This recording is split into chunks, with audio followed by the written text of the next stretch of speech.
still early. Where to now?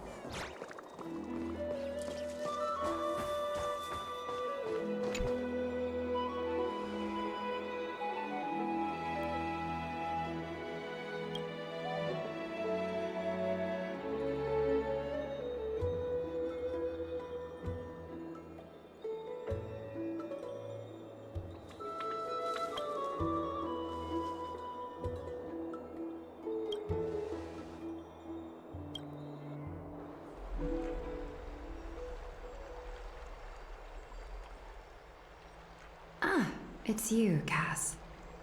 I finished the anthology of poems you lent me. Here it is. I thought you'd be too preoccupied to find time for reading. Precisely because of these obligations, I felt compelled to read it swiftly. Wouldn't all these preoccupations slow your pace? On the contrary, knowing that time is limited can push one to overcome their limitations. The weight of these responsibilities seems to have enhanced my reading efficiency. I understand completely. During my time at the Grove, the closer exams drew, the more efficient I became at tackling everyday mundane tasks. Anything but my actual studies. Precisely.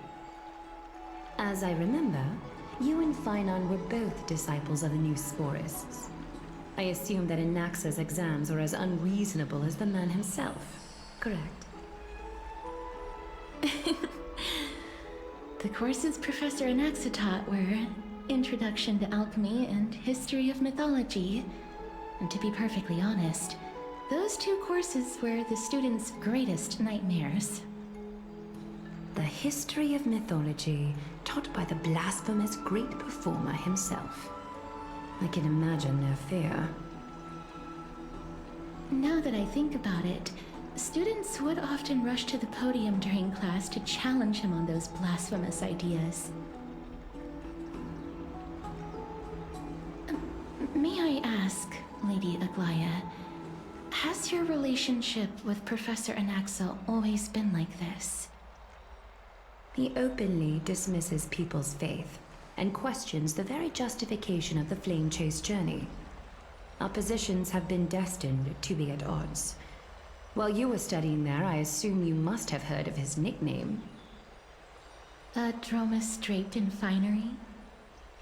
As I see it, this nickname is more of an insult to the Dromas. Despite his insufferable arrogance, I do hold a certain respect for his nature as a scholar. To remain true to his principles, he is unafraid to stand opposed to the world, and that requires considerable resolve. Anaxagoras' life is almost like a satire. As a Chrysos heir, he refuses to heed the prophecy, while he disrespects the gods. The gods have chosen him. He was indeed chosen by Circes. Is something weighing on you, Cass? The golden thread is quivering. I sense there's more to this exchange than idle chatter. With all due respect, I'd like to know what you plan to do with him. In light of his assistance in the battle against the Flame Reaver, I am willing to grant him some time to find a way to remove the core flame. However, if Anaxa decides to make any move that places us in danger, I will not hesitate to take extreme measures. Just as I feared. The Flame Chase journey is the destined path for the Chrysos heirs. Yet he now seems more like an empty shell. Given his strong sense of self-respect, I trust that Anaxagoras will make the right decision. Still, I can't help but hope for another possibility. Perhaps Anaxa will also overcome his limitations, now that he knows time is limited. I understand your stance. Let's continue this discussion another time. But now, let's greet our guest. You're here, Does this mean you're ready to take on Orynyx's trial? It seems that this sacred beast is just as indispensable, given their intricate ties to the Titan. Memmy mem, memmy mem mem mem mem, memmy mem memmy mem. Surrendering the core flame is a Chrysos heir's duty. Your selfless assistance is deeply appreciated. However, I urge you to carefully consider the risks of accepting the trial. Becoming a demigod means forsaking your humanity. You will inherit Orynyx's divinity and bear the time of Amphorius, all on your own. From that point onward, your fate will be forever intertwined with ours, never to be separated again, until the end of Genesis.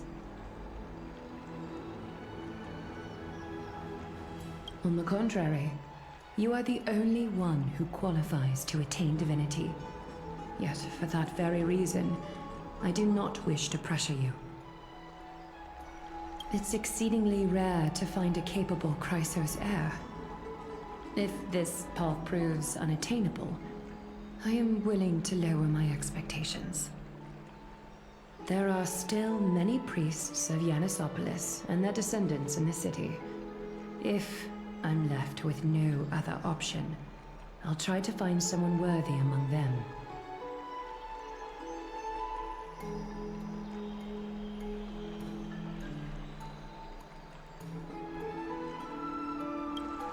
Mem worry. Memmy memmy mem, memmy mem mem mem, memmy mem mem mem. Mem memmy mem, mem memmy mem mem mem hero. Memmy mem mem, mem mem mem mem mem mem, memmy mem mem mem mem mem, mem mem memmy mem mem. Mem memmy mem mem mem mem mem mem, mem mem mem, memmy mem mem mem mem. It looks like you know that Titan rather well. Memmy mem mem, memmy mem mem mem, memmy mem mem mem mem, mem memmy mem mem mem, memmy mem mem mem. Memories that exist outside of your own experiences. I can't explain why, but I can vouch for Mem's words. When I was in the abyss, I heard the Titan's groans, full of pain and grievances, yet without any ill will.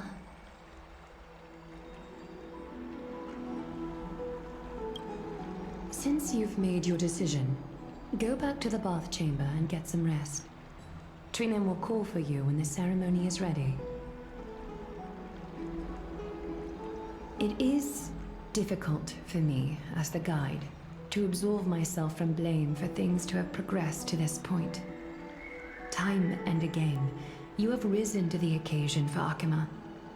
Nearly rewarding you with some honeydew is no longer able to express the extent of our gratitude. When the dust settles, I hope that we'll have the chance to have a long chat regarding your return journey and the curse of the sky. It's about time that we lift the taboo and discuss things openly.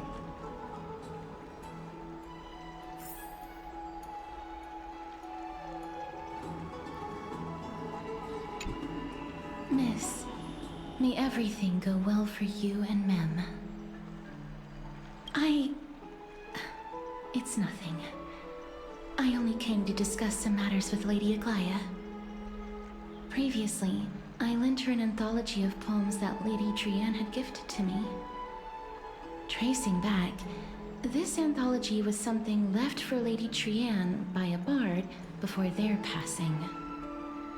Although personal properties should be cleared out once their owner has passed on, Lady Trianne gave this book to me since she knew how much I liked to read.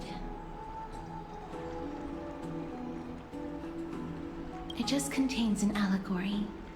In a faraway land, in a city known as Styxia, a dragon corrupted by the black tide descended one day, swooping upon the city like death itself. It swallowed the princess of the city whole before it was suppressed. After taking down the evil dragon, the warriors discovered that the princess's life had already met its end. Overwhelmed by grief, the queen hired an alchemist to resurrect the princess using the dragon's flesh and blood. However, having lost memories of her previous life, the resurrected princess turned into an evil dragon herself and wreaked havoc on the city.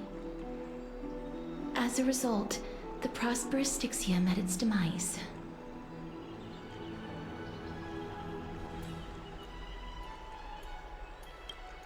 Mem? Mem.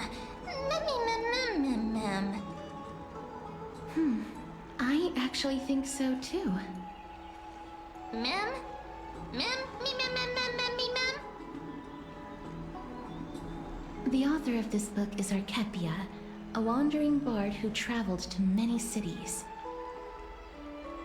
Among the things she left behind are poems, dictionaries, and many tragicomedy scripts. She even clearly underlined and took notes in books that covered myths with her elegant handwriting. While flipping through these books, I felt like I was afforded a glimpse into the life of Archepia. It felt just like I was traveling with someone that I'd never met before. It was as if she had yet to pass on and was still alive.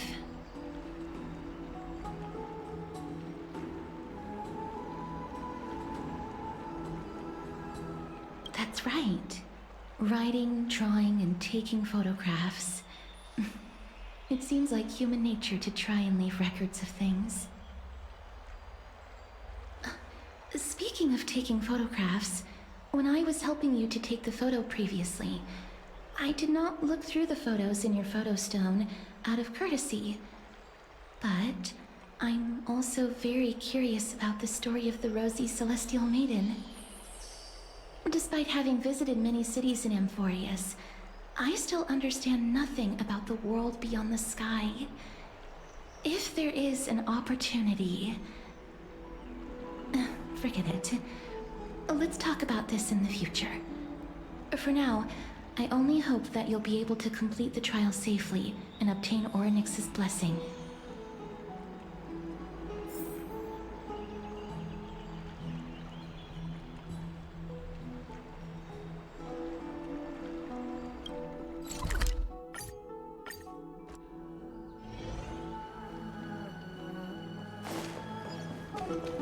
I'd love to go in and look.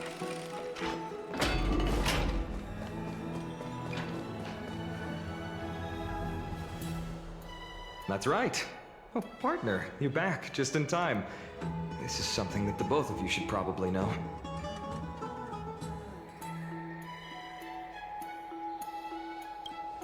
Good news? I wouldn't call it that.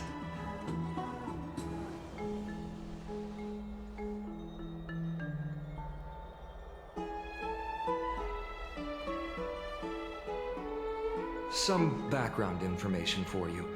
The Council of Elders is an authoritative body in Amphorius, made up of different city representatives. They hold legislative power over the Holy City, and are in charge of presiding over the Citizens' Assembly held once every few years. This is the most important social event of Akima. It is highly influential, and can even affect what happens to the Flame Chase journey.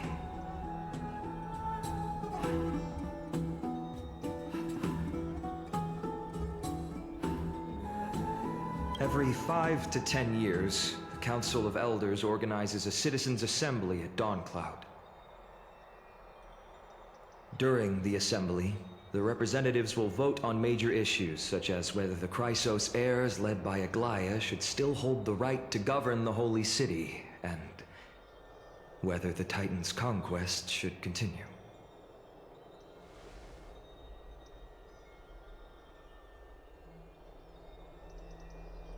That is correct. However, the problem lies in the fact that there are ill-intentioned extremists in the Council of Elders. They view the Citizens' Assembly as a way to restrain the Chrysos heirs, and hope to take complete control over the Flame Chase journey. We can refer to them as the opposition. During the assemblies held in the past 100 years, the voices supporting the opposition have been growing stronger in the shadows. It's only thanks to Aglaya that the Flame Chase journey has been able to continue to this day.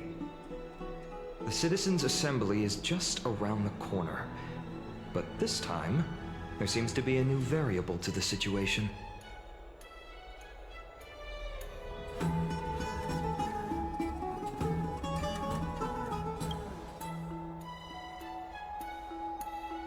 I'm afraid that the Council of Elders might want to take advantage of Professor Anaxa.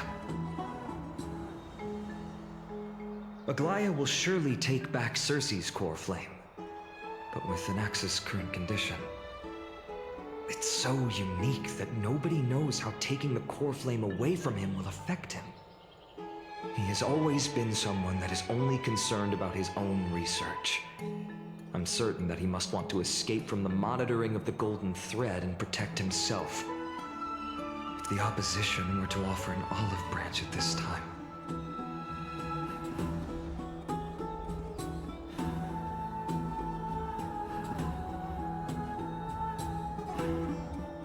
Anaxa has never believed in the prophecy, so technically it cannot be considered a betrayal. However, he has taught many Chrysos heirs, and has long been considered an important ally of Akuma. I truly do not wish to see comrades turning on one another.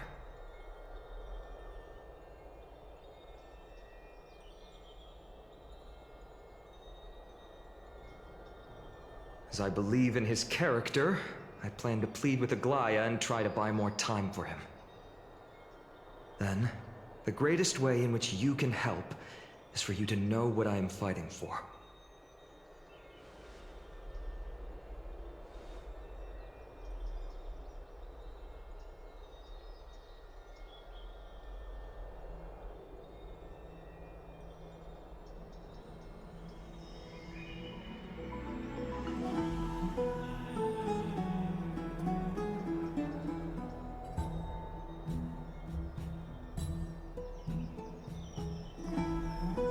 Allow me to apologize for the fact that we always seem to be troubling you. I hope that Orynyx will show more benevolence and be more accommodating. I remember that they seemed quite fond of you back in the Abyss. Go and rest and regain your strength. We'll meet at the Vortex in a few days. Oh, right. You can read this scroll if you want to find out more about the Council of Elders and the Citizens' Assembly.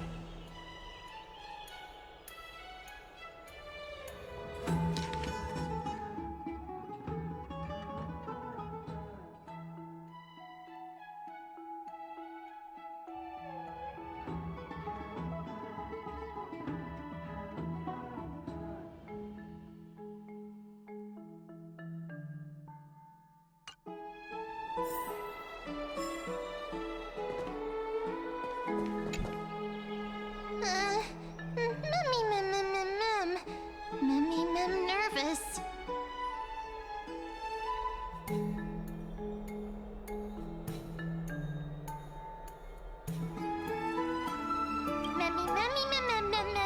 Nervous, mem.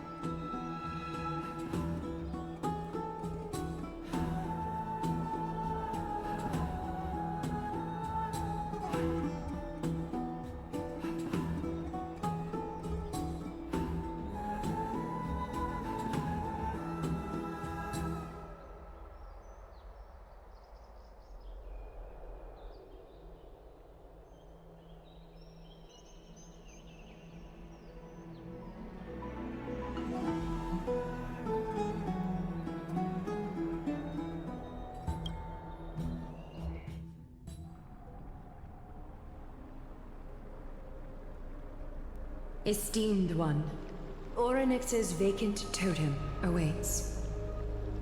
If you have already made your preparations to become a pillar of Amphorius, please, step forward.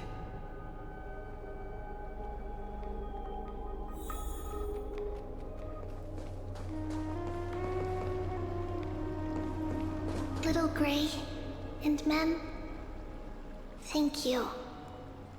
Your resolves cannot be questioned. We praise your pure selflessness and courage. May Kefali light your path forward. Get ready to assume Orynyx's divinity, Trailblazer.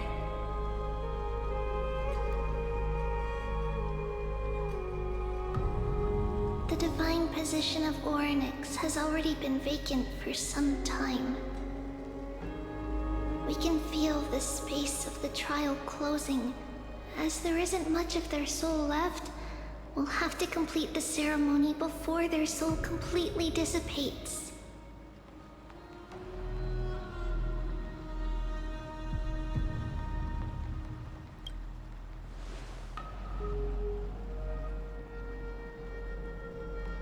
The eighth core flame coveted by the miracle that once belonged to the great Veil of Evernight, Orynyx.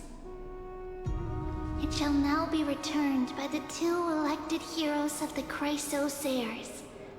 A traveler who is upright and courageous, and a sacred beast that invokes miracles. Mem-mem-mem-hoo! Mem-mem-mem-mem.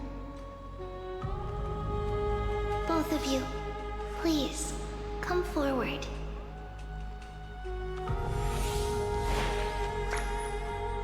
Recite along with us. O Majesty of the 12 Titans, pillars of the world, we seek your divinity to mend the rifts of the world. Fill our bodies with blood of gold, till we wither in willing service to the prophecy.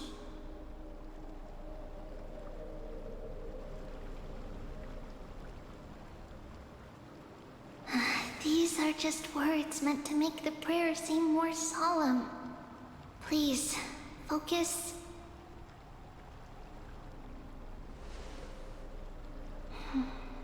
And surrender the core flame.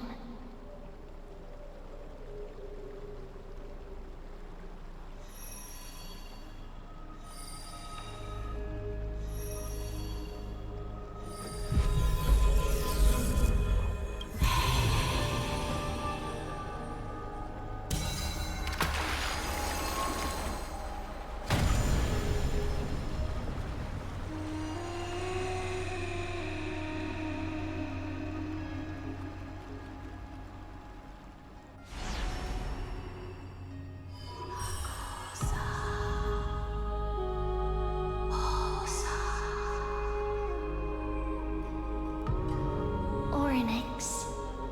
Their soul has been waiting for a long time. Perhaps they're also quietly waiting for the arrival of their successor.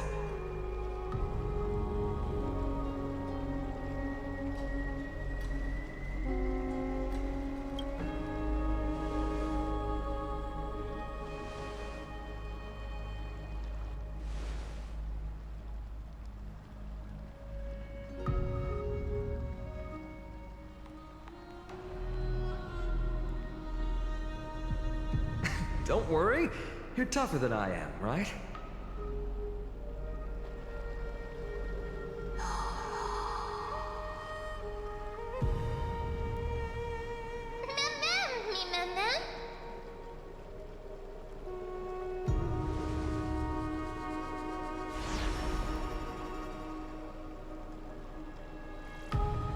Traveler from beyond the sky, let us pray that the Titan acknowledges your worthiness. Although she loves cracking jokes at inopportune times, her determination is as strong as the Chrysos heirs. She will definitely succeed.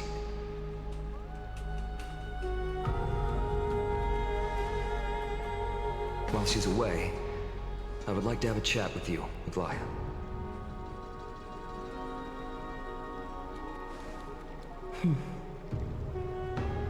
Speak. I'm listening.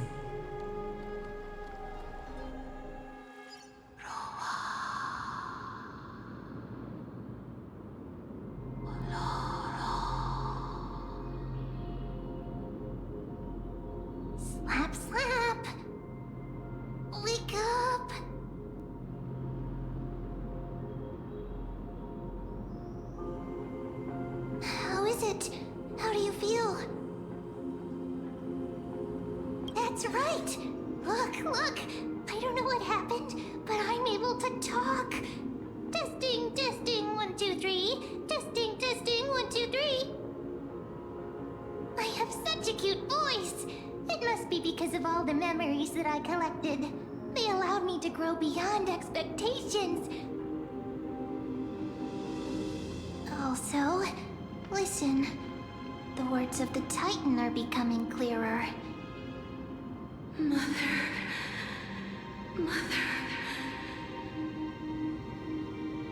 It hurts.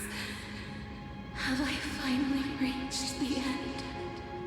Are the years of isolation coming to an end? Or next. Oh, how heartbreaking. Ever since the figure draped in the black cloak robbed them of their core flame, they have been relegated to waiting in isolation in such a confined space. We are going to help alleviate their pain, right? Memories broken. Mother, where? Mother? Who are they calling out for?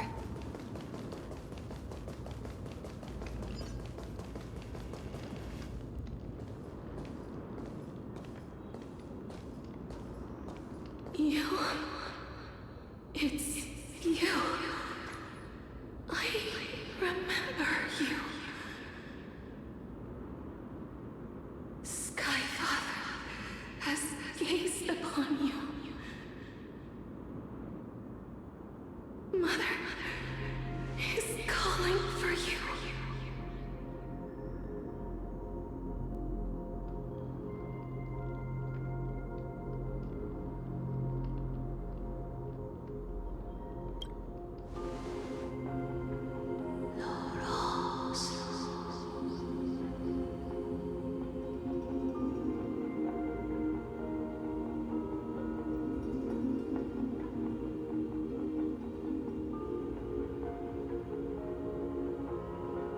Skyfather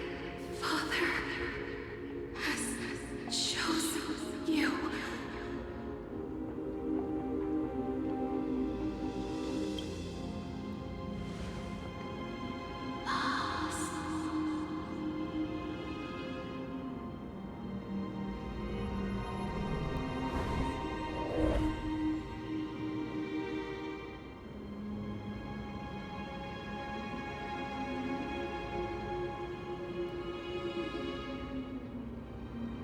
Mother is no longer responding.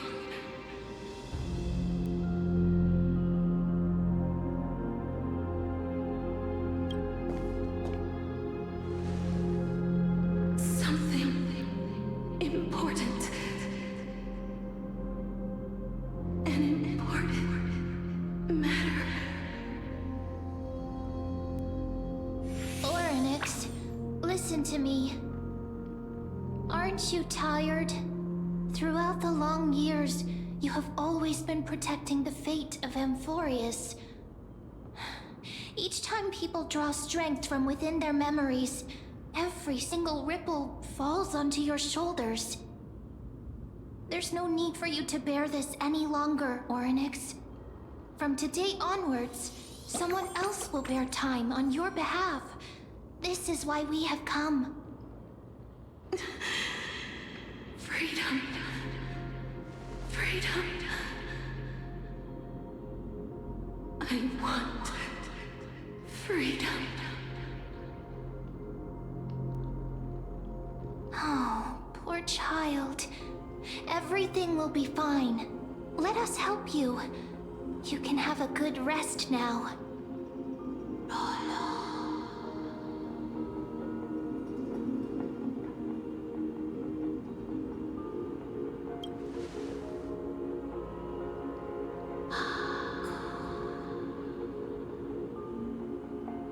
You have potential, strength, willpower, powerful, and tenacious. But you lack something. Just one thing. Lacking something. What is it?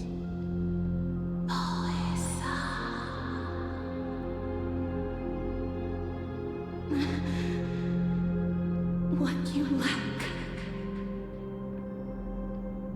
is a future.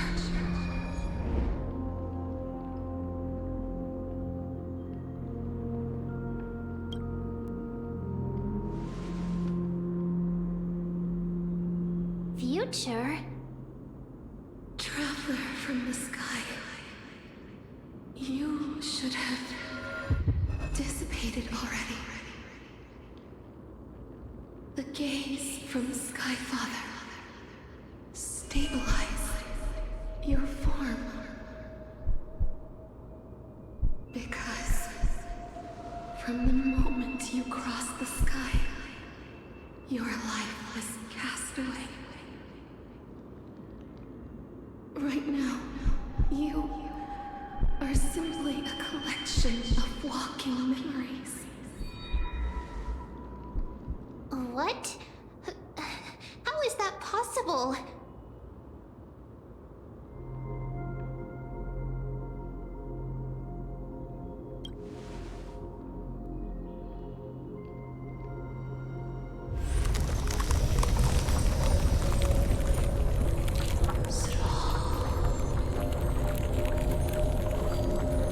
The space is collapsing.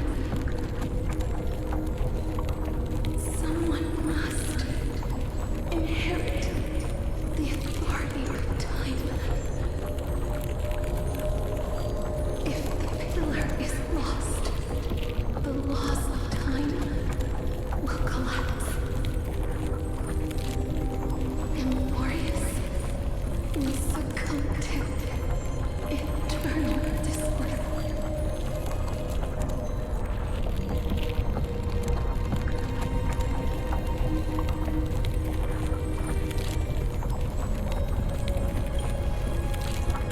Time never compromises, never bears grudges,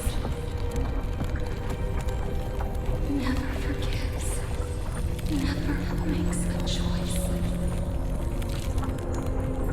Child of humanity, Titans, Mother, Sky Father. Time restrains everything that exists in this world. Orynyx's divinity is dissipating?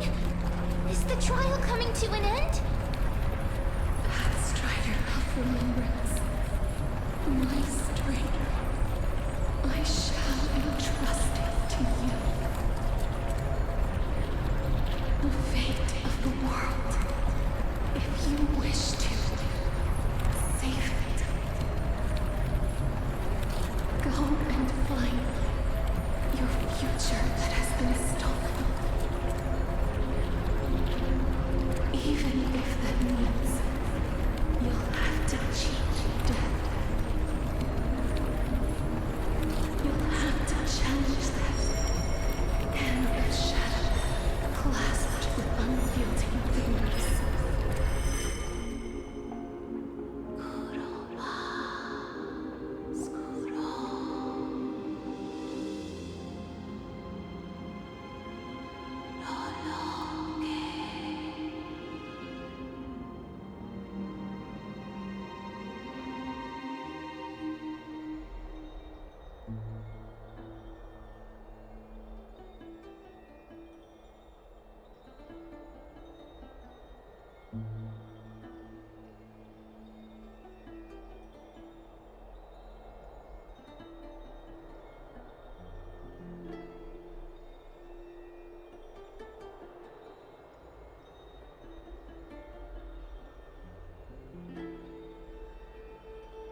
Hey, are you alright? I heard you two talking about Thanatos. Cass is also very concerned about the warning. She has left the vortex and returned to the garden. Shall we go and look for her? Thanatos is the Titan that Cass has always been looking for. Regardless of whether there are any clues, there's probably no one else that understands death better than her.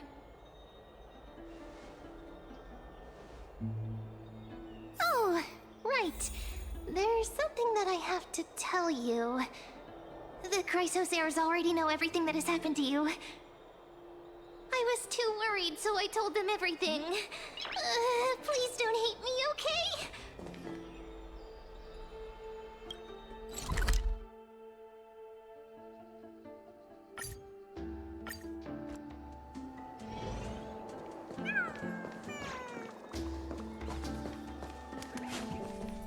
Miss, I'm right here.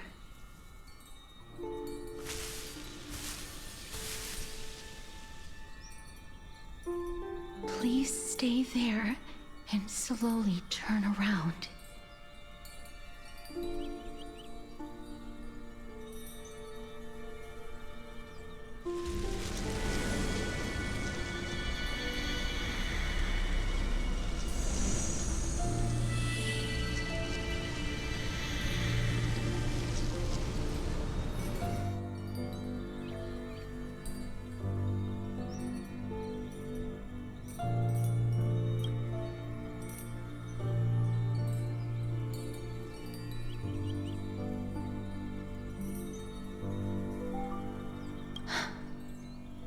Please pardon me.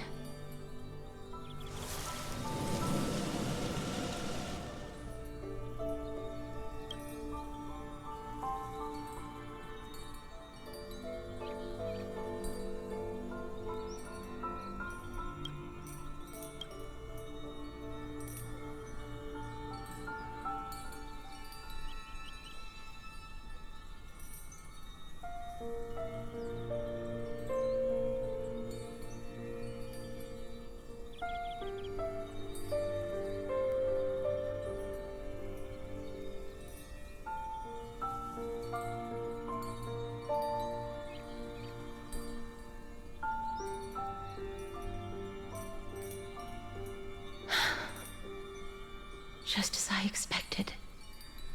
I cannot feel anything. Back at the Grove, I was puzzled as to why you were not affected by my curse. I thought that it might have been the special ability of a traveler from beyond the sky. I expect that this would be the true reason. I'm sorry. I should have noticed that something was amiss earlier. Miss, if my abrupt behavior just now offended you, I hope that you can forgive me. I'm just thinking, if your soul has really left your body, as a mortician, I might be able to trace where it has gone to. Cass! Did you find anything? My apologies.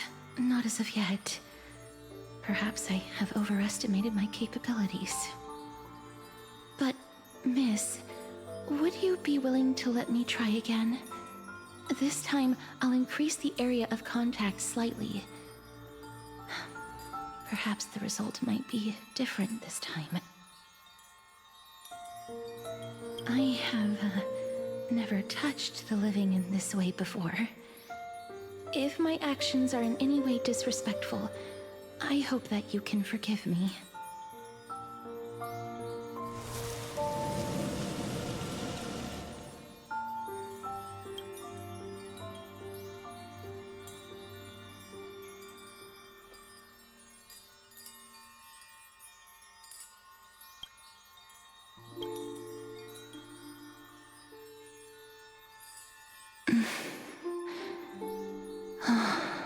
Yes.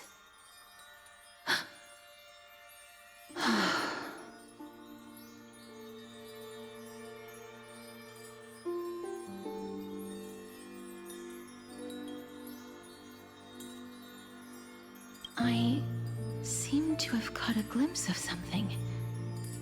Your soul is currently roaming someplace and cannot find a way to escape. But perhaps it might not be a bad thing. If your soul is still wandering around, it means that we still have time. We have a chance to find it before the fingers of Thanatos sweep everything away. Clues. Just a few more. I need more guidance. The connection has been severed. With my strength, I'm not able to trace it. It was me. I was a little too hasty. Don't worry, miss. Although we currently have no leads, I will do my best to search for the whereabouts of Thanatos, bring back their core flame, and personally return to you the life that you have lost too soon. I know that I'm lacking in confidence, but I hope that you can keep this promise of mine in mind. Before I manage to deliver on this promise, please do your best to hang on. Amphorius needs you.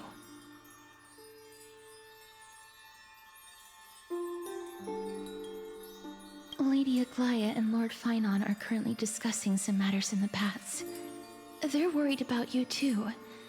If possible, please go there and let them know that you're well.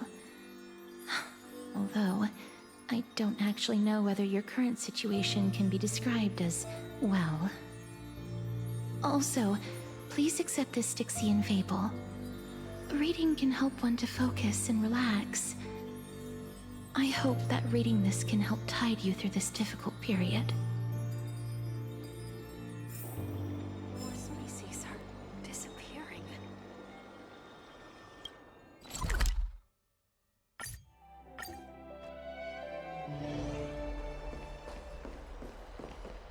They're here.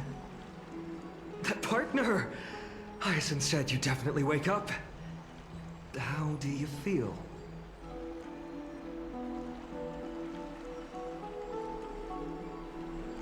Well, at least you look no different from the living.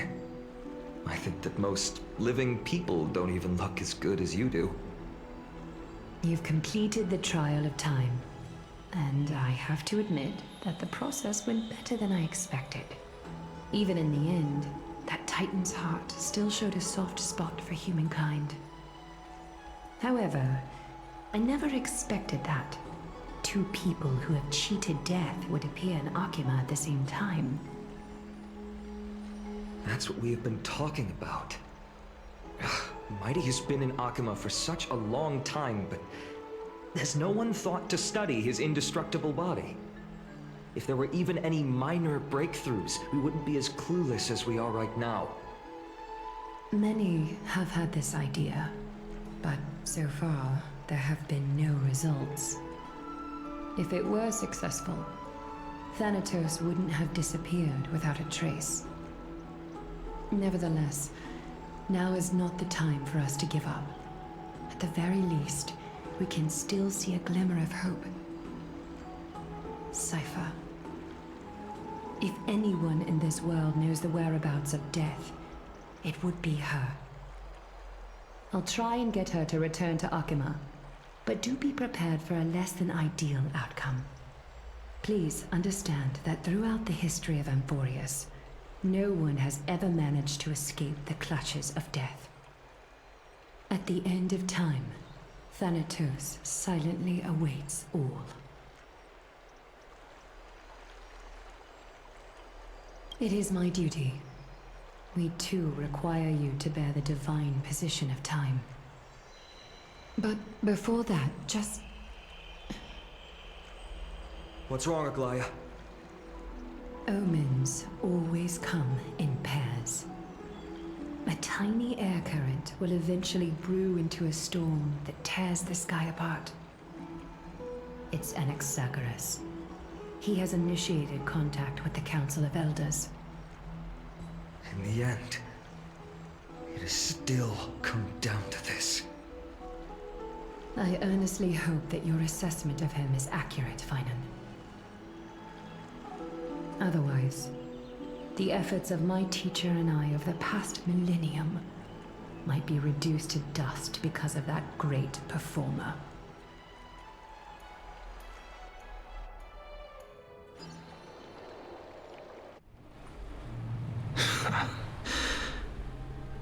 I'm back here again. I remember this dream. This realm is covered in a silk-like fog, and the land is barren and harsh. The crowd of travelers leaves tracks everywhere.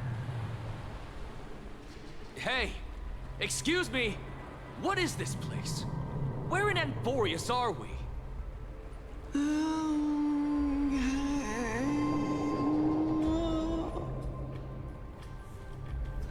The mutters of the traveler are in a language I'm unable to comprehend.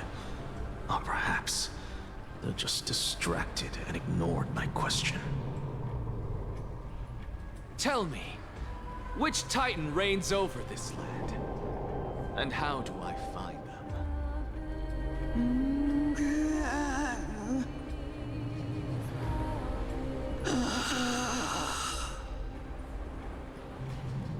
Hand of Shadow. Hand of Shadow Thanatos. Could this possibly be the Netherrealm? Not Netherrealm. Then where is this? River of Souls? The outskirts of the Netherrealm? Are you heading downstream toward the Netherrealm?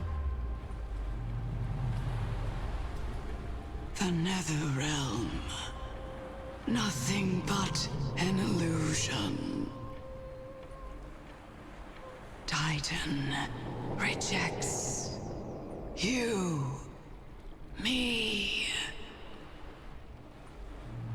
Listen. What? The traveler lifts their wrinkled fingers and remains silent. I look in the direction they are pointing and listen closely. There. A massive shadow brought the sound of rushing tides. The sound of tides. I can hear it.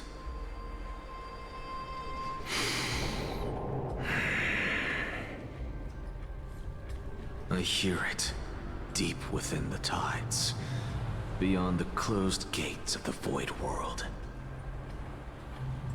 A voice, about to recount something. child of humanity. Is it death's embrace you yearn for with such urgency?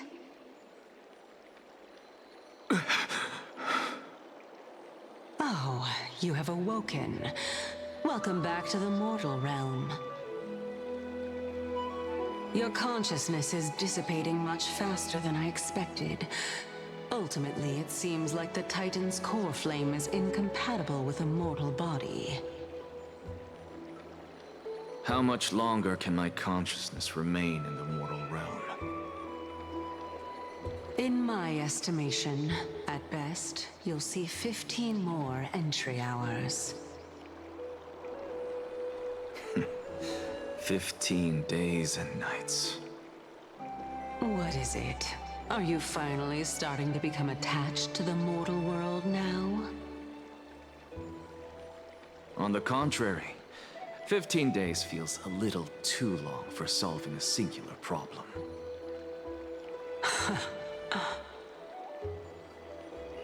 Stop giggling. It's time for us to go. The messenger from the Council of Elders is almost here. Let me ask you one more question. Are you really planning to betray Aglaya's will? What betrayal is there to speak of when I was never loyal to her to begin with? What about that white-haired student of yours? Acting so recklessly, do you not care about what might happen to him? There will be a price to pay for blind faith. This is also a lesson for Finan.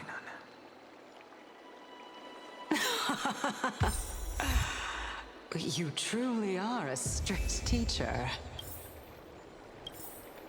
Of course. This is how I've always been.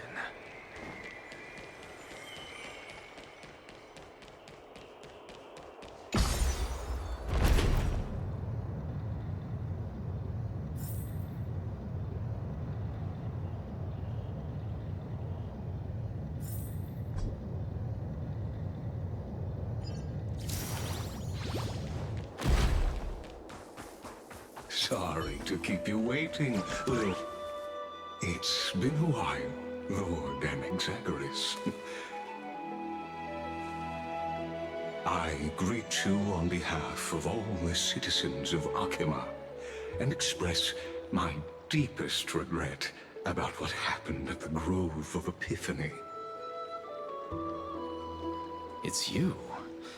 I never expected that you would personally come and meet me. Bowing carefully into Lantern above, I have come as a testament to the justice of the Council of Elders. There are Anti-Catherans here? They have been a rare sight ever since the Chrysos War. I extend to you my utmost respect, revered Titan. I am Lycurgus, though you may call me Laius, holding an honorary position within the Council of Elders in Akima, and as the Theoros, I stand to protect the right of all upright citizens to express themselves freely. You can see them too? You know about us. We Anti-Catherans perceive the world through the amplitude and frequency of souls. Just as I am conscious that Lady Aglaya is secretly listening in on our private meeting from afar, if necessary, Lord Anaxagoras, I can sever the golden thread to protect your fundamental rights. The demigod should know better, for such is her station. Spare those poor threats, and just let her listen to my words. They shall serve only to unveil her own folly. May I interpret this as you having a countermeasure? I need not any plan, because she can do nothing other than petty espionage. As the Citizens' Assembly approaches, and with Orynyx's fall, any attempt to capture the core flame within me will only usher chaos and calamity. A truth she undoubtedly comprehends. While I, Anaxagoras, serving as the Grove's special envoy to Akima's Citizens' Assembly, have long known the extent of your abilities. Let's forego the formality of asserting authority, Lord Lygus. Lead the way. Very well. Surely Lady Kindness would appreciate such assertiveness in an ally.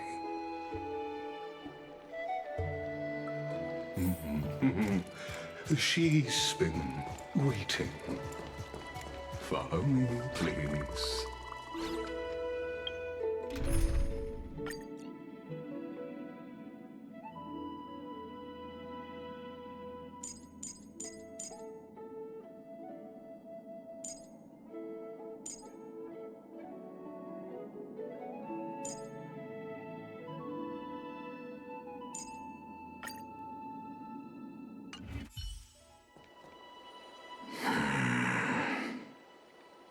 Is there something on your mind, Lord Anaxagoras?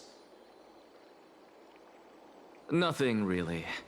It's just a question that I contemplate every time before I ascend to Dawncloud. For the Titans, does the falling equate to death? Ah, a pondering truly deep. Time is on our side. Do you mind sharing your reflections with me? While all living beings must ultimately face their demise, Kefali has yet to meet theirs. Their journey continues unhurriedly along this long path. Are you suggesting that Kefali may not have truly passed? Yes. For dying implies an ongoing process, an action, whereas death signifies a static state, a definitive termination. In contrast to mortals, Titans exist on a grander scale of space and time, thus elongating their passage into death.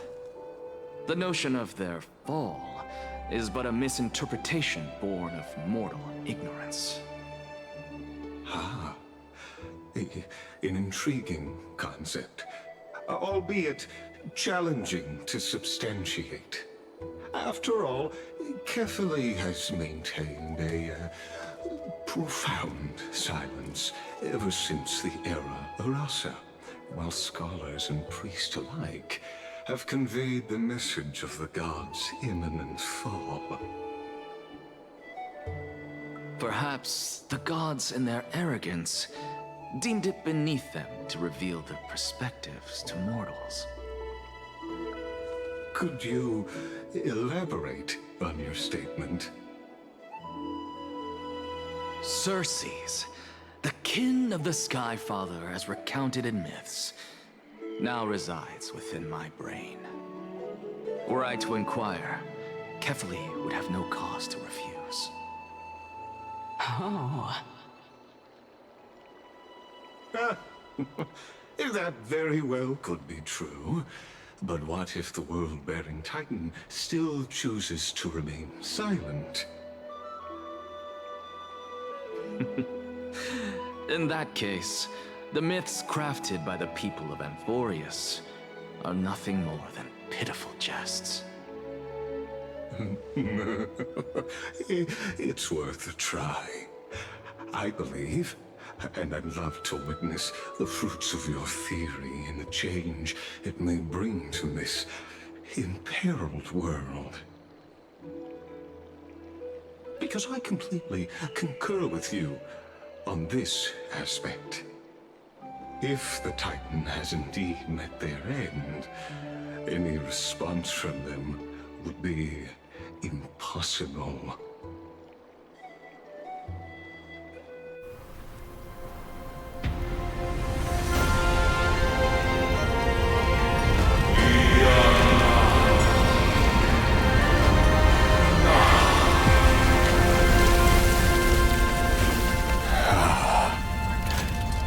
Please, Professor.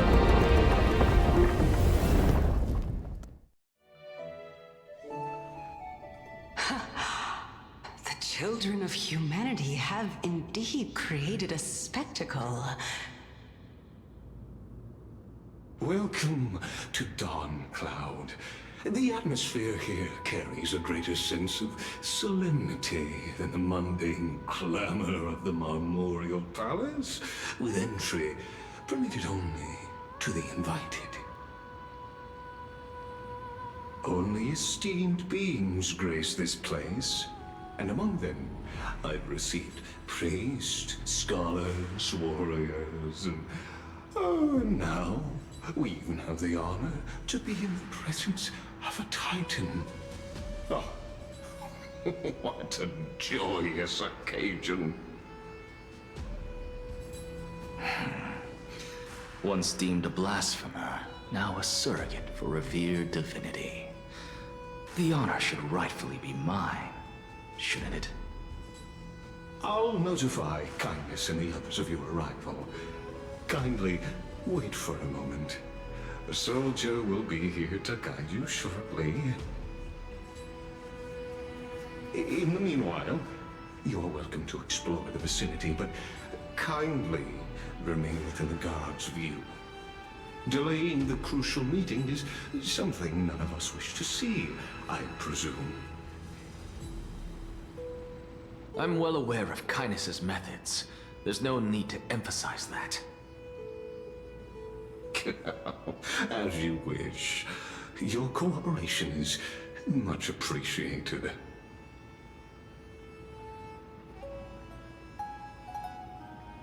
Alas, I had hoped for a brilliant plan from you, but it turns out you just left one cage to enter another. Save your concerns. I know very well what I'm doing. I shall depart to explore the surroundings then. Now that I look around, I wonder if there are any murals bearing my portrait around here. I'm quite intrigued to see how the children of humanity beyond the grove perceive another Titan. Off you go. I won't be joining you. This Titan appears to be quite at ease. I should investigate the Council of Elders' recent activities first. Be aware, I can hear you perfectly well from here.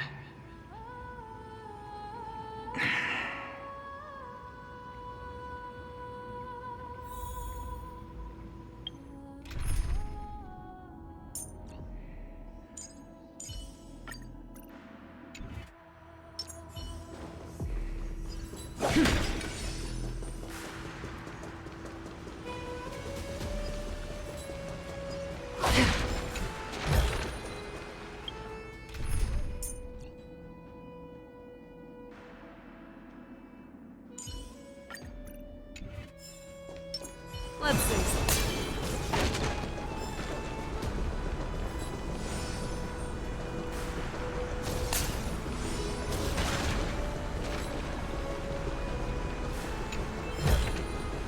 Sometimes it's nice.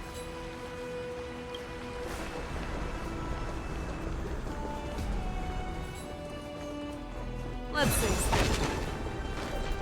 Professor Anaxa! Over here! Nice. But surely there's something better out there.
Sometimes it's nice to slow down a bit.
Professor Anaxa? Word has it that the scholars of the Grove valiantly perished resisting the Black Tide. To find you here safe and sound, thank the Fates. You could say it's the Fates toying with us. It's only the Crimnoans and Idonians who chase glory through death. But your survival is a victory in itself. I'd settle for that gladly. So, are you here to report the incident to the Council? I heard that after the Black Tide devoured the Grove, Akuma would be next in line, even with the demigod of strife standing alongside humankind. Tell me, how much does the Council of Elders know about the Black Tide? Once Kindness and her followers learned of Circe's and Orynyx's fall, they proclaimed in the council that the Flame Chasers could no longer stand against the calamity alone. Yet, when the Crown Prince ascended to godhood and repelled the Black Tide, she immediately altered her tune, declaring that all was resolved beyond Akuma, with the only remaining menace now being Aglaya and her adherents. They might well make their move at the upcoming Citizens' Assembly. No surprises there, those shifty opportunists. Thank you for your honesty, virtuous student. Being an opportunist could very well be a facet of wisdom. shouldn't you be searching for murals of yourself? I've had enough of your prattling. I was really curious to see how you would find the middle ground between both factions, so I came to listen in. But it seems as though this Kindness is much more ruthless than Aglaya. If so, why do you want to work with her? Could it be that perhaps you've decided to readily surrender this hollow shell of yours, just because you feel like death is fast approaching? I'm afraid you'll be sorely disappointed if that's what you truly think.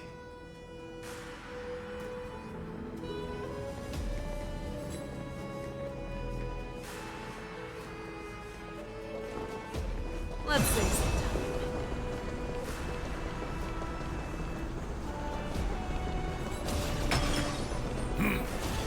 Even blasphemous scholars can come here, it seems.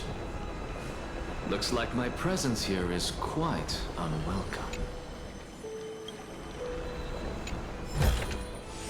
Ooh, nice. But surely there's something better out there.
My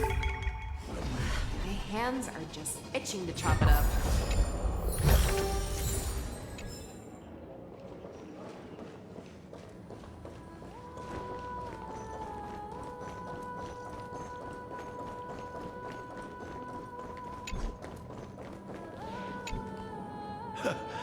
Anaxagoras, I thought that you had died to the Black Tide, just like the other scholars.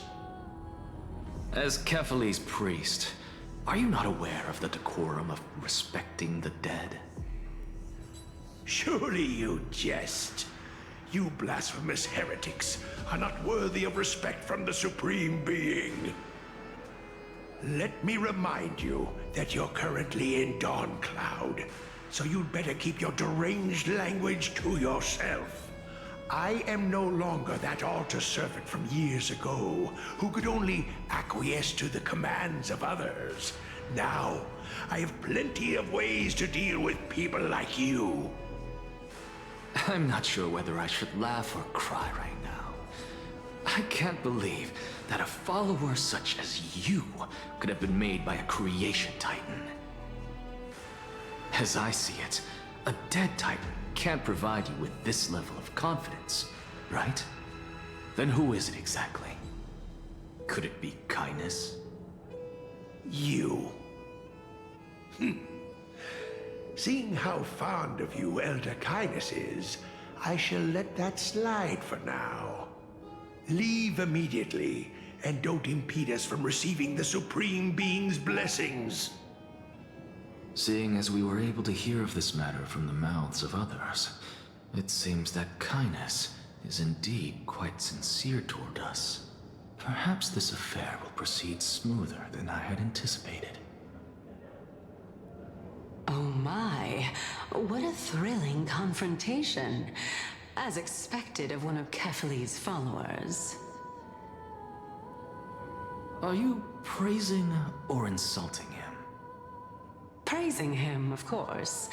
As a believer of the God of Deliverance, it is only natural that he detests evil. Didn't you hear me? I asked you to leave. Go as far away from here as possible. Don't mutter to yourself like some sort of madman and disturb my meditation. I've had enough of this. Could the 15th entry hour arrive any faster?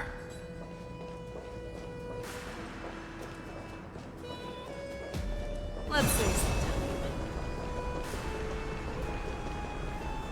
Oh! Every plant, every tendril, no, even every leaf could be the embodiment of Circe's. As a result, mere mortals who did not know what the Titan actually looked like chose to paint them as a giant tree instead.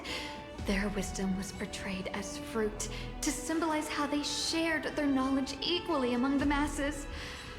Such exquisiteness indeed. This mural is quite abstract. I really can't tell whether you are praising or demeaning yourself. Now I'm quite curious whether the Reason Titan has studied figures of speech before. Of course I find such stylistic devices interesting. For all we know, this could be the answer to the question, what exactly are we? I, for one, am not willing to admit that I could look this ugly. Was this the reason why you failed in your attempt to refine my soul when you were ambushed at the Grove? Since you are aware of this, why did you save me back then? From my perspective, this point alone was enough to separate you from the average person. How do two lunatics coexist in the same brain? Therefore, it seems that your journey to Dawnfloud this time is not just to seek protection. What, then, is the intention behind your actions? The entire plan is stored in my memory, so why don't you look there? Then don't mind if I do. 1 year old, 2 years old.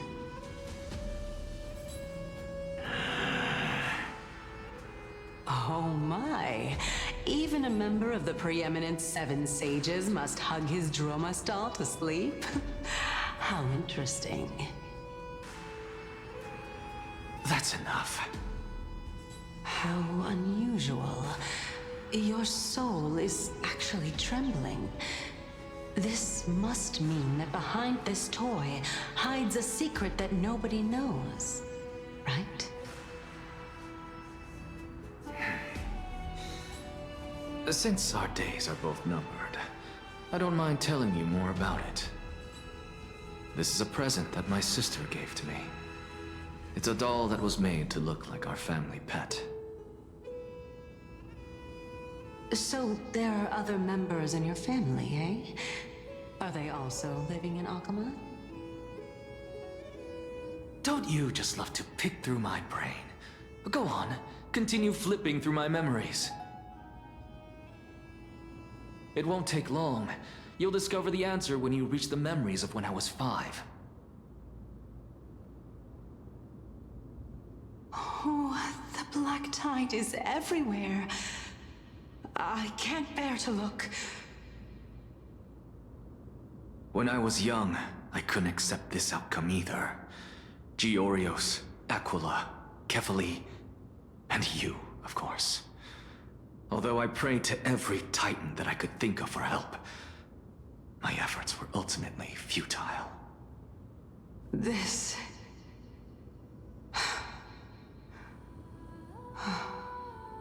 Could this be the inception of your research into alchemy? Indeed it was. Everything started from that verdant courtyard of yours. When I was pursuing my education there, I naturally also came to learn of Thelesis' theory as well. Oh, I remember that person. He was the one to come up with the concept of souls, right? Not only that, he also believed that life, as well as the composition, movement, and transformation of matter, all stem from souls themselves. This is why I thought that, since all living things stemmed from the same origin, why could I not sacrifice myself in order to resurrect my nearest and dearest? Anaxa, you... I did it, teacher! But this is absolute blasphemy. Regardless of how much freedom the Grove provides, such an act could cause you to be burned at the pyre. Your beloved, where is she now? Send her away from the Grove at once, to a place where nobody will ever be able to find her. Otherwise, the both of us will be judged by the Council of the Seven Sages. Calm down, teacher. My sister, she's still not in the mortal realm, even to this day.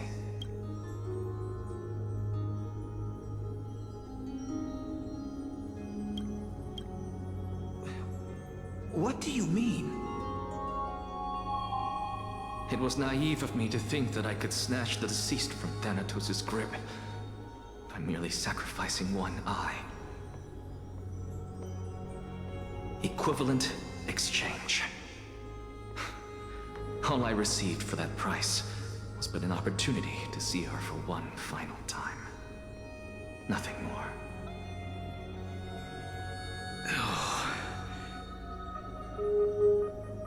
Let it go, Anaxa. As one of my best students, I cannot watch you go down the wrong path without doing anything to stop it. Never do something taboo ever again. Don't disappoint the deceased, and never harm yourself. If you can do that, this classroom will still be yours, and you'll have a chance to live out your own life.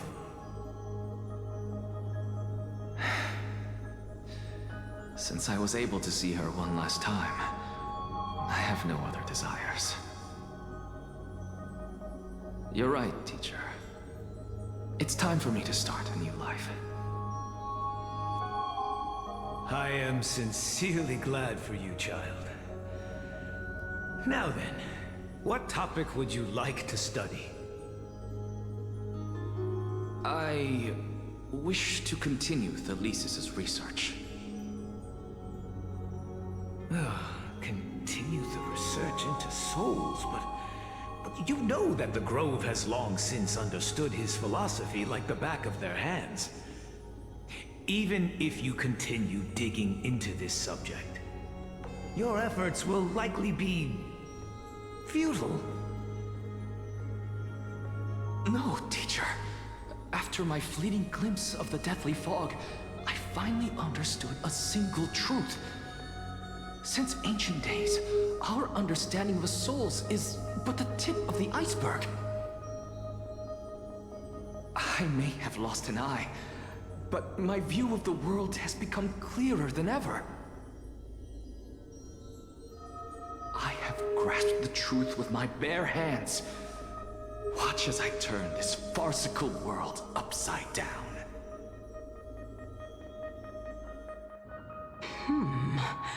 Who would have thought such a secret lay concealed beneath that hefty eye patch of yours? However, this story doesn't seem to be connected to your plan. In fact, I'd say that they aren't related at all. The answer lies within the tale. If even you cannot understand it, perhaps you should relinquish the divinity of reason to me. After all, it'd be a waste for you to hold on to it. My story ends here. Now it's time for you to tell me your secret. After all, this is what equivalent exchange means, correct? As expected, you laid a trap for me to step into. Unfortunately, even if I was willing to talk about my past, I may not know more about it than you do. Oh? Are you saying that the renowned Reason Titan is now admitting a lack of wisdom? Your followers are going to be sorely disappointed by this. Child of humanity, remember this. Being cognizant of one's ignorance is the greatest wisdom of all. Now I understand. No wonder you asked me to answer your random, nonsensical questions. Not only that, you're the only one who can shed light on my query. As the saying goes, onlookers see most clearly. Is that so? Lord Anaxa. Hmm? I saw you muttering to yourself and was wondering whether you were caught in a delirium of reflective thought. I'm sorry to interrupt you, but time is of the essence. I have a message from Lord Lygus. Lady Kindness has met up with the Council of Elders and is awaiting your arrival, so please depart forthwith.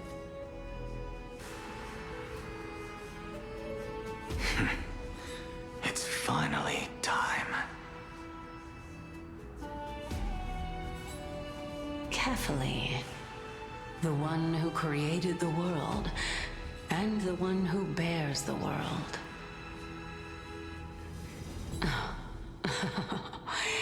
If you truly have not met your end, how will you answer the challenges of those who defy you? I didn't expect you to agree to Lady Kindness's invitation. What a wonderful turn of events. To tell you the truth, there are many people who hold grudges against that Lady Goldweaver. Isn't that the dromas draped in finery? Avoid his gaze. I don't acquaint myself with blasphemers. Don't worry. He's too full of pride to pay us any attention. Your nickname is Dromus as well?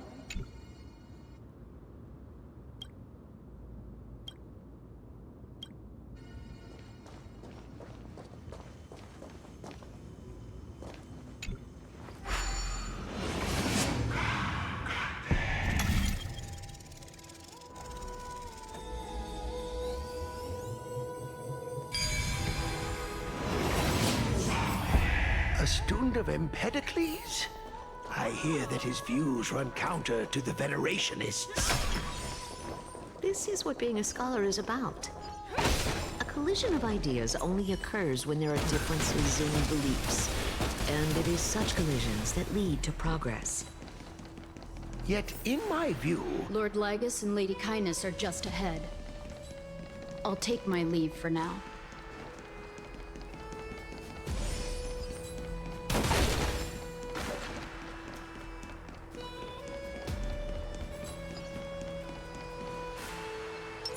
Let's see.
there's something better out there.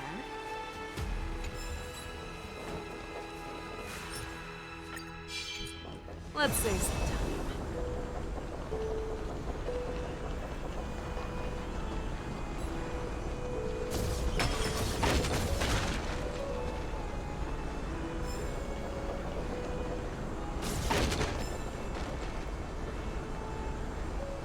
Welcome to the Demigod Council, esteemed guests.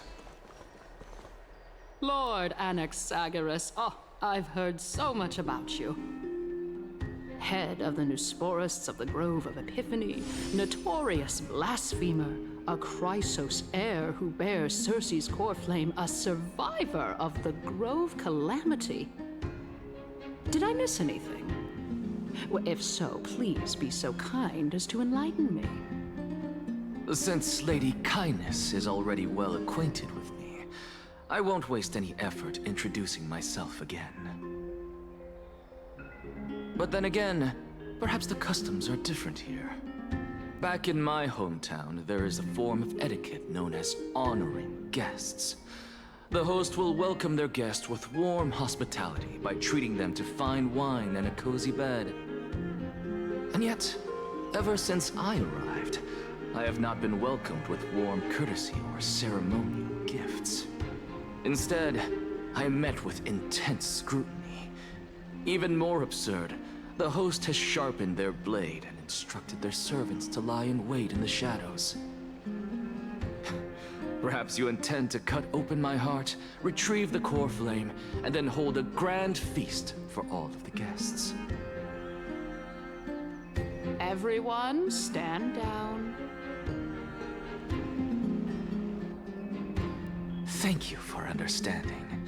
I am but a feeble scholar who is not used to the stench of avarice and blood. No need to be humble, my lord. From my perspective, your courage and gumption are worthy of the reputation of the Seven Sages. Your bravery is more than adequate to accomplish our perilous endeavor. So, you wish to start a war? Well, since the Chrysos heirs are calling for war, we will respond in kind. Conflict is inevitable. Since Aglaya endeavors to suppress the virtuous commoners with blood of gold, we will not hesitate to display the rights and mettle the citizens of Akama are so entitled to. As to your question of whether peace is still a viable option, well, to that I can only say this. Everything hinges on the next citizens' assembly and whether they have a sudden epiphany amid the clamor of the masses. And since you, as a Chrysos heir, accepted our invitation, you have indeed given us a glimmer of hope. What brazen arrogance. What you're saying right now is worlds apart from what you were saying before you retired your cleaners. I don't deny it. After all, they're responsible for cleaning up any threats, and just a moment ago, you were on the side of the Chrysos heirs. But now that you're an ally of ours, we can continue talking somewhere else. As you know, these walls have ears. I was fortunate enough to have the opportunity to discuss a treatise about the Venerationists with your teacher, Empedocles. Yet, it seems you subscribe to the Nusporists instead, Lord Anaxa. I've heard that this school of thought is one with many detractors. It's normal for ideas to have supporters and dissenters, just like how there are two types of people in this world: geniuses and dimwits. Welcome back to the hub of the Demigod Council, Lord Anaxagoras. Surely you remember that countless eloquent orators have stood in this spot before and emerged victorious by stoking public sentiment with their words. And yet there have also been innumerable blasphemous philosophers who set themselves up for failure because they refused to defend their actions. This tiny stage is the most profound embodiment of Akama in centuries. In 15 days, this site shall also become the most important, as well as the final turning point in Akama's history. May the both of us carry out our duties with honor and lead the masses back toward the Era Chrysia, a golden age with no death, strife, or trickery. Oh my, 15 days and nights. That aligns perfectly with the date of your demise. Could such a coincidence truly exist? Using death to prove myself fits my intentions perfectly. What strong conviction you have, as expected of the hero who dared to stand up to the Gold Weaver. As expected, she misunderstands you. That's enough, Lady Kindness. Dispense with the niceties. I only accepted your invitation so that I can serve the commoners alongside the members of the Council of Elders. Don't test my patience with such superfluous formalities. Well, you say that now, but surely you also require my aid as well, so that you can stay alive even when being pursued by the Golden Thread? You worry too much. She won't show her hand too freely, as she still needs to garner support from the masses at the Citizens' Assembly. Even someone like me can tell that only a sliver of her humanity remains. Surely you're not asserting that she will definitely act in a rational manner.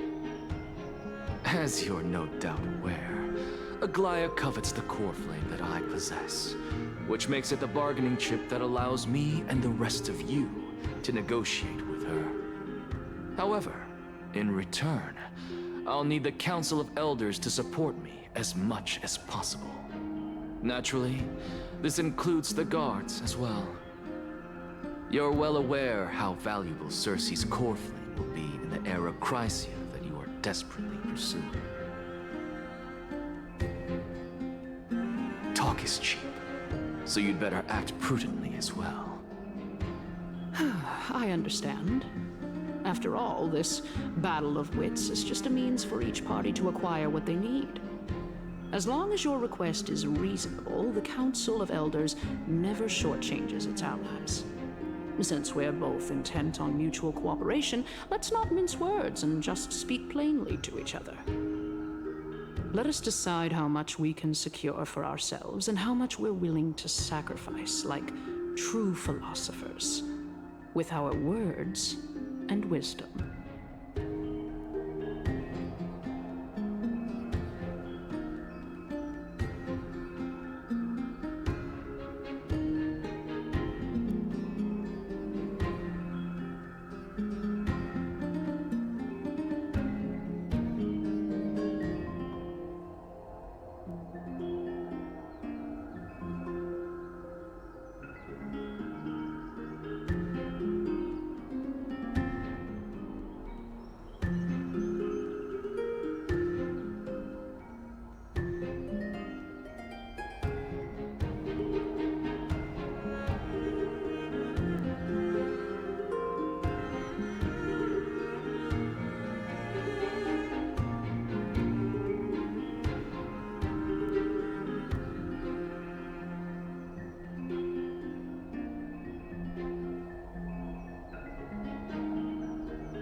Continuing from the earlier topic, let us discuss our common enemy, Aglaya.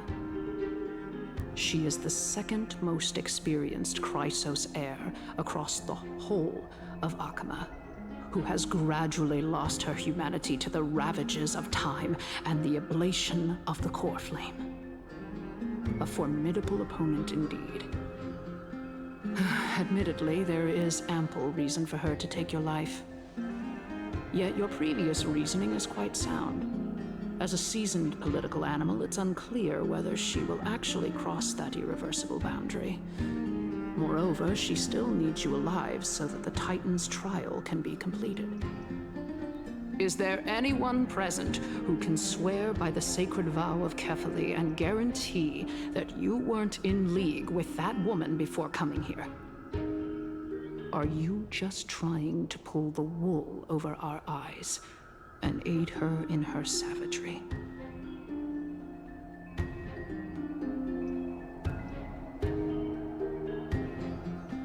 I believe you're aware of Castorus the Executioner.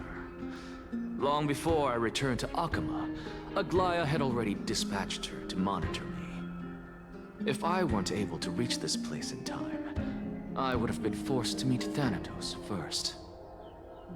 As compared to a comprehensive plan with uncertain results, if you decide to cut open my chest and remove the core flame, wouldn't that settle her nerves even more? Everything is in place. She just needs the right timing. I understand what you mean. At the very least, the both of us agree that this tyrant who wallows in extravagance and greed is the greatest threat to achieving peace in Akama. The Council of Elders is willing to defend your right to live, just as we defend every oppressed citizen. However, I regret to say that sentiments in favor of the Chrysos heirs and Aglaya are only growing in magnitude. The peace that we are aspiring toward, as well as everything that we hold dear, will be destroyed completely. The city will be burned to ashes, and the citizens' blood will be shed. Tell me, what are you willing to do for our esteemed citizens so that they can vanquish the enemies of our fine city?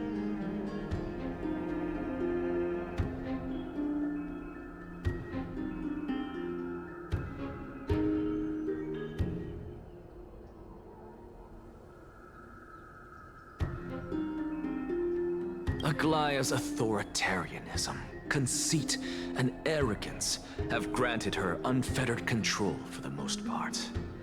Yet these traits are also her greatest weakness. If I can render her helpless by forcing her to experience the agonizing pain of betrayal, I am certain she will never recover from such a setback. Surely you don't believe that such a tiny betrayal will be enough to push her to her wit's end. What's more, there are many who remain silent, merely watching to see how much chaos I can unleash. Not to mention, you know full well that the Chrysos heirs have never been a united front. In the name of Kefali, Akama thanks you for your sincere and valuable thoughts. At this stage, it's clear that you and I understand the benefits to be won from this discussion. Let me put it plainly. The Council of Elders has always been renowned for its fairness, and that fairness is built on a foundation of sincerity.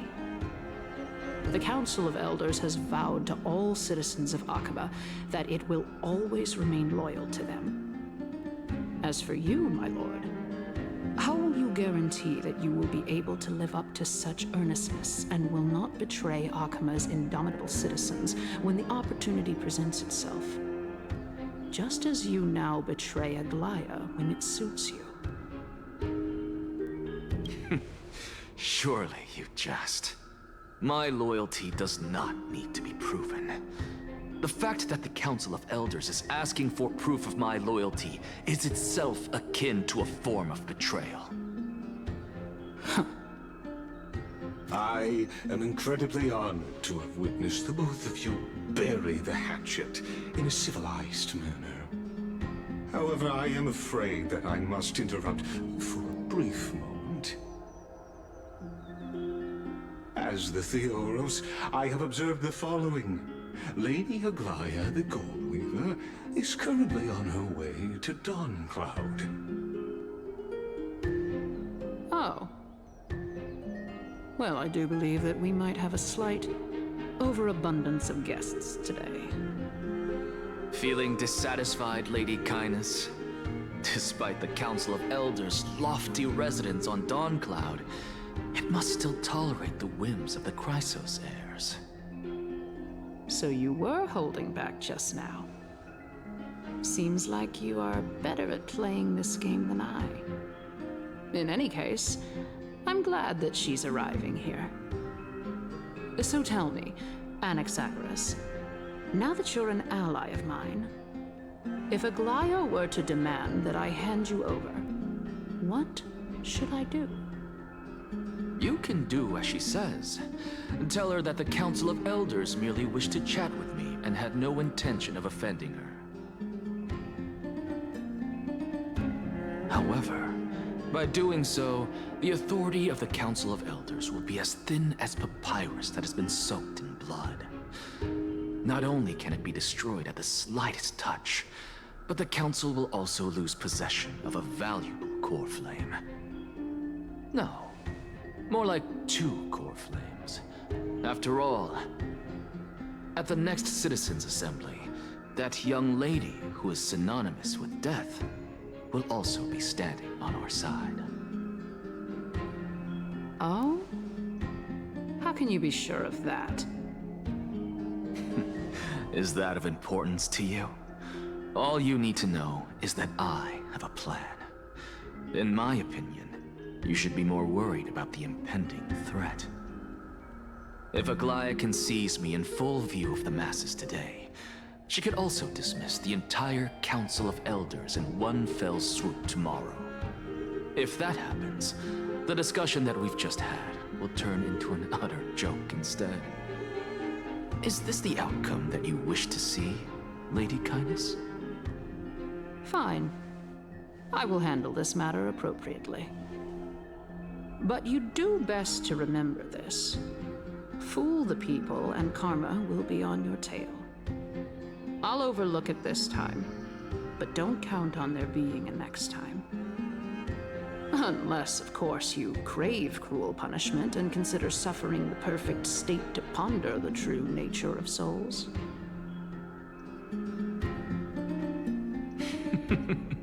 Well, what do you know? That happens to be one of my rare talents. We shall see then.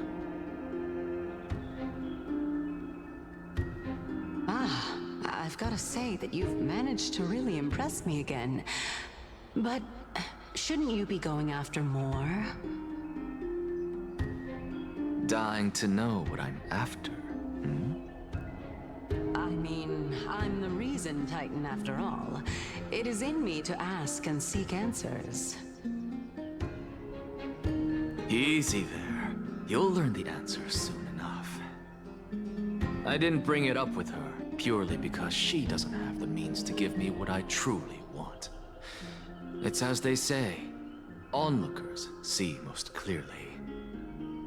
The true masters of Dawncloud have always been the Theoros, who watches over everything.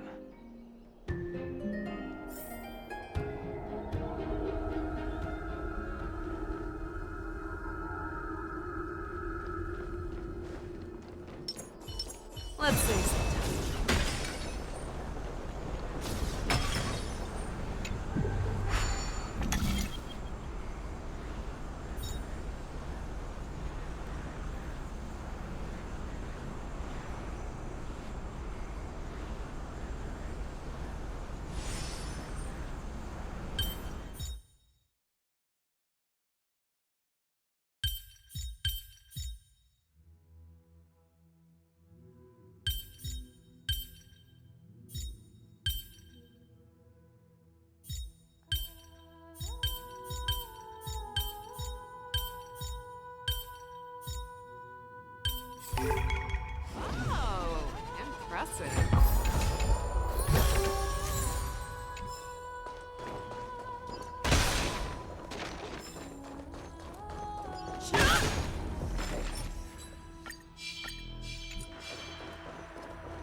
say sometime.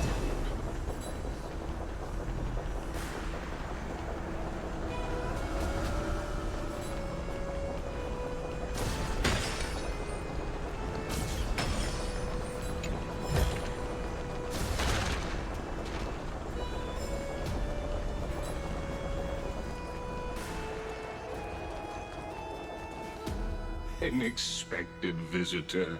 Welcome once again. You know, you could actually skip all the pointless debate and come straight to me to seek an audience with Kefali. I have no reason to refuse you, do I? You may not, but kindness has. Whoever gets hold of Kefali's core flame will get to rule over Akuma. She's wary of me, so naturally I had to gain her trust.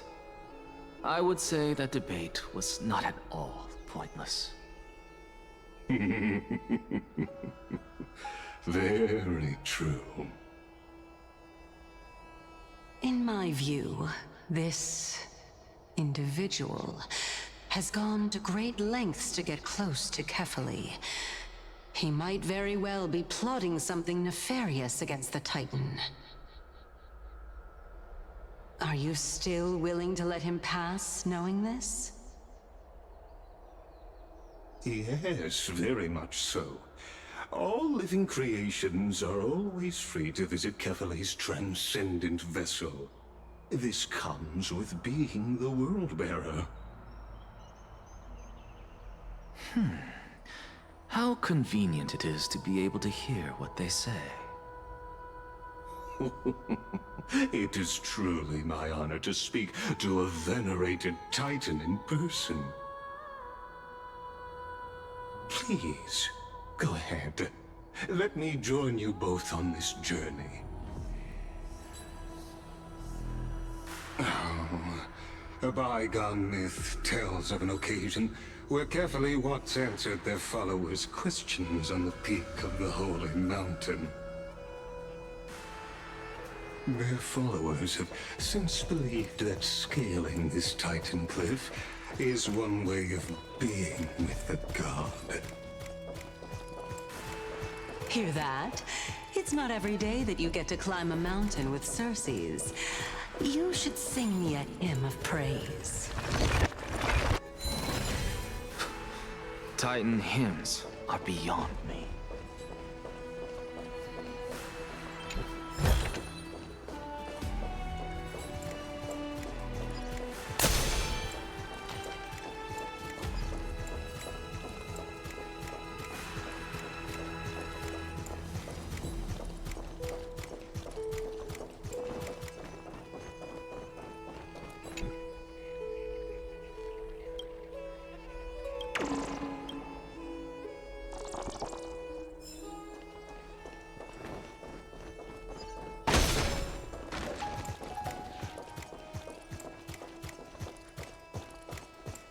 Let's say sometime. Go on ahead. Take this Yanis shortcut, and the long pilgrimage stairway will be waiting for you at its end. I have to admit, I never expected you to not ask me anything. Not even my motive.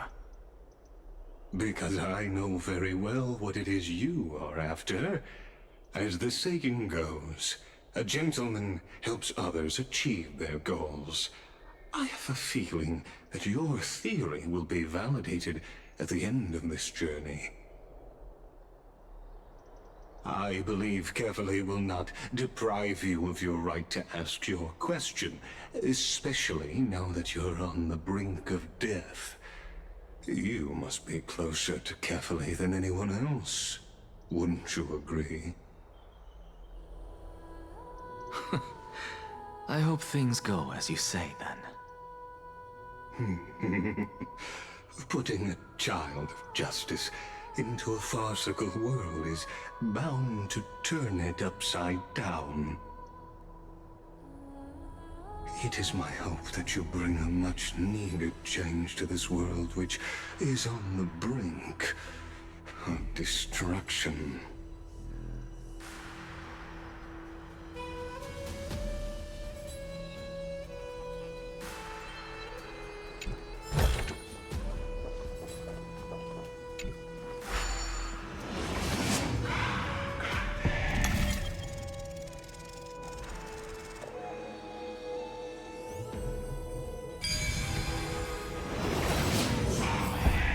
Honestly, this is my first time going up to Dawncloud's peak. What a splendid view. Isn't it about time you recognize the magnificence of us Titans? Well, I don't see how this place is different from those temples in the city. All they have are magnificent facades.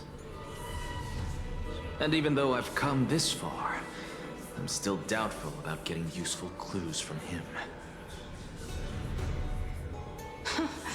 I must be getting ahead of myself to be expecting to hear something nice from you. Oh? Haven't you been in my head for some time now? It's high time you get used to how I feel about things. Alright, we're just a short hike away from Kefli. No time to waste here. So the intellectual debate from earlier was too draining for you, huh? If Amphorius gets a new lease on life, you should focus on strengthening your body and stop shirking social interactions. Save your concern. The Titan is in sight. Can you make it? Why? Are you going to carry me up if I were to fall now? I know how far I can go, so just hold your tongue and come along. Fine then. I guess I won't say any more. I'll just wait till your soul dissipates completely to gain control over your body. Wait. Is that... Cersei's? Hey, look at that. Huh? What should I be looking at? Am I hallucinating? Or do we even get to see souls when we're close to dying?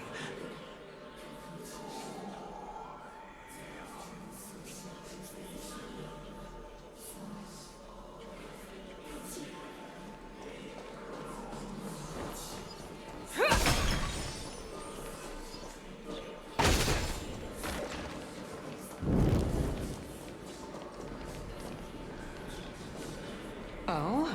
Why didn't you bring your favorite spear with you on this trip, Nias? Nias. I know I've heard this name somewhere. It's unfortunate. The Black Tide destroyed every last inch of my calyx. How could that be? Even a creation of Georios, from their prized ores and molten fire, couldn't escape the fate of destruction? Hey, Cersei's. Do you know a certain Nias? Nias? No, not that I remember. How did you even think up such a strange name? I just saw him. Nias. A warrior-like figure who was just chatting with you here.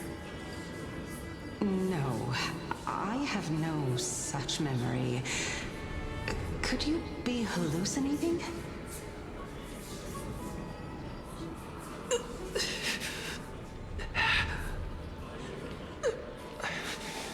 This is a departed spirit.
Enough about me.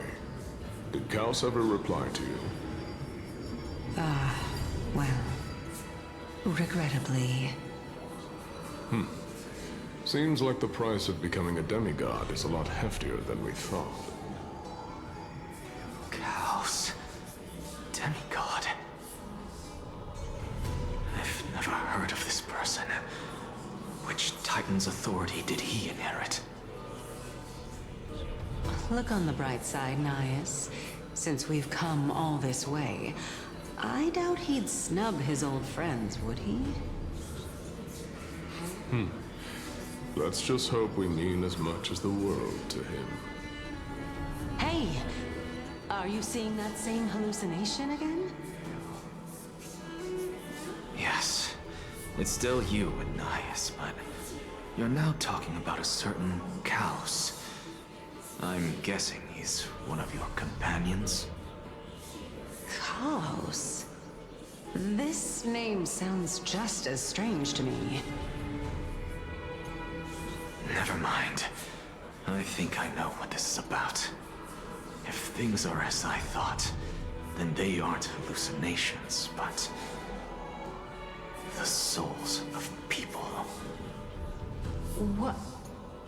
But if those are the souls of the dead, then what am I? Beats me.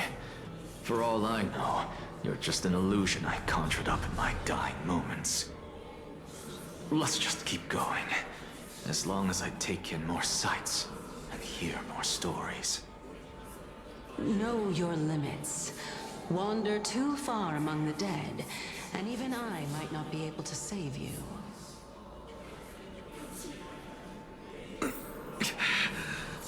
I'm fine. If this is indeed as I thought, then this will be very amusing.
Let's say something. Sometimes it's nice to slow down a bit.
Surely there's something better out there.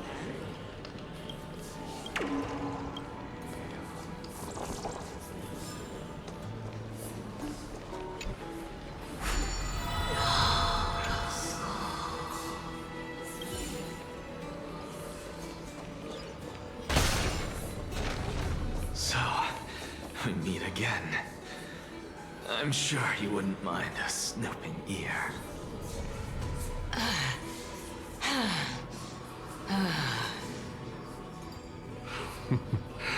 Can you keep going? Of course. I'm just... If I knew we had to climb a mountain, I wouldn't have come along with you. I guess this also counts as one aspect of the world-bearing burden. If Amphorius does have a next life, you may want to get your body in shape. Keep your sarcasm to yourself. I'm not getting anything of value from them. I would sooner throw myself off this cliff and hit rock bottom than exercise even a little. I am Calypso of the eminent Seven Sages, after all. Training would make me no different from those Helcalithist barbarians. Calypso. She's one of the Seven Sages. A member of the Grove? No, she can't be. I would know her name if she really were one of the Seven Sages. Hey, Circes. Does the name Calypso ring a bell? Circes? Daggone. Doesn't matter. I can do this myself. Looks like I'm nearly there now. The land of the dead.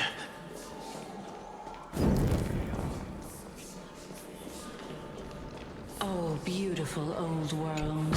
Where are you now? Oh, legendary era Chrysia. Return to the mortal realm. Splendid gods once walked the paths we walk. Alas, all that's left of that warmth is a hazy mirage.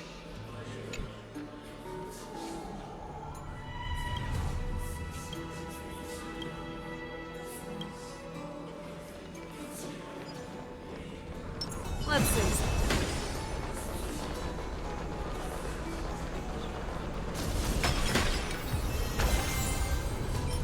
Peerless.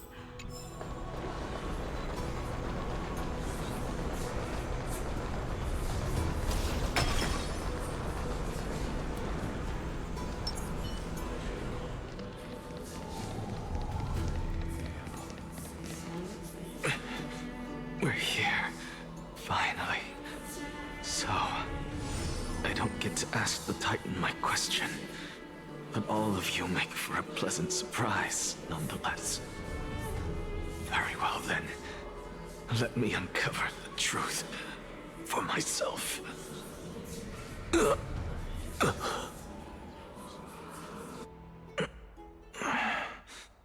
Did I still fail to make it in time? Huh? So, I'm back here again. This is... I can hear it. I hear it from the depths of the tides, behind the closed doors of the void world. A voice ready to tell me something. This time, the voice is a lot clearer than before.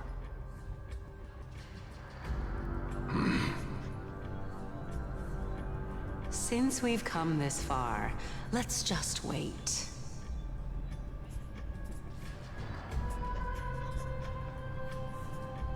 Lord Nias and Miss Calypso, are you both here to visit Chaos too?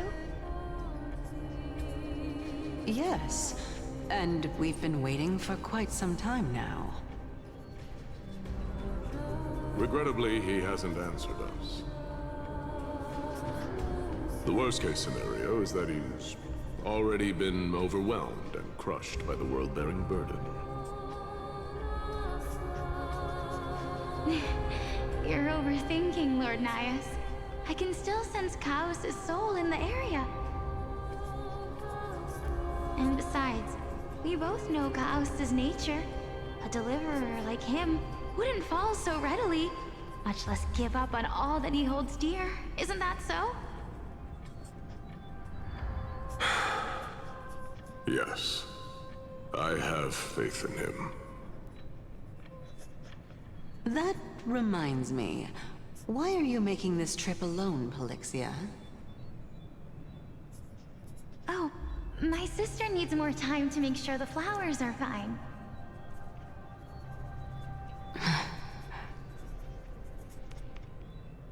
Such a pity. Both of you have hearts kinder than anyone else. Yet you are born only to take over Thanatos' divinity. Everything that I see and hear this time has left me shaken to the core. What may seem like a mundane conversation is in truth a once-in-a-lifetime exchange that has revealed the ultimate answer to Cersei's question. The conjecture has taken shape and must now be solidified into a theorem. Next, I only need to seek verification from Kefali. By doing so, I can answer Cersei's question and reclaim my body. But no, I will not do that. That isn't important. Because another one of my conjectures, one that I have always dreamed of proving, has been proved right this very instant. Fusing a mortal soul with that of a Titan to replace said Titan is not a ludicrous idea after all.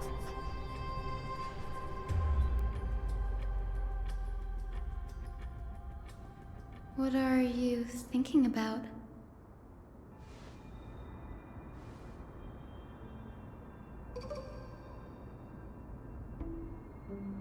Is that so? You don't look the slightest bit amazed, though. Plus, you seem to be strangely familiar with the city around the Great Tree.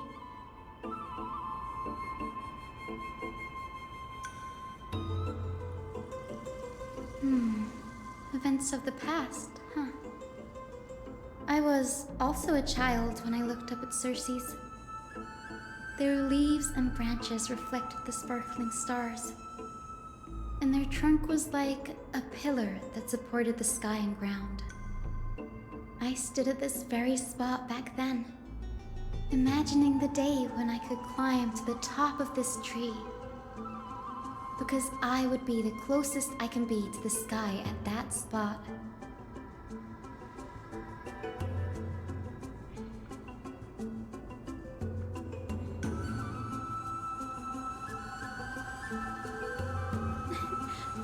read too much into it.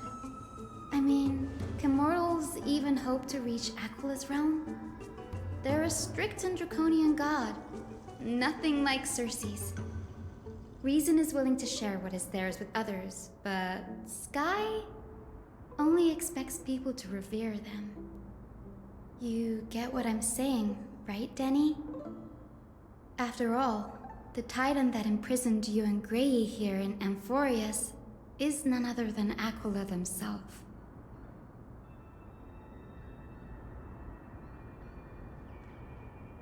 But there will always be people who dream of soaring towards the sky. The Grove has a wealth of research on Aquila, and that is exactly what we are here for. It's just... I never thought Grey would meet with something like that before we set off. As a physician, I should have been there by her side.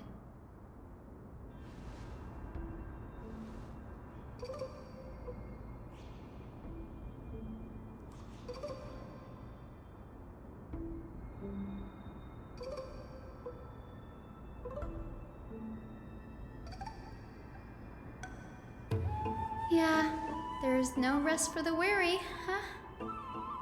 In any case, what we're looking for could be anywhere in this enormous grove. Let's split up to cover more ground. Danny, with your skills, I'm sure those monsters born of Black Tide will pose no threat to you anyway.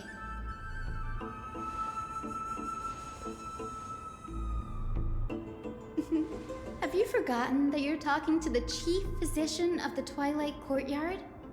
Have more faith in me. I'll be just fine.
Really now? Or you could... I'm kidding, Danny. This is... We can do it! Have some sunshine! We can do anything! As you wish. Dispel the gloom! Destroy the skies! Embrace a new life.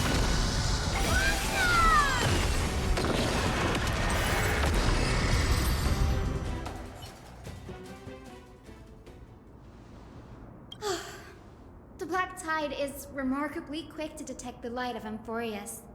So or rather, the blessings of the Sky Priest in me, might have unknowingly called them to me. Anyway, never mind that for now. Here, you might want to have a look at this. I found it around here and thought it might be of interest to you.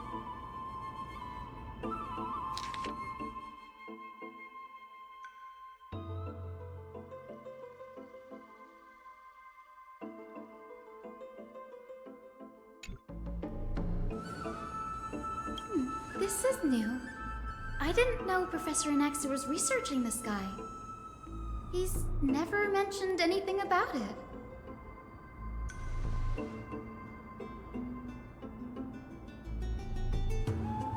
Might is an understatement. Anaxa has never been one to venerate the gods, nor has he ever found it within himself to put any faith in the prophecy. People have come to think of him as a heretic, even in a place as liberal as the Grove. Yet, it is also this very blasphemer that Cersei's favors.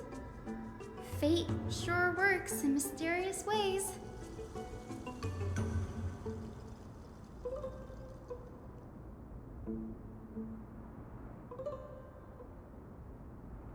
Oh, let me have a look.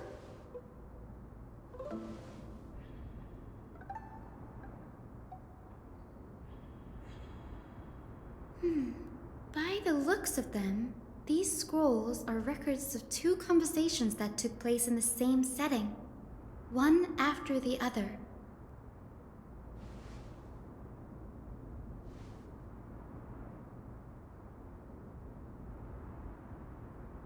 Sure, go ahead.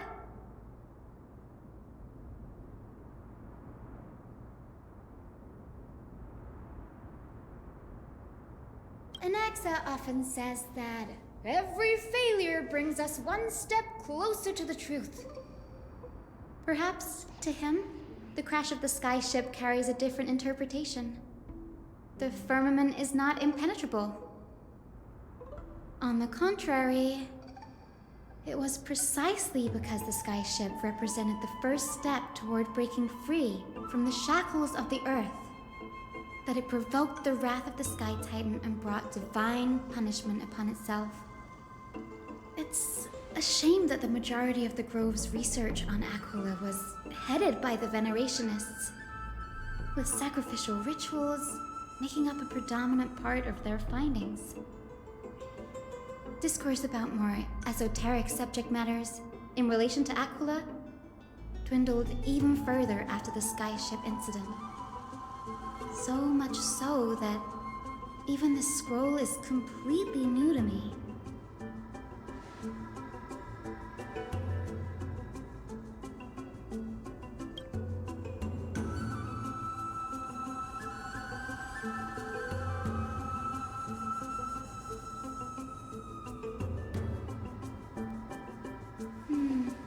That's what I'd like to know.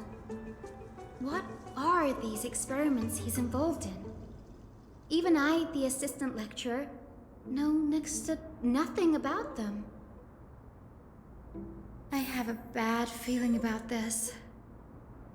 Could there be more to what happened at the Grove?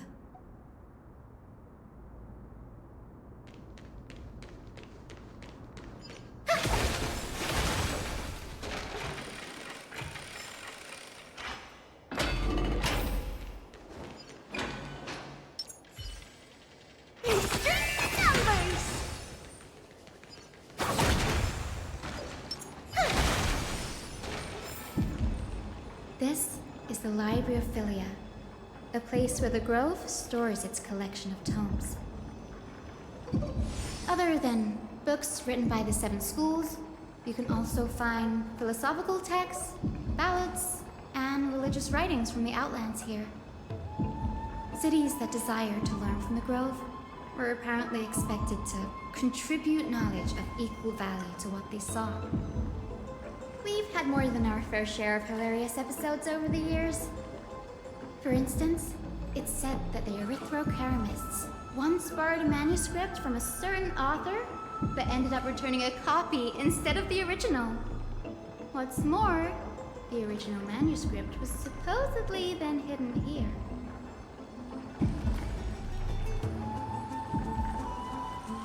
Nice? No need to hold yourself back, Danny. You can just tell it like it is. Their behavior was no different from bandits.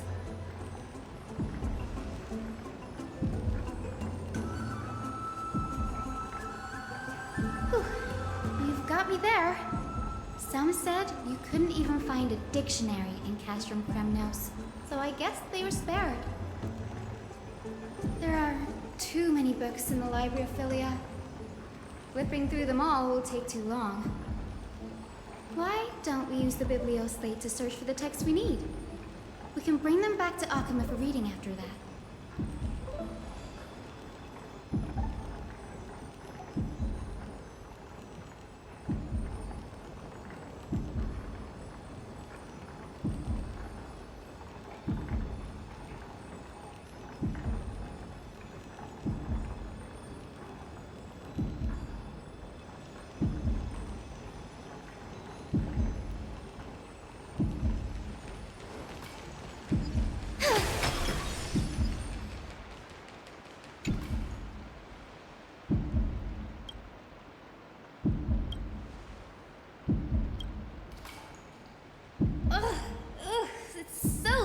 In here. Whoa. Are these all complaints about him? I can already see what they must have written. Anaxa has no respect for the gods. His very existence undermines order in our society. They're probably all things like that. Why else would they call him the Great Performer? When Anaxer established his school of thought, the first thing he apparently did was read his own work to everyone. Are the Titans truly an accurate reflection of what humans think gods should be? Worlds created by gods are indubitably perfect, but what of Amphorius? Only foolishness and insensitivity everywhere you turn.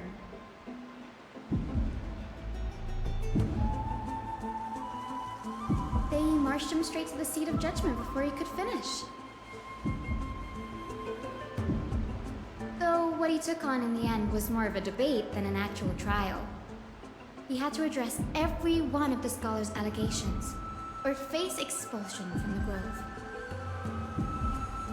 The first allegation was...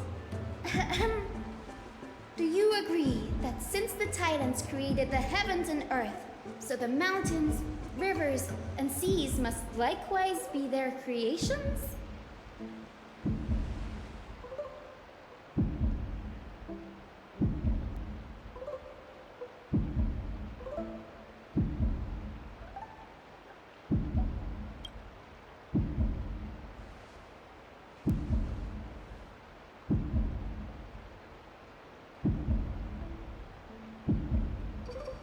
Anaxa would have probably been spared a lot of trouble if he had answered this way.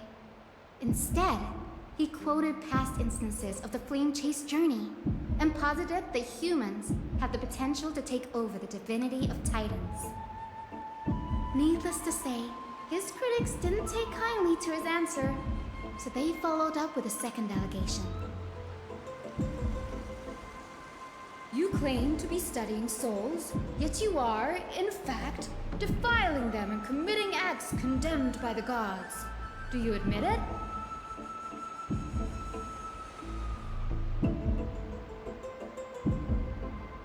Anaxa always wears an eye patch, never removing it, even when alone.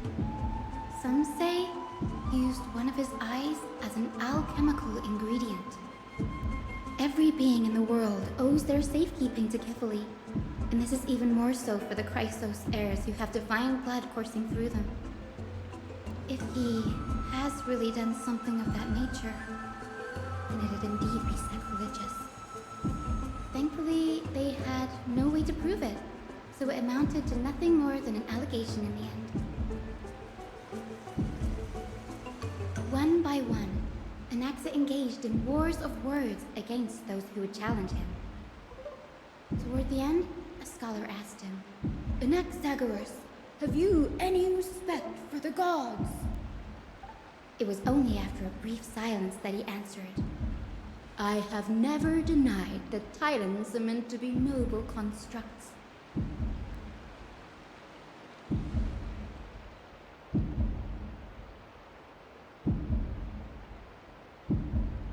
Yes, I'm not sure how that controversy was eventually resolved, but what's for certain at least is that Anaxa was allowed to stay in the grove where he continued his research, despite being regarded as a heretic. By the way, this stack of complaint letters has reminded me of a place in the grove. We may find clues there that aren't on the teleslate. I'm talking about Anaxa's alchemy lab, hidden between the cornerstones.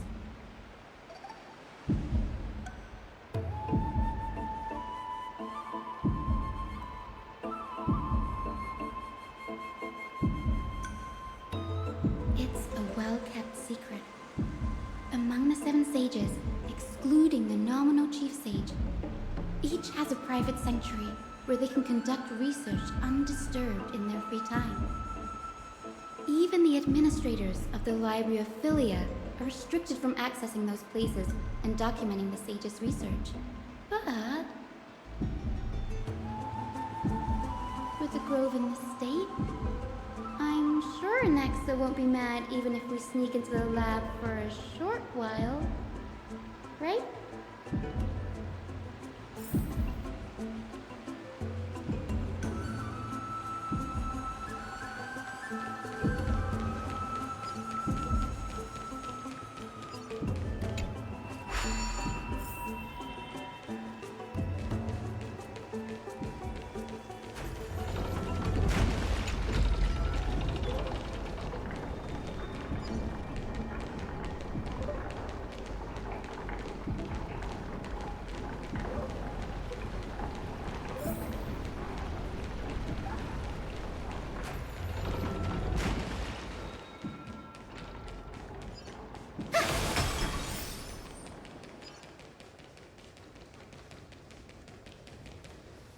This is the place, but where is everything?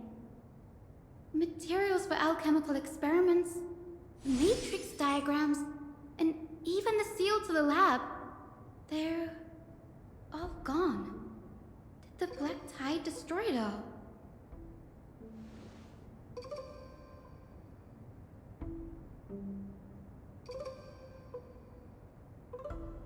No, not even close. Not only are alchemy experiments high-risk activities, but Professor Anaxa also has a penchant for using bizarre materials. Students often saw him walk in looking right as rain, but come out covered in soot with his hair singed. Naturally, no one dared to come near this place. Huh? That bookshelf over there seems to be the only thing still intact.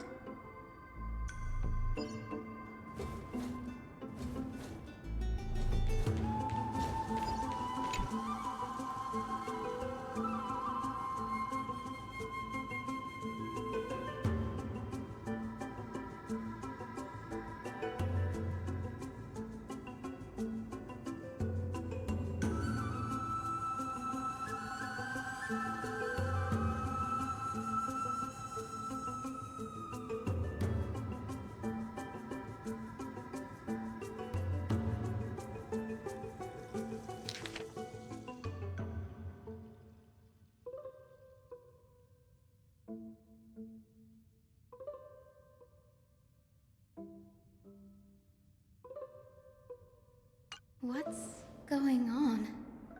Anaxa is conducting research on our friends in Alchema and... me?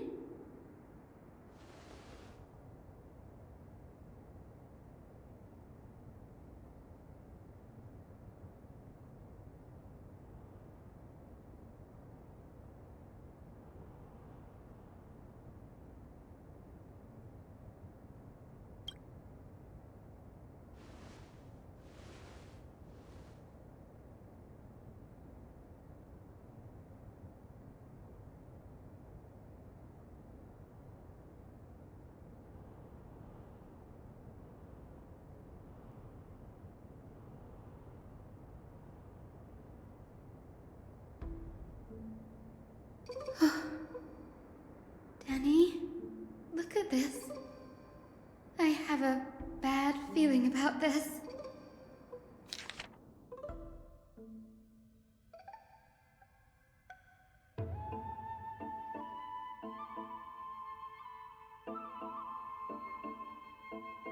My biggest fear. It's come true. After going through his notes, I think I can piece it all together now. Anaxa was carrying out experiments on soul transmutation.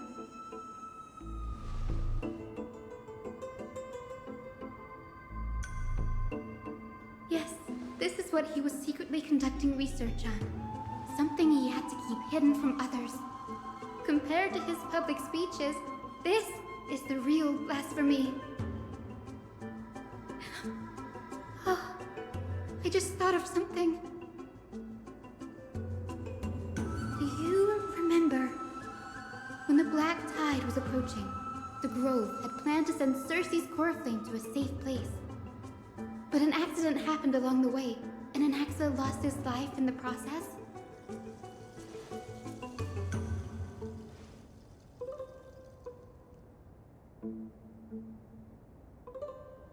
That's right.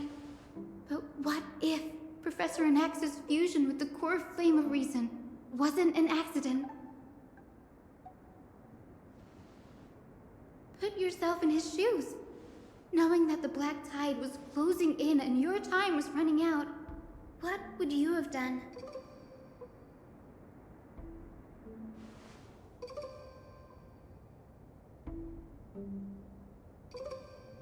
Exactly.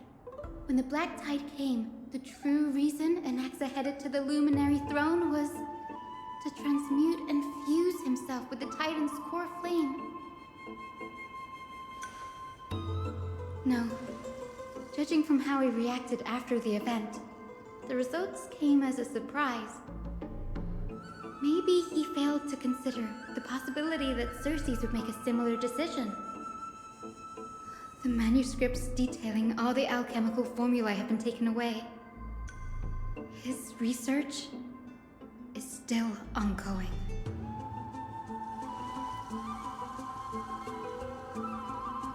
Like, what?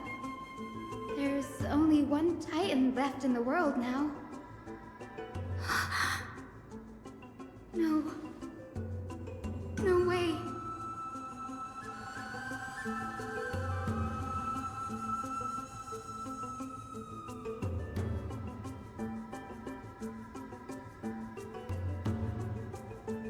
He's after Kefali. Sir, this sky above us, it's not real, is it? Of course not. This is just an image from a projection device used for educational purposes. A simple trick. The day-night cycle has been lost to this world. So that students like you may still learn about the night sky, astronomers have harnessed the Titan's miraculous power to manipulate the light, projecting the nights of the past here for you. Much like how the sky above the Holy City is also illuminated by Kefali's dawn device. So, the skies of Akama are fake too. You mustn't conclude that, Anaxa. You should know that only a child would expose a trick and be proud of it. Often people know more than they let on. They simply choose to feign ignorance because they have no other choice. Then they're just deluding themselves. People believe in Kefali's tale of Genesis, accepting wholesale whatever the priests preach. But we're different. We've already walked out of the firelit cave of ignorance. We have already realized that we live in a world where Titans make the rules. Even when we look at the sky, we're only seeing what they allow us to see. rather than gazing at this mockery of a night sky fabricated by them for the rest of my life. Why shouldn't I be the one to take control of the projection device instead? So much time has passed since you sowed the seeds of doubt in my heart, child. Many a night, I find myself penning down all my theories and wild ideas, only to burn them to ashes when I open my eyes in the day. Why? Because we'll face death by burning if word gets out? As a sage of the Venerationists, my soul has already become inextricably linked to the great tree. Every word I say and every move I make is certain to influence every leaf, every branch, even the tree itself. But above all else, my days are numbered. Instinctively, I have my doubts about the golden blood and the human soul, yet I have no means of verifying them. The golden blood in my veins is woefully thin, and I am loath to waste what little time I have left obsessing over a hypothesis that cannot even be proven in the first place. But I can, sir. I can do it for us. The time is right. Give me all that I need, and I shall accomplish this grand feat on your behalf.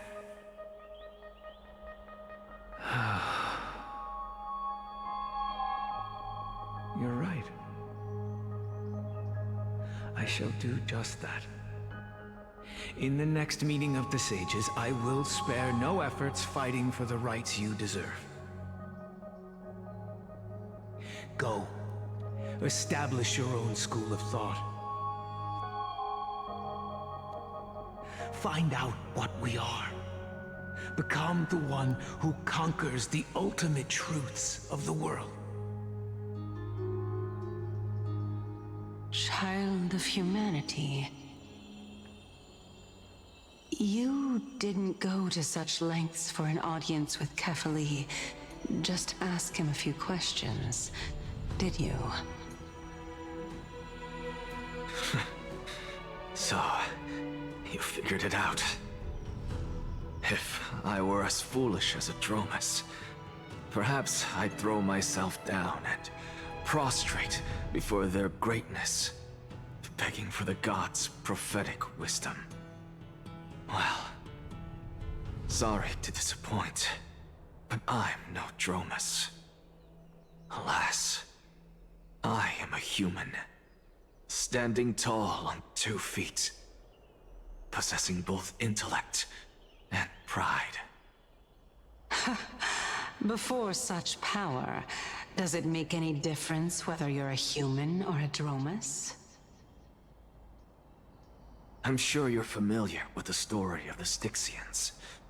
When the raging waves threatened to swallow them, they didn't just give up and become sitting ducks. No. They constructed a dam that kept the roaring tide at bay, chaining down the mad Fagusa. They call me a blasphemer, Xerxes. But that doesn't mean I deny the existence of gods. It's just... as I see it, Titans are simply a force that mankind has yet to find a way to tame. Oh? If power that rivals the Titans is what you crave, why not conform to the prophecy and brave the trial? Why stop at harnessing the power of the Titans when I can do so much more? The source of life is what I wish to grasp, to understand what makes up the soul, and to learn what we really are. Thanks to you, I've had the chance to personally verify, in more ways than one, that the soul indeed ceases to exist in death. But where there is death, there is life. And where there is an end, there must also be a beginning. How then is a soul born? That was the only unknown variable left in my calculations. And by the sound of it, you have already formed a conjecture. No. I have already drawn a conclusion. In my journey unto death just now, I finally saw the answer with my own eyes. Professor Anaxa, I'm here. Her life hangs by a thread. I must ask you to refrain from taking any unnecessary steps. Of course. I'll bring this to a conclusive end, and give you the answer you so desire. However, in accordance with the principle of equivalent exchange, I must also demand from you what I need. As you wish. Don't you care to know what the price might be? It's a matter of uncovering the truth about the Death Titan and her survival. This may be the only time I can ever save someone's life. There is no need for me to think twice. I see. In that case, let the show begin. Indulge me. Am I correct to say that you intend to prove Thanatos' whereabouts and prove the nature of our existence now? Before I begin, I must confess I had been stuck in a cognitive trap all this time. As unrelated as these two propositions may seem at first glance, they are in fact logical equivalents. They are merely two different ways of telling us about what the soul is at its core. The reason I say this is, as I've mentioned earlier, the answer was hidden in my journey unto death. Anaxa, you were in the Netherrealm? Yes, I am but a living dead man now, but that's not important. What truly matters is, I overheard a conversation between heroes. That's not all. Remember how I said you were a part of that conversation too, Circes? And I've told you that I have no recollection of such an event. That was likely just an illusion conjured up by the mind of a dying man. Of course you would remember. Because that wasn't you. That was Calypso, one of the 7 sages of the Grove. Calypso?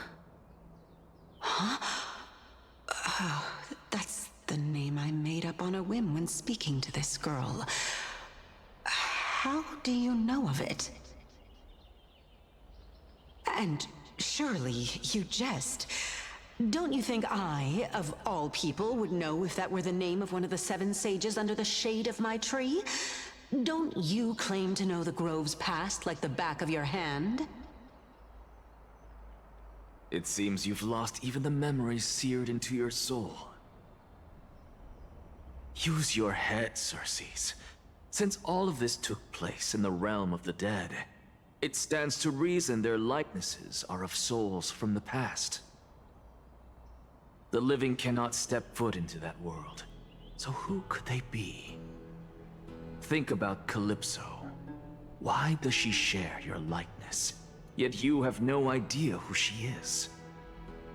The answer is evident, is it not?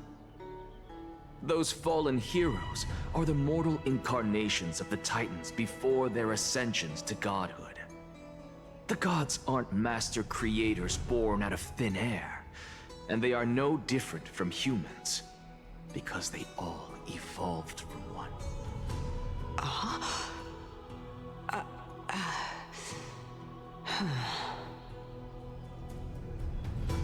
Does this answer disappoint you? Yes, because you've answered nothing. If I truly was once human, as you claim, then where do the children of humanity come from? even on the off chance that you speak the truth, this brings us no closer to grasping Thanatos' whereabouts. How are we to find them? I knew you would say that. But it matters not. I know what I'm doing. Actually, why don't we have this supreme being standing before us tell us everything? You can revive a Titan? Humans cannot return from the dead. Neither can gods. But all we need to do is look at this from a different perspective, and the problem will resolve itself. The solution is simple. Just like what you did to me. If I'm reborn as Kefali, I can rebuild the world and all within it as they once did. Simple, is it not?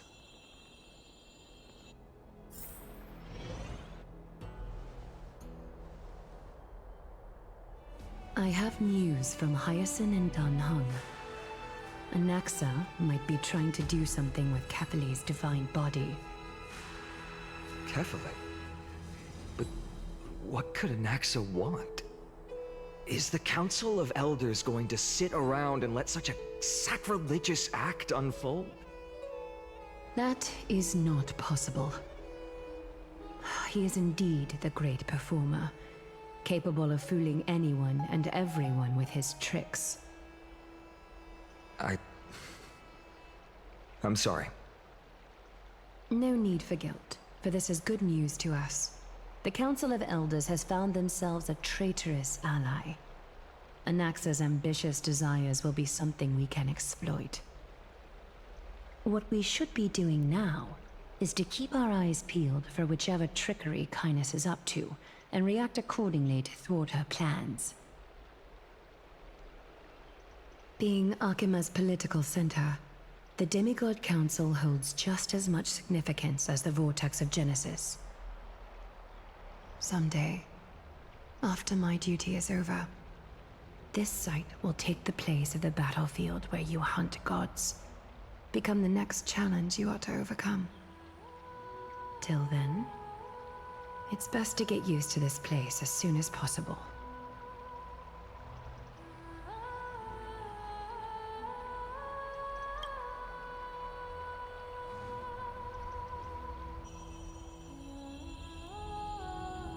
Preposterous! The Christos heirs only have their standing because of the Council of Elders! How dare they trample over it!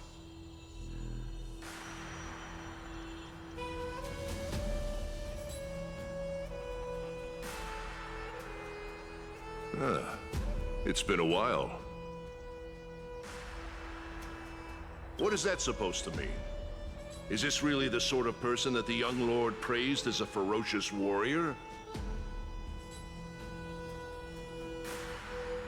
It has indeed been some time, Lord Krateros. What brings you here in such haste? Shh, keep it down. Be more vigilant. See those duplicitous dogs over there? They do the dirty work for Kynus. I've already ordered my people to hold them back, but we should still lay low. Unless you're itching for a bloody fight to get a workout in. My bad. So, did something happen? Did you hear thunderclaps last night?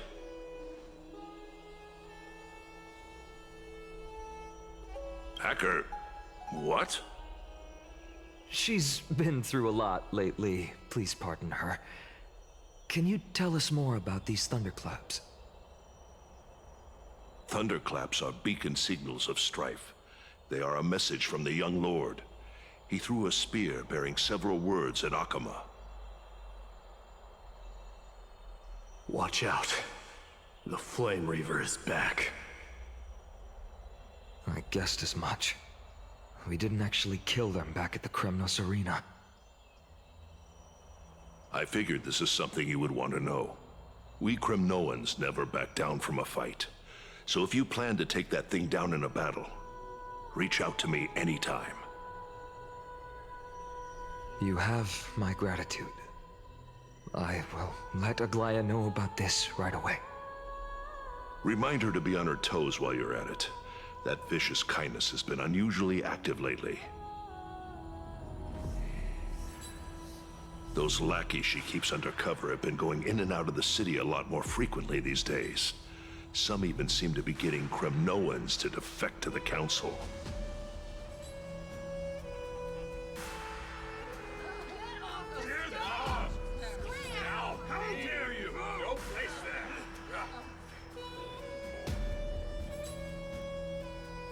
That's... Looks like you can see it for yourself. We should get back. Thank you for the intel, Lord Crateros.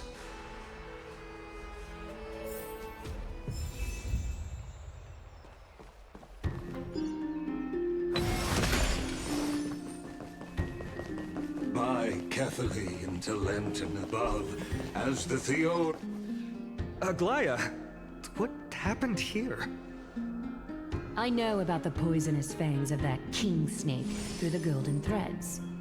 In the past, I would be confident about keeping her in check, but I admit I am now unable to do so. What do you mean? It is no longer about eloquence or arguments. I have been a demigod for far too long that I hardly have any humanity left. Before I realized it, I have become no different from these hypocrites, no longer capable of relating to the people. This has come a lot sooner than I expected. But perhaps it is time. I need you to step up, Finan, in order for me to retreat behind the scenes. Yes, this is my duty, but... It is far easier for the Council of Elders to fool many than just fool one person. Their so-called more support is no more than a ruse to distribute power using words instead of lances. There is no glory in winning this debate, but that makes having respect for humans so much more priceless. Finan, you are a Chrysos heir without flaw, capable of relating deeply with humans. I appreciate what you've taught me, Aglaya. I hope we'll live up to your expectations and win this debate.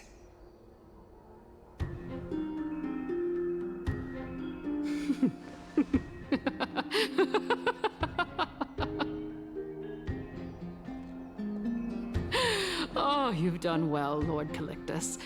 Let me take over and personally close this debate for today. Dearest counselors, let it be known that I sorely miss the blissful times portrayed in lyrical poems. Back then, Amphorius was home to nearly 1,000 cities, each with their own local faith, while gods walked the earth and shared close bonds with humans. Yet, in the present, people from all over are forced to leave their homeland to seek refuge in the holy city, where they hope to rest under Kefali's protection. All of us have long been in the same boat, with no way out of this plight. We didn't have a choice in the past, but now, the Council of Elders brings to the table a new possibility. All I have left is one question for you. Would you rather strive toward the unheard of Era Nova, or return to the prosperous Era Chrysia of our past? Make your choice. Now, which of the two would lead mortals to an ideal future?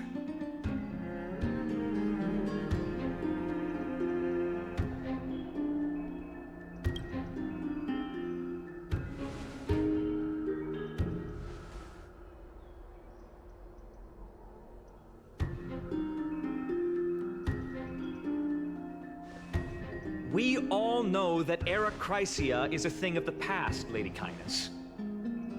Please, enlighten me. How does the Council of Elders plan to turn back time? Let the 3 Titans of Calamity be born, and Erechrysia is nevermore. But bring demise to those Titans, and Erechrysia will descend upon us again.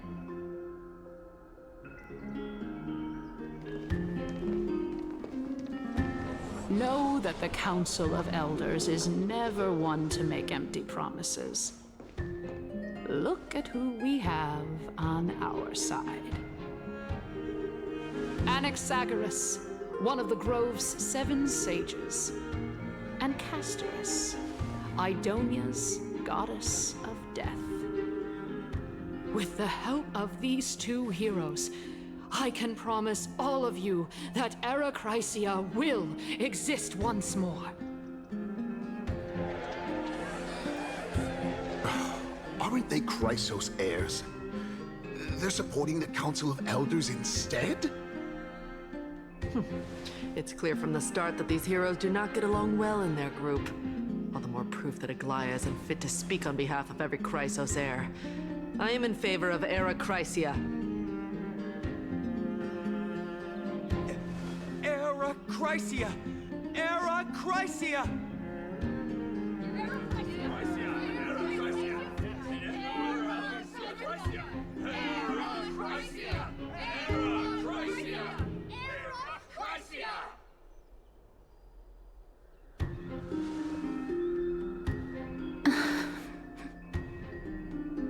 Castorus? Why are you standing over there?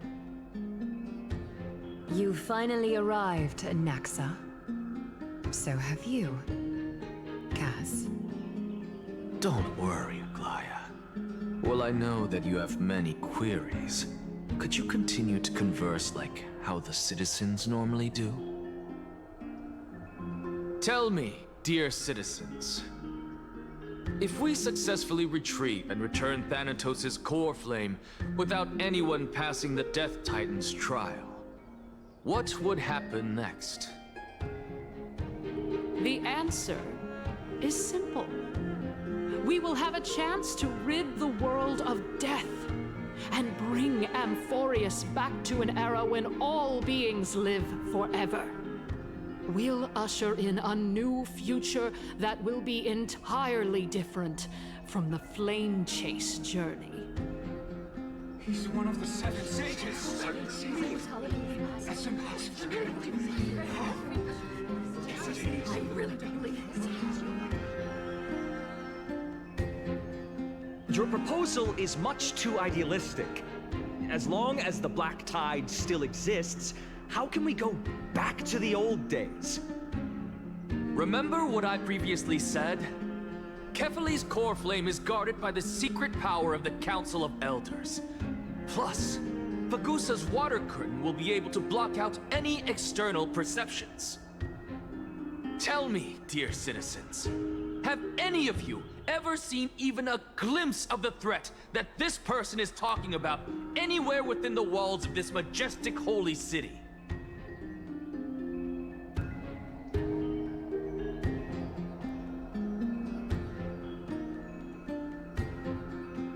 If we eliminate death, then there's no need for us to fear that Flame Reaver, right? Citizens, let's loudly sing the blessed hymn. Oh, beautiful old world, where are you now? Oh, legendary Erechrysia, return to the mortal realm. After the destruction of the 3 Titans of Calamity, the Flame Chase journey will have to end. Erechrysia! Yes! Yes! It has to end! It has to end! It has to end! It has to end! This is bad. The masses are now totally riled up. Anaxa, pray tell. Everything that you've mentioned hinges on the premise that we can find Thanatos' existence, right? Thank you, Lady Aglaia, for still caring about this city. However, dear citizens, we are truly fortunate and blessed. For Castorus, Idonia's goddess of death, will surely find Thanatos under my guidance. What? With that, I solemnly promise that the core flame Lady Casterus brings back will be personally managed by the Council of Elders. Thereafter, if we are able to garner the support of all of you at the Citizens' Assembly, we shall spare no effort in ensuring that the Era Chrysia will return to our world once again.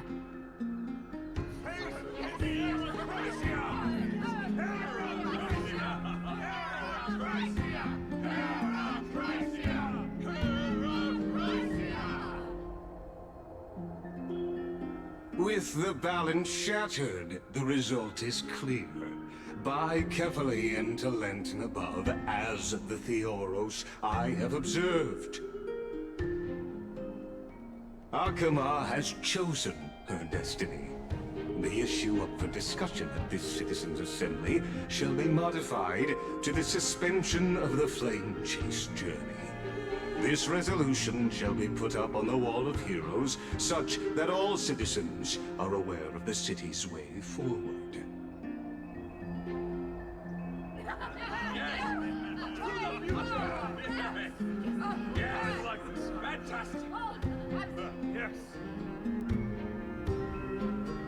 Aglaya, dear Aglaya, what has caused your heart to soften? You also don't seem to be as quick-witted as before. Wag your tongue as much as you like. Since the Flame Chase journey has been preordained by the prophecy, our failure has never been on the cards.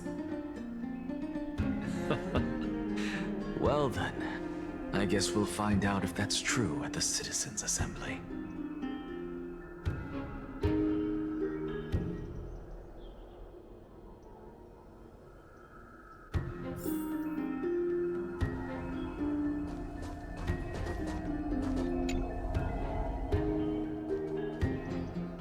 Well, it seems that when I sent you to look for Anaxa, I unintentionally facilitated your partnership with him instead. My apologies, everyone. I know that you have many questions to ask me. I will answer them to the best of my knowledge. In that case, please tell us as much as you can. In actuality, he showed me a past that was both long and heavy. The reason I say this is as I've mentioned earlier. The answer was hidden in my journey unto death. Anaxa, you were in the Netherrealm? Yes, I am but a living dead man now. But that's not important. What truly matters is, I overheard a conversation between heroes.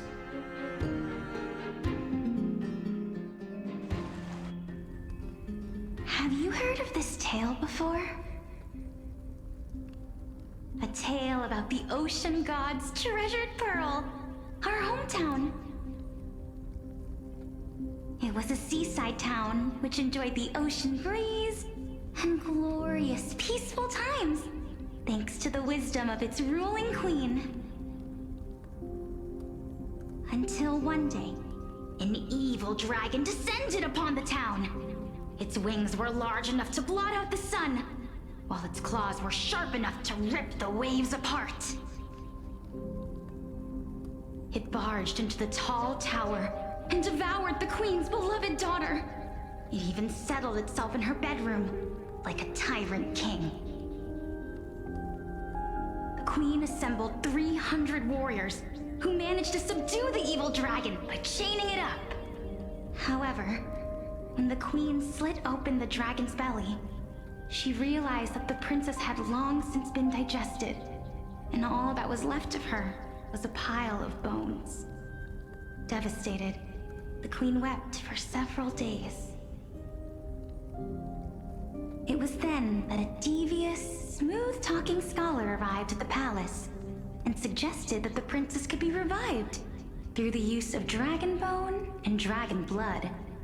That liar called this process the secret art of alchemy. The princess was reborn! The queen was overjoyed, blissfully unaware that the evil dragon's soul still lurked within the princess's body. As revenge, the evil dragon swallowed the poor queen, the glib liar, the courageous warriors, and all of the town's innocent civilians in a single gulp. Worse still, the souls of the deceased refused entry to the Netherrealm because they were filled with regret. Forced to roam the mortal realm, these resentful souls ultimately converged into a river of souls that would not retreat for a long time. The terrifying death had consumed all. Thereafter, our hometown fell into ruin as well. Until...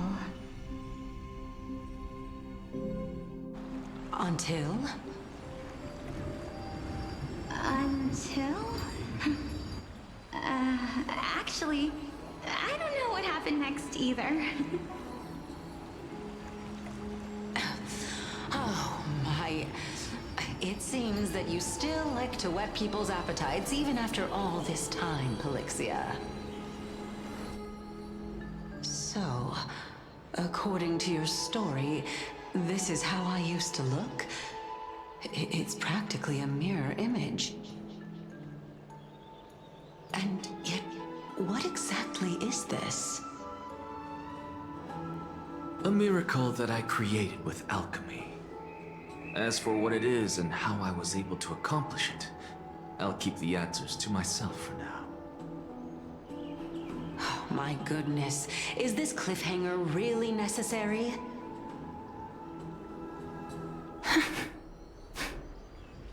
Quiet, Titan. Continue to enjoy this splendid play, and the truth will naturally reveal itself. Dragon, huh? I've heard this legend before. In that case, what do you think of it? I think that this so-called alchemy was a tenuous analogy added to the story by future generations. After all, you've never heard of a tradition of alchemy in your hometown before, have you? Indeed. Before I left home to pursue my education, I never even knew that anybody was looking into this area of study.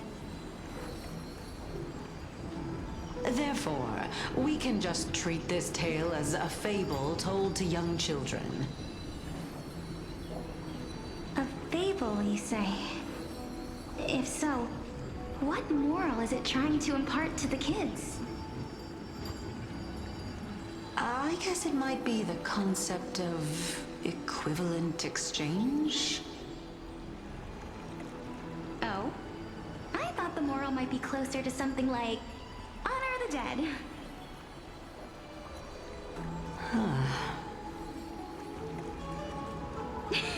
What? At a loss for words? No. I merely realized that we're both thinking of the same principle. If life is priceless, then there is hardly anything else in this world that is of equal weight to it, right? Indeed. As expected of the wisest scholar in the land. You flatter me. Why don't I ask you a question as well, as a form of equivalent exchange? Of course. What is your question? If I imparted my knowledge of the art of alchemy to you, would you use it to resurrect someone you loved? What? What kind of strange question is this?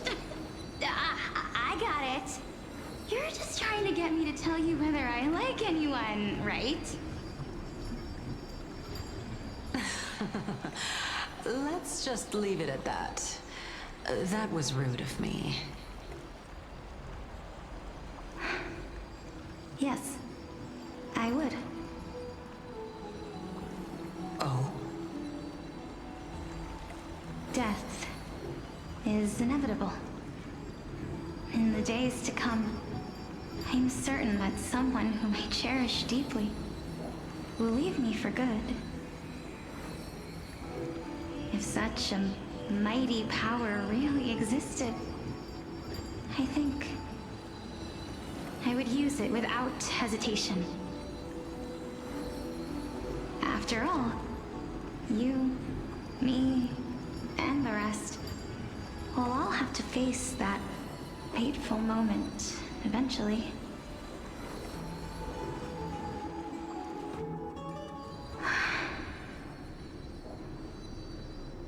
My time is finally here. However, perhaps because of my firm belief in the immeasurable value of life,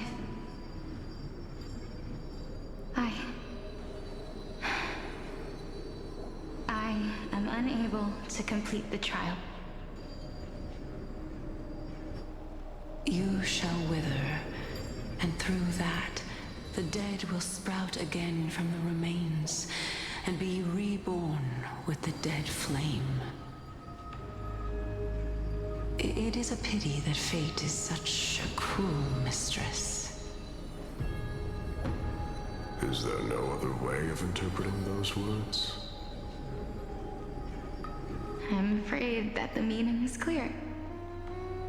Between my sister and me, one must pay the price. Our trial can only be completed when the one chosen sacrifices her life.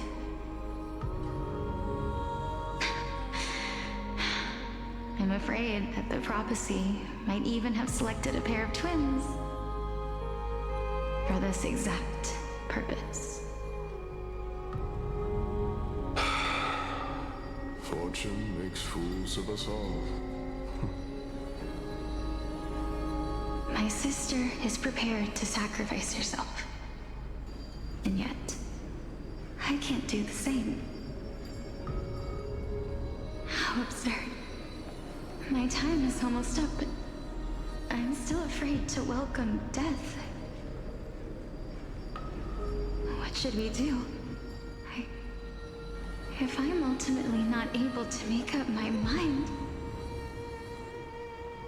Since Chaos is willing to guide all of us and leave this trial to the end, there is still plenty of time for you to ponder. That's right. Don't allow the fog of an uncertain future to cloud your mind. Trial, prophecy, the topics that they're discussing seem familiar. But these three people must not have left their names in the epics. Otherwise, I would have some recollection of this. Amphorius's history before the Titans were born was complete chaos. Is that not strange by itself? I have long held three hypotheses about this. However, let's continue watching for now. Calypso, Polixia, and this warrior. I seem to have met him somewhere before. Regarding this matter, Nias, are you confident that you'll complete your trial? Of course. Though, I am worried about what will happen once I've emerged victorious.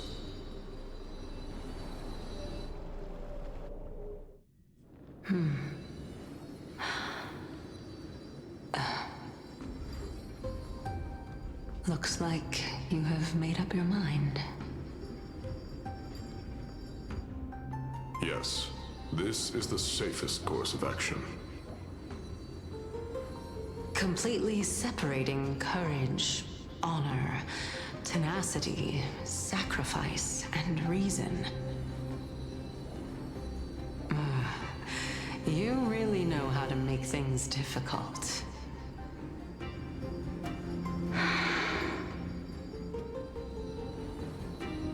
Please, young lady, witness my fall and demise.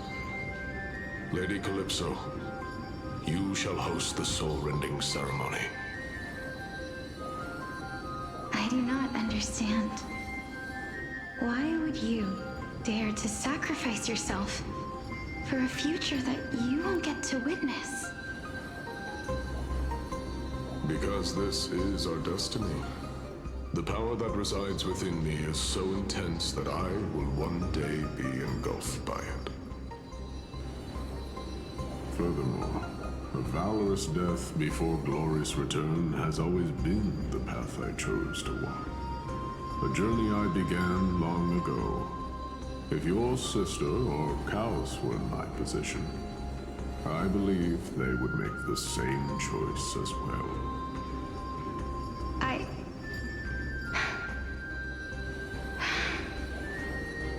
I'm not that brave. I don't know how I'm supposed to face such a serious affair.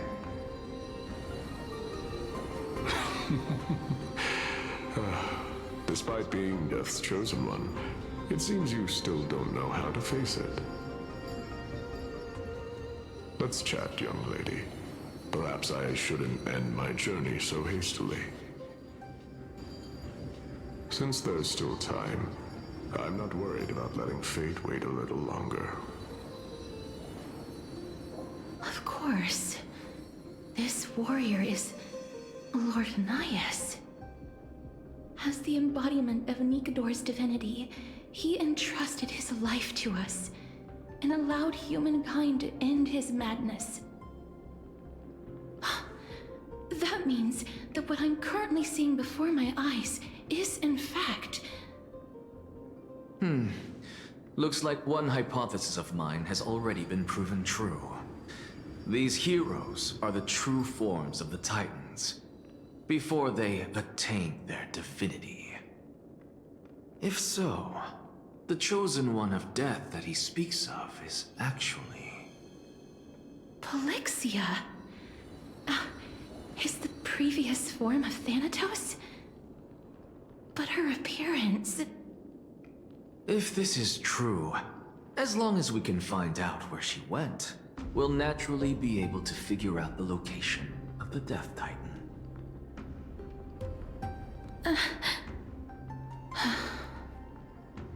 But before that, we first need to witness what ultimately happened to Lord Anaias.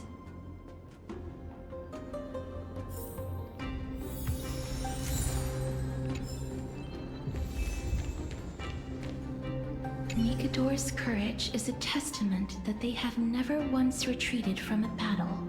I've heard that these words are still engraved in Castrum Kremnos even today.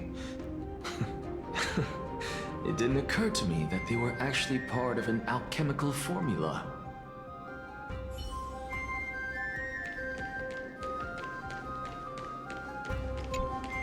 Honor, courage, tenacity, sacrifice. And finally, the only thing that remains is reason. Cheer up, young lady. There is no need to shed tears over a glorious death. All farewells in this world are sorrowful, Lord Naias. No, young lady. As a warrior, I have witnessed too many bitter deaths. But now, all I feel is peace. I did not know until this moment that mortals could live their lives in such a way. Although only a sliver of your soul remains, you remain so optimistic. Or maybe truth is that you aren't able to feel sorrow anymore? To be honest, I don't know either. But I am certain of one thing. This is not an acceptance of death nor apathy toward it. It's not even a feeling of despair. I am just enjoying what remains of my life to the fullest. Enjoying? Indeed. Along this journey that we've taken together, not only have I changed the world, I myself have also changed in the process. And now I have reached the journey's end. When I look back and see the grand epic that I've personally written, how could I not revel in that fact? But when you depart the mortal realm, won't all of your accomplishments be reduced to nothing? Separation and death are two sides of the same coin. Reconciling this doesn't come easily for a mortal.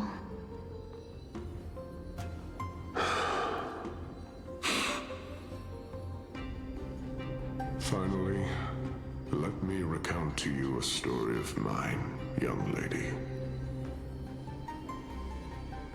The first time I returned from the battlefield, I felt extremely hollow.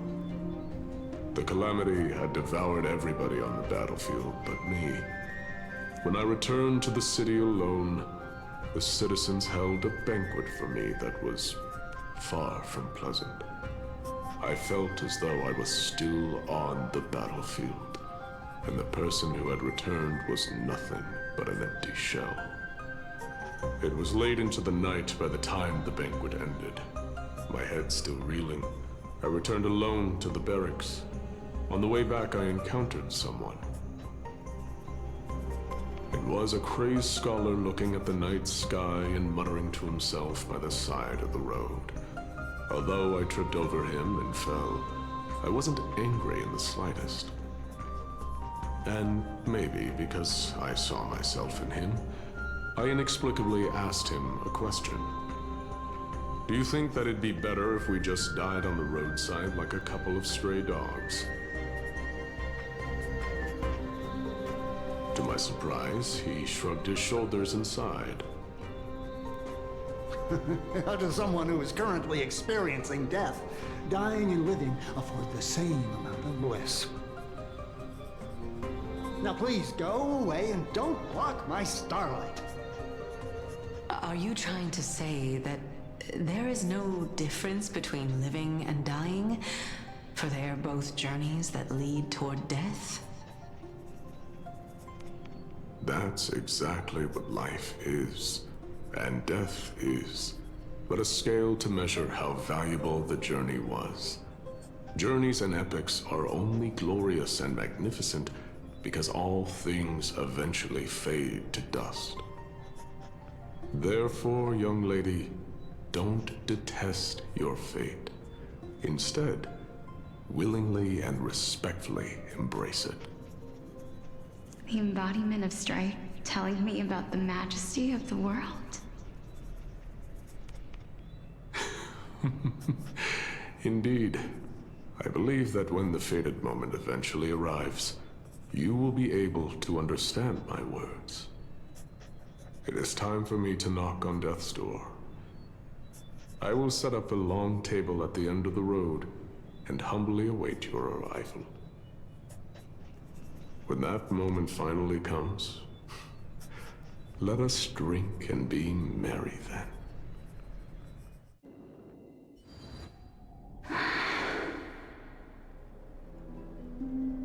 I knew this day would eventually come.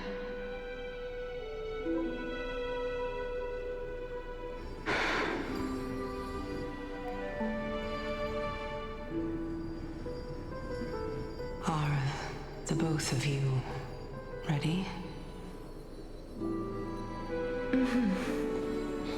Calixia. I'm here.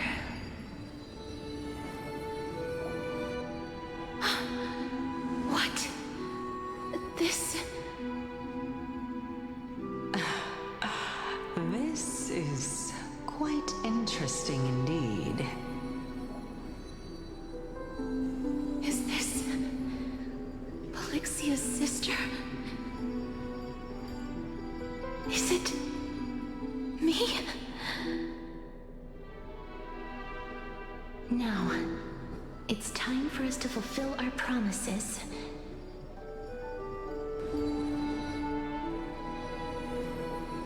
Are you afraid?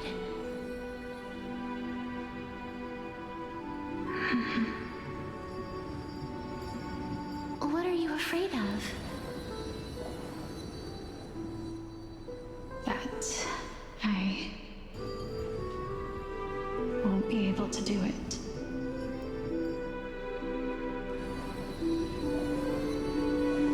You shall wither, and through that, the dead will sprout again from the remains, and be reborn with the dead flame.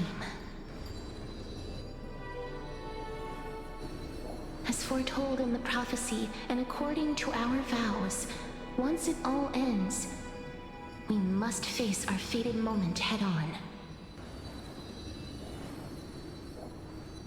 Even if it was prophesized, do we have no say in the matter? It's so unfair. Why are we the only ones who are forced into mutual destruction? Let me do it, sister. Let me be death's sacrifice. I was never long for this world anyway. But you're different. I was the one who wasted your life after all.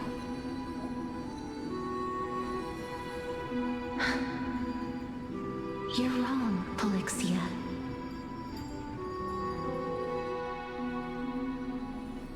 I don't think that my life was wasted. Just the opposite. When I finally arrived at this destination and looked back at the journey I took, I discovered that flowers had long since bloomed along the path I walked.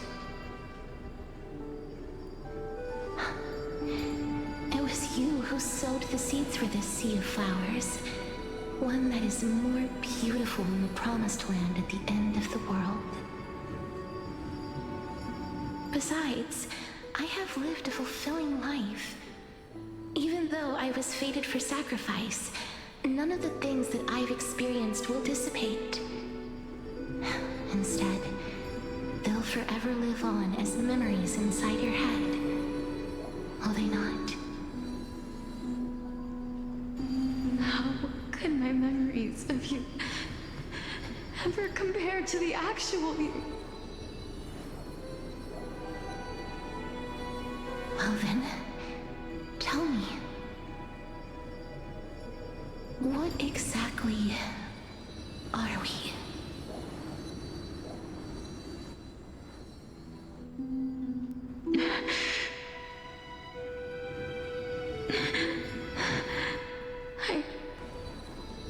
I don't know. I don't know either. But regardless of what the answer is, regardless of how we're shaped by others, or even by this world, ever since we were born, the fact that we existed was predestined, and nothing could erase it. This is why I will always, always be by your side. We're twins, after all.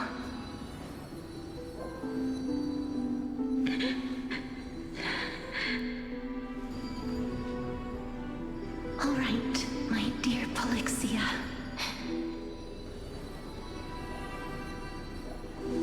It's time to extract my heart and light the flame of death. After that, use it to plant the first bud in the prophesied new world.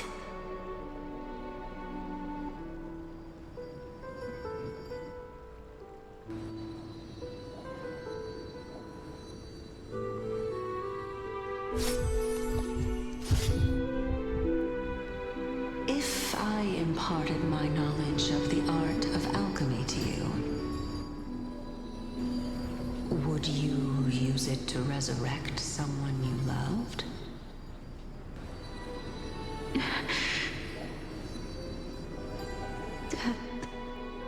is inevitable. In the days to come, I am certain that someone whom I cherish deeply will leave me for good. If such a mighty power really existed, I think I would use it without hesitation. Even now, my answer remains the same. This is why, sister, I promise you, in the prophesized new world, I shall plant the first bud on your behalf. Go now. Return to the ocean god's treasured pearl, our hometown. I shall open wide the entrance to the Netherrealm and grant you a second life. The living beings on this earth shall respond to my call and lead you to the sacred daylight. Remember, do not look back on the land of the dead, and do not stop moving. In the new world promised by the prophecy, march toward your new life. As for the price of our equivalent exchange, let me be the one to pay it. Everybody, we've come to the end. Unfortunately, I am not compatible with the Supreme Being, so I was unable to completely fuse their soul into my own body. However, being able to glean all this from them is exciting enough. I'm certain of this now.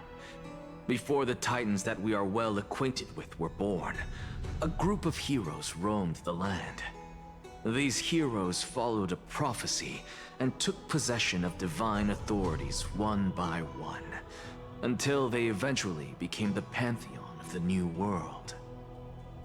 Just like the flame chase journey of today, Amphorius' history is cyclical in nature. What a startling revelation. This means that the demigods, who bear the core flames, will also become the new Titans at the world's end, thereby shaping a new world? I believe that this is the truth behind the Era Nova, as mentioned in the prophecy. This is utterly unbelievable. Besides, those twins in the past, even if they really are Thanatos, their whereabouts are still unknown even today. Are their whereabouts truly unknown? Didn't Polixia mention that seaside town? The birthplace of alchemy in the tale of the dragon. In our world, there exists a city which perfectly matches that description. Styxia. But the people there worship Fagusa and bear no relation to Thanatos. I have also never been to that place, as in the time of Idonia, it had long turned into underwater ruins. Take this. This is... the new Sporist masterpiece, the Philosopher's Stone. It was made by transmuting all of the sages' wisdom into a single entity, with their flesh and blood as its foundation. Remember, I've mentioned before that the art of alchemy is all about conversion, tempering, and ascension. This process also applies to the pursuit of truth. Regardless of how unbelievable this sounds, the truths of the world have been refined from the impurities.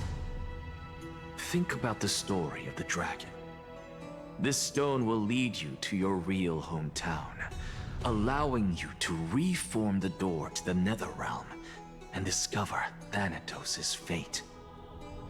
You still look as confident in your victory as ever, but what if your conjecture is wrong? Simple. I shall merely admit to the entire world that my experiment was a failure. However, my line of thinking will not fail because I have already planted the seeds of doubt into the hearts of the masses. Actions speak louder than words, Castoris. With the assembly about to begin, don't forget the promise you've made. I've already searched for so long. I'm willing to try one more time. While we converse, her life is also slowly slipping away. But before I leave, I have another question. What exactly did we witness just now? That was the world imprinted in Kefali's soul. If we are to prove its existence, you must take the final step. Go. Do not disappoint me. I understand. Hey, child of humanity. Don't get antsy. I still remember the question you posed to me. As a scholar, I do not wish to offer up ambiguous conclusions. Let's discuss this topic again when she manages to find the evidence. I merely wanted to ask, was that stone transmuted from your heart? If so, rebirth is no longer an option for you. Why not? When I was a child, I lost someone dear to me. When I was a teenager, I lost my faith. A while back, although you saved my life, I also lost my soul in the process. Now I'm merely forsaking my body. What's the big deal? Why are you always finding ways to die? Isn't it good to be alive? This is but a necessary sacrifice on my path to transform into the purest of them all. Can someone who's dead even claim to be the purest of them all? Furthermore, if your hypothesis is proven correct, does it not just confirm that the myths are true, and thereby invalidate all your theories? No, it's just the opposite. If my hypothesis is correct, it means that I can actually ascend to godhood and reshape this absurd world that you all have created.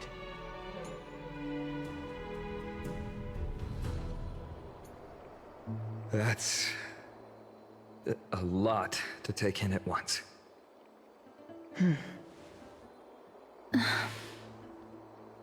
Lady Aglaya, please, let me explain. Go on. You know that the core flame of death has always been the greatest unknown regarding the Era Nova, which is why both you and Kindness desire to gain the power to control that core flame in the approaching Citizens' Assembly. Professor Anaxa has come to a consensus with Kindness. They want to suspend the trial once Thanatos' core flame is reclaimed, hoping thus to eradicate death from this world. If they're successful, then the flame chase journey will cease, and Akama can enjoy everlasting peace. But I know this runs counter to your wishes. So long as we do not usher in Era Nova, the Black Tide will never be eradicated. Even with Lord Mighty on the front line, and the Black Tide not posing an immediate risk, the danger nevertheless remains. Honestly, it's difficult for me to assess the pros and cons in this decision. But someone must bring the core flame before we can begin negotiations over it. The Titan could be very near. I cannot let this chance slip by. Besides, someone has to make this trip to bring back Mrs. Soul. Well said. You already had every reason to seek an audience with Thanatos. It's that great performer who has weaponized your wishes and placed us in this difficult situation. A world without death. Do you desire that too? If fate dictates that my path must oppose yours, I will do all I can to resist it and protect what I aspire to achieve. Lord Mighty showed me that without taking the first step, all talk of what follows is moot.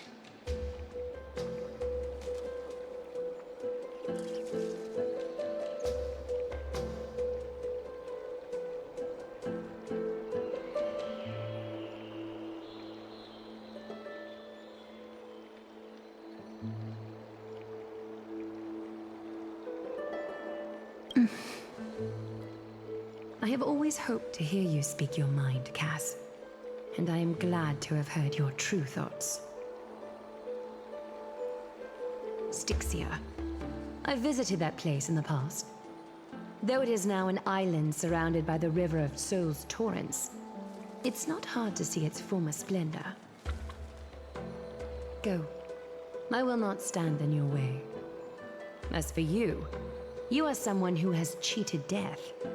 I believe you have more than enough reason to make the trip with Casterus and meet the god of death himself. Casterus, I too look forward to your journey. I wonder what kinds of new interpretations your completed story will bring to the Flame Chase journey. Thank you, Lady Aglaia. I hate to put a damper on this heartwarming moment, but if Styxia is now an island surrounded by the river of Soul's torrents, then how do we find a way in? Lady Treby is probably... The answer is quite simple. In the Mids, Zagreus once made the domain of the dead their treasure vault. That is to say, they could enter and leave the Nether Realm as they pleased. And if they could do that, then it follows that the demigod who inherited their divinity must be capable of the same. I'll see you at Marmorial Palace at Action Hour tomorrow. Cypher shall be your guide to finding that ancient city.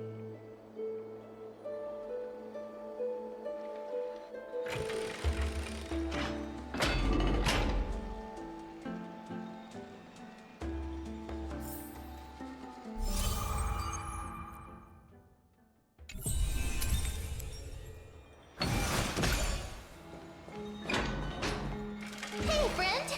Is the debate finally over? Did you win?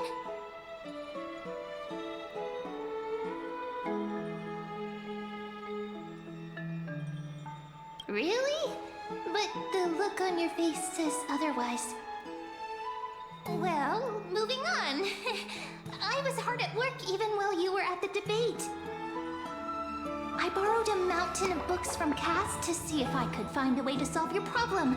Let's see. I still have only 32 books to go.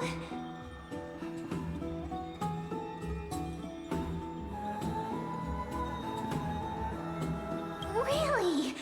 Oh, that's fantastic news. I knew it. Hard work always pays off. Especially if you're as diligent as ma'am.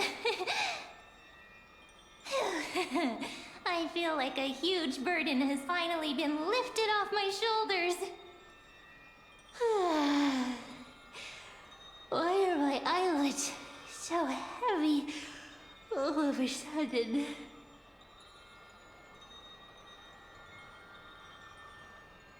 Oh, you're right. Then I'll go back to...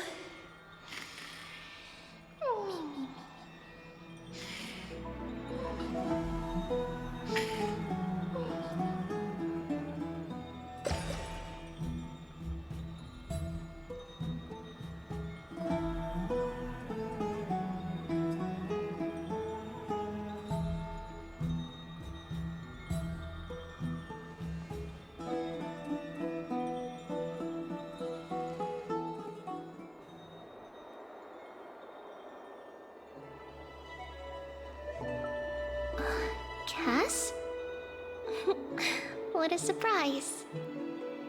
Lady Treeby. Is something troubling you? I just wanted to speak to Lady Trian for a bit before I set off. No matter how breathtakingly beautiful Styxia once was, the place is now the domain of the departed. There is no telling what we'll encounter there. I don't want to have any regrets. Has anyone told you that your eyes are sparkling today? Is that a figure of speech? In the past, when you did smile once in a while, all of us could see that your heart remained troubled even as you smiled. Lady Treeby, you know perfectly well that see you tomorrow is nothing but a white lie. I hope your toughness is not a mask hiding a lonely heart. Cass, you hardly ever talked of your past. None of us knows what you went through, apart from Maggie. But we know it must have been filled with pain and hardships, as it is the fate every Chrysosaur is destined to live out. We are just happy for you that the core flame you're meant to inherit has finally surfaced. Isn't it a little too soon to say that? But you already know where tomorrow is, don't you? There is no need to rely on anyone else. Just give it your all and leave no regrets. We have always believed that your embrace is just as warm as everyone else's. Because we embrace others to comfort them. And Cass, you're the kindest Chrysosaur we know. Thank you, Lady Treeby. This feeling... it's hard to put into words. I suddenly found myself with so many wishes. So much I want to accomplish before setting off. Then go do it, Cass. Trian was actually working on a surprise gift for you. It's a pity she didn't get to finish it. But now Trinan and I are working on it, and we'll make sure to give it to you. So, let's meet back here when you return from Styxia. Safe travels. See you tomorrow!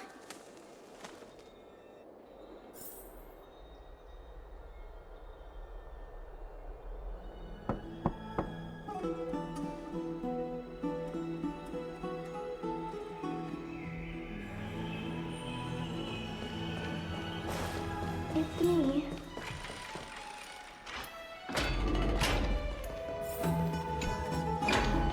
I hope I didn't wake you.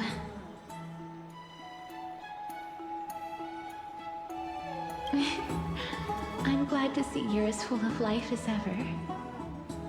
I'm here because of private matters, actually. If it isn't too much to ask, I'd really like it if you could come along with me to retrieve something.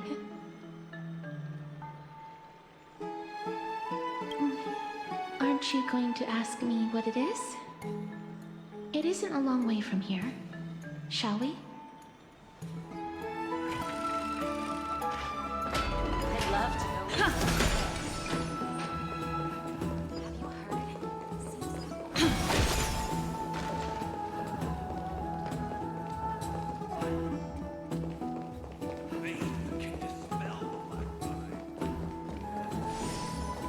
The streets are packed.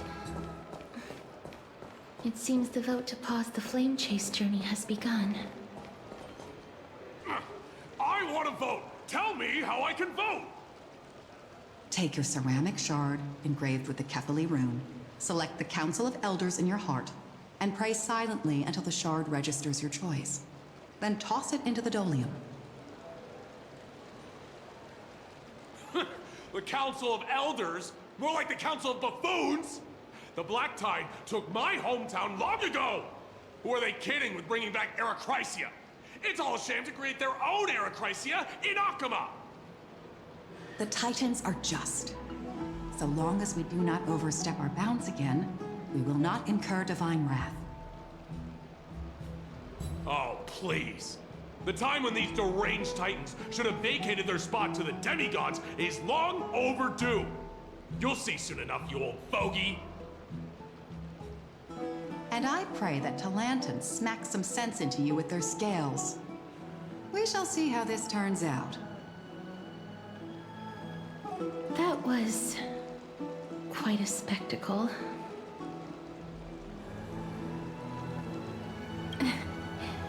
I suppose peaceful is technically correct if no actual violence happened. To this day, I still find it almost unreal that Akama is the only place illuminated by light amidst the crumbling ruins of Amphorius.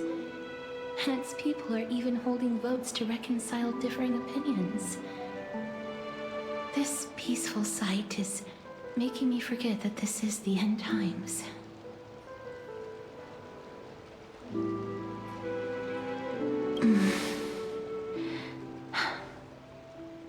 Before coming here, I had lived for many years in Idonia, a city of rime and frost. The people there were devotees of Thanatos, and were well known for their unique burial rites and traditions. Traditions that I played a major role in.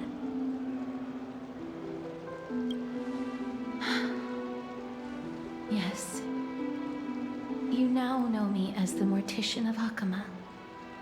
But back in those days, I was Idonia's Maiden of War. I was trudging across the frosty plains on my own when the Idonians found me. They saw the curse in me as a blessing from Thanatos, and believed that my hands could correct the Eracrysia's mistake and lead them to meet the great god of death. They provided me shelter, but in return, I was expected to grant merciful deaths to war captives, prisoners bound for execution, and heroes alike.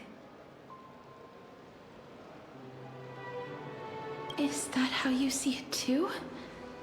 But no matter how kind or cruel the means, nothing can change the essence of death. Taking away someone's life is never worthy of religious worship. I can't do it. Their voices, they pierce my ears. The pleading, the thanks.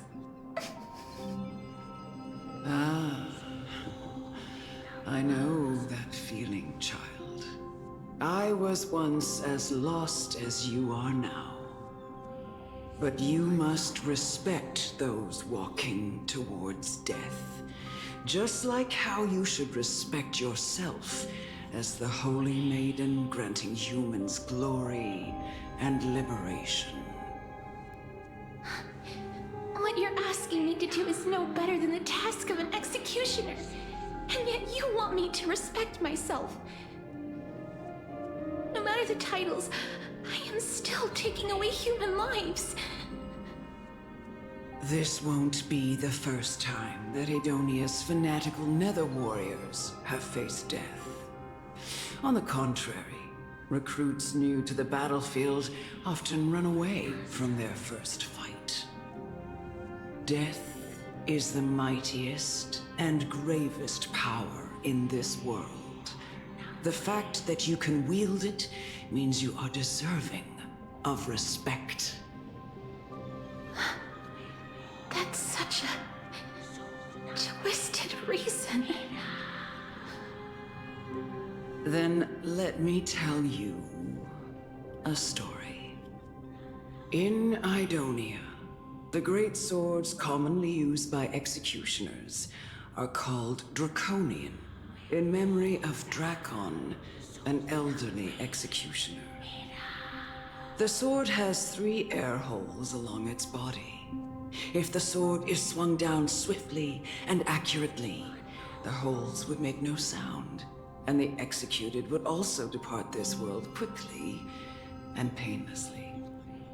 But should the executioner have any hesitation, the holes would produce a piercing whistle. On that cue, the screams of the executed are sure to follow. Every executioner after Drakon is to hone their sword skills every day in preparation of future executions. Every swing of their blade must be more resolute than the last, for failing to do so will bring pain. Pain for the dying, as well as pain for themselves. No. I can never get used to this. You misunderstand, child. I am not telling you to get used to it. I'm asking you to consider the source of the dead's suffering and use that knowledge to fortify your future touches with more and more determination. Go, walk with the dead and love them as you love life. Then you'll no longer hear those noises.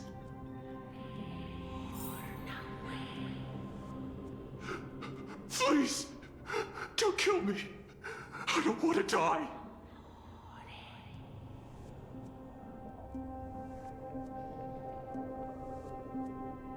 This is your duty. Remember, consider the source of the dead's suffering, then give them the respect they deserve. Thank you. I beg you, don't listen to her. If you cannot learn to accept death, then Idonia has no place for you. This is your last chance. Do it. No, please, I don't want to die. Please, I'm begging you. No!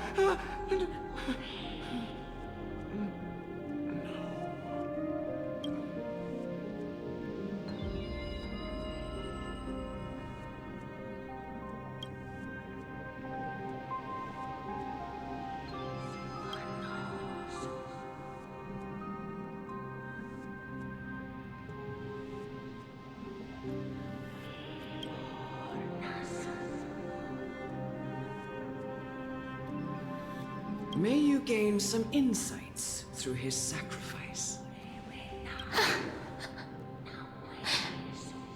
Is this all? No. Come with me. This is just the beginning of your life as the Maiden of War. You executioner!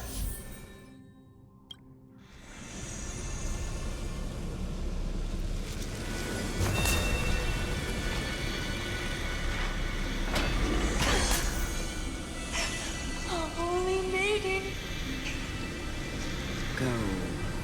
Grant her glorious death.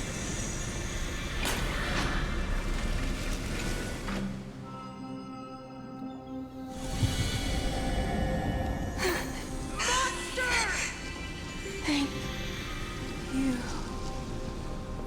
Do it then, executioner. You heard him.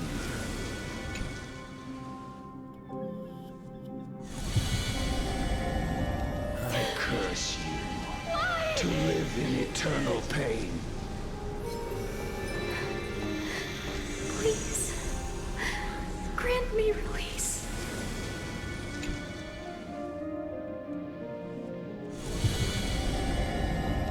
When will this ever end? You murderer!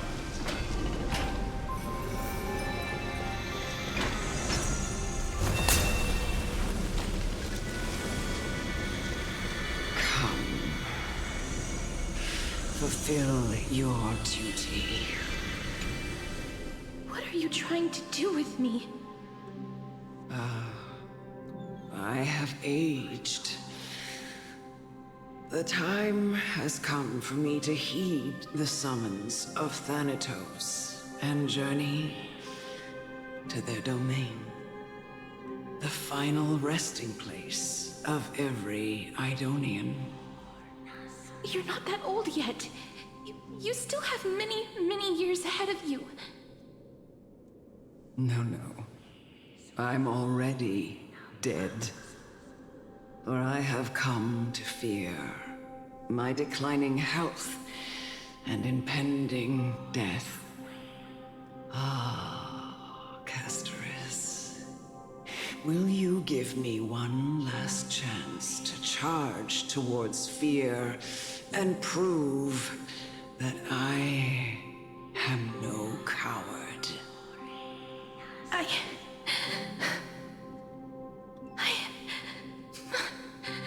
can't take this anymore! Child, it was I who brought you here from the frosty plains and set your farcical fate in motion. It was also I, Chief Executioner of Idonia, who forced the heavy duty of executing others onto you. I've always known that you have doubts and even anger about my faith and about me. I never had a choice. Indeed. We essentially abducted you. Yet you can end any sinful life with just a touch of your fingers. Shouldn't it be easy for you to escape from here? I'll never do that. It doesn't matter how lightly the Idonians take death, or how readily they accept it. I simply can't do it. I knew I was right about you. What do you mean?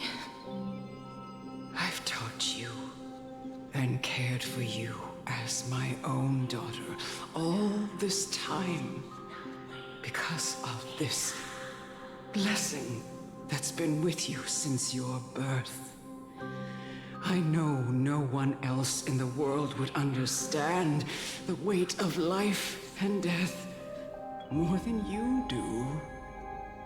In the eyes of an Idonian, death is the end of all life.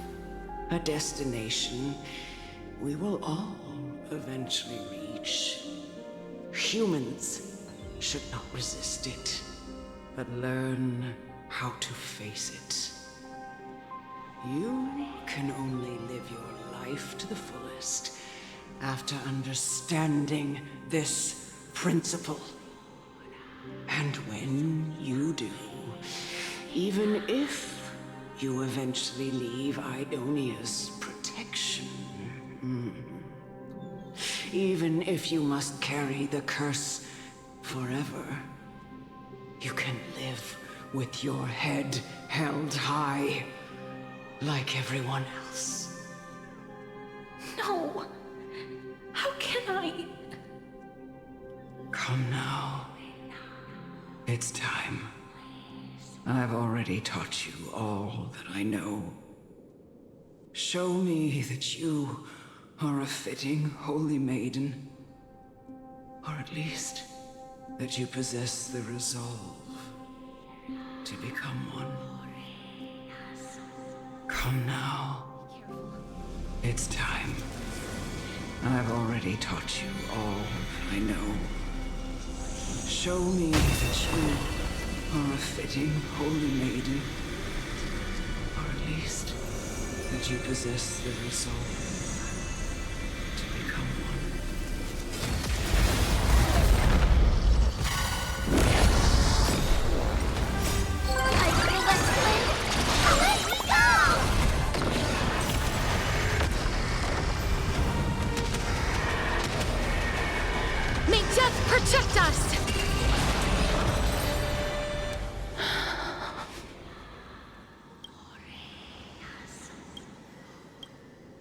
This was the last time I followed her command. I gently touched the elderly woman before me.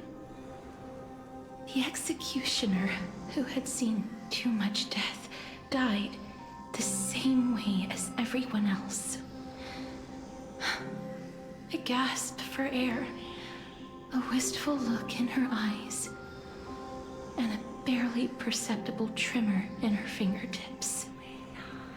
Elder Amunet, the person who tried to teach me about death, ultimately vanished like dew in the morning mist. She spent her life embodying the beliefs of the Idonians, and when death finally came, she embraced it exactly as their doctrine had taught. I have nothing but respect for her. I erected a cenotaph in her honor in the marshes outside Idonia's city walls with the others I had laid to rest. Then, I set out once more in search of Thanatos. It was a long, long journey. I heard so many discussions about death along the way. Life finds meaning in death. The world improves because there is an end. It seems the most terrible darkness in this world. Everyone talks about its heavy weight. Some resist it, some worship it, and some even revere it. How did a disappeared Titan become the deepest fear of humankind? And why do they haunt my dreams? I continued my travels to seek an answer. Initially, I was running away. Then, I started searching for it. And now, at the end, I just want to know if my touch, if my embrace, can do more than taking things away. Can I make anything? Can I leave anything behind? I don't want to die. Please, I'm begging you, just let me go. I don't want to die, please. I don't want mercy like this. Just let me go. I need him. I don't...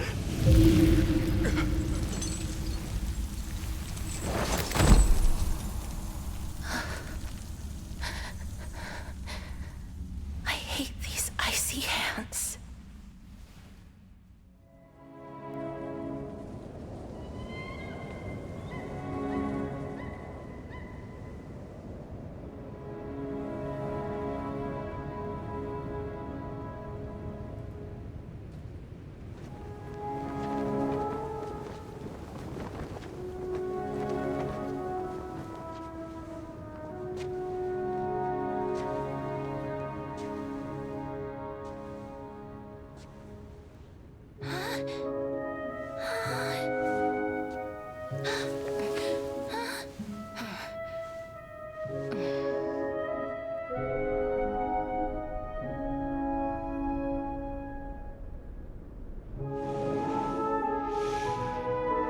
Get it over with.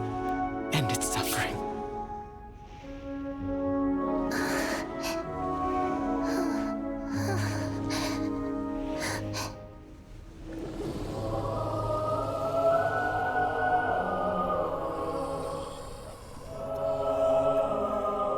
The Reaper has blessed your hands. Only you can grant them peace.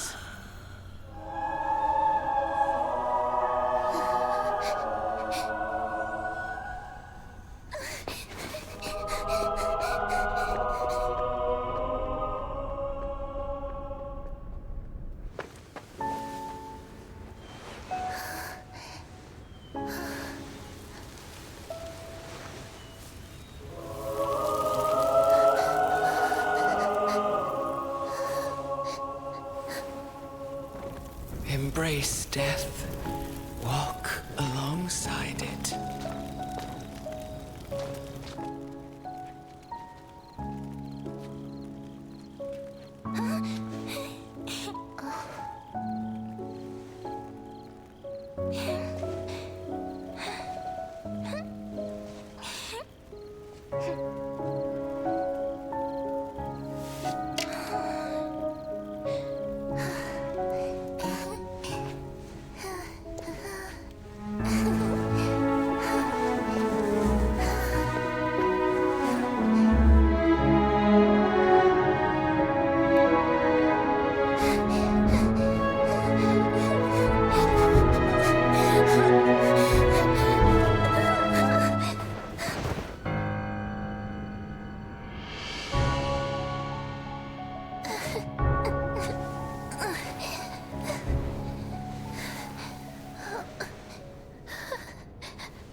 Is that you, Castoris?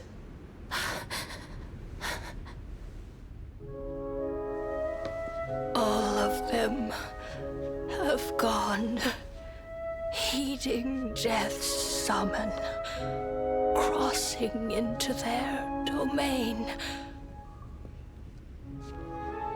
I must go too. I don't fear it, just I have some regrets. Watching people leave this world again and again, it must be lonely for you. You must want to desperately embrace them before they go. I can't. These hands, they're too cold.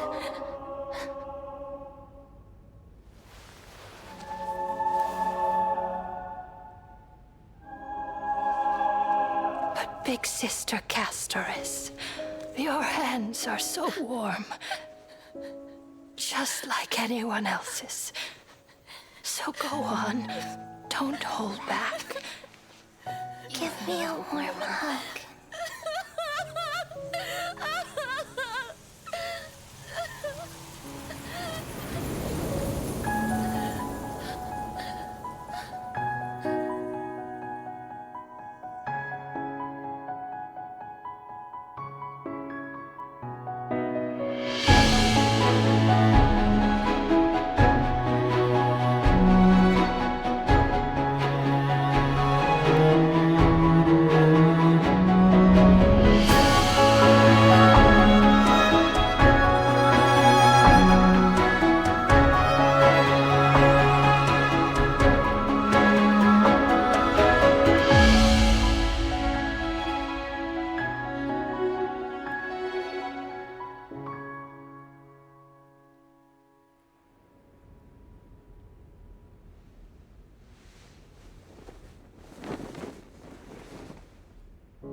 Can hands like these really be warm?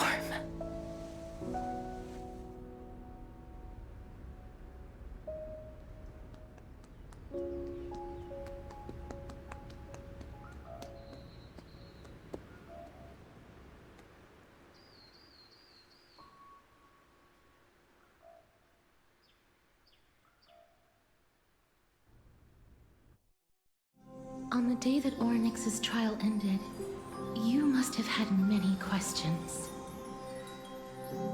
I felt just as confused. Why, as someone from beyond the sky, were you so cruelly dragged into Amphorius's fate? I wished I could take action, but no matter how hard I try, I cannot simply interact with the living as ordinary people do. Even when we brushed against each other unintentionally in the grove, and it was obvious that nothing had happened. When an almost unattainable hope finally welled up in my heart. When when I thought that perhaps my touch would no longer bring sorrow, fate declared to me it wasn't that the curse of death had finally been lifted, but that your soul no longer belonged to this world, and there was nothing left for my hands to take. Nothing. And did I really think this time would be any different? It's not that I don't understand this reality, just that I'm unwilling to accept it. Having walked such a long road, I am still unable to find the answer to life and death. I am resigned to eternal despair. Anything I wish to hold on to, death will inevitably wrest from my grasp. From that moment on, I lacked the courage to confirm it again. Until Ornyx laid bare the cruel truth before us.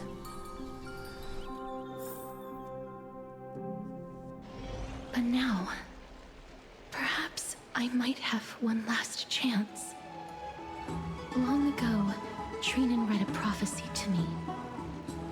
At the end of the Sea of Flowers, the souls of the living shall warm thy fingertips, and after an embrace, there shall be eternal separation. I found no surprise in it, for her words sounded not like a foretelling, but a perfect reflection of my past. Embraces in this world are born of reunions, yet my touch speaks only of farewells. In that moment, I had no doubt that this destiny would weave itself through the entirety of my life. And yet, things have taken a turn for the better. Now that I can finally have an audience with Thanatos, perhaps I can rewrite the meaning of that fated prophecy. I have no reason not to give it my all. For your sake, and for my own.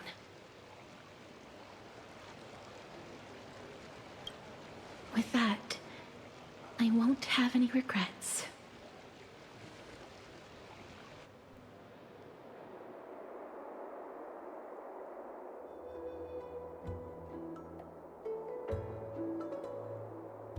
Let's put that aside for the moment. We've arrived. I want to retrieve a small gift I specially prepared for you. I made it myself, like the trinket I gave Lady Trianne.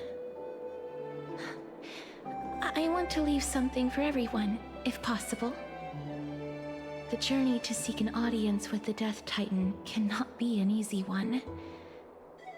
I want to make full use of every moment I have before we depart, so that I don't have any regrets.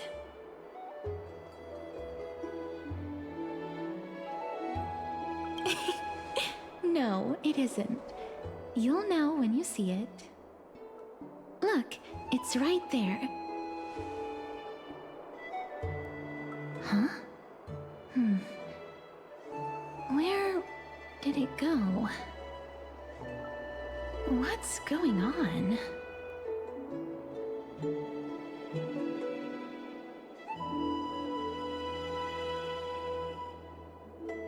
I am not some corrupt grown-up. What's this? The coin of Zagreus and a slate. So it's her. No doubt about it. This is her favorite symbol. It's Lady Cypher, the demigod of Zagreus whom Lady Aglaia had spoken of. She's a master thief who's left legendary tales all over Amphorius. So many years have passed, yet she's still announcing herself in such a crass manner. Let's just do as the slate says and look for Lady Cypher.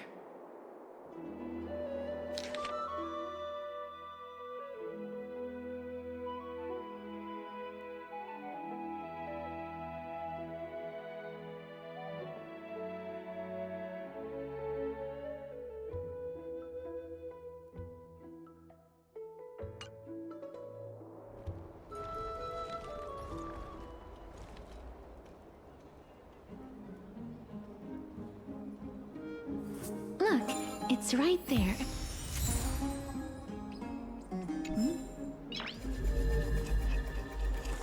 We must pursue her.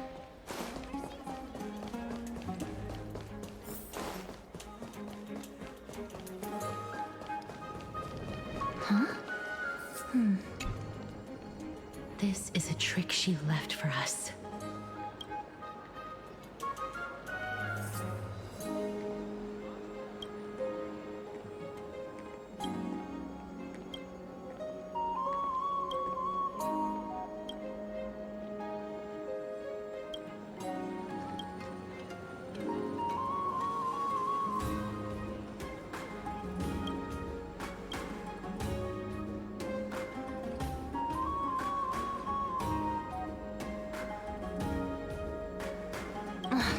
She's incorrigible.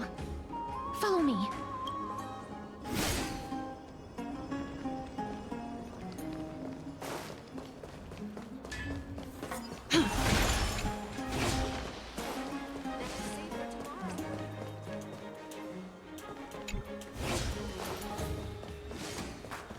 It's about time you do some exercise.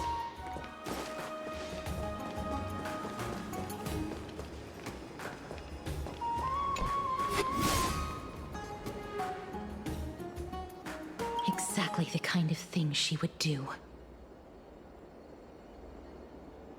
This is how it should be.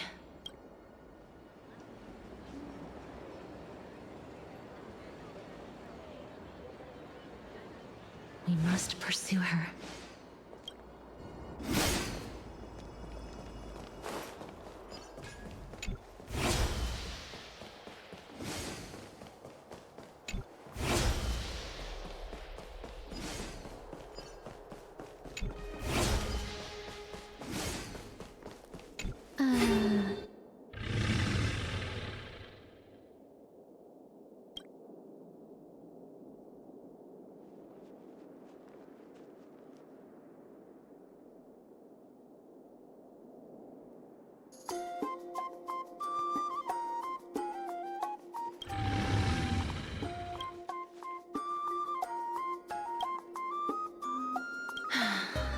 Lady Cypher, please come on out. You're still careless as ever. Shouldn't you keep such a precious gift near your bosom? Since you know it's a gift for someone else, please give it back to me. Stop hiding among the people and letting the wind carry your voice. Now, since I know it's a gift, that just means I need to milk its worth.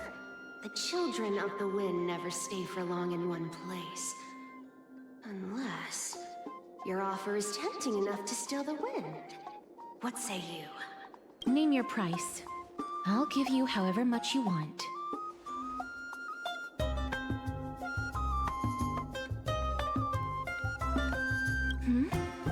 What's wrong?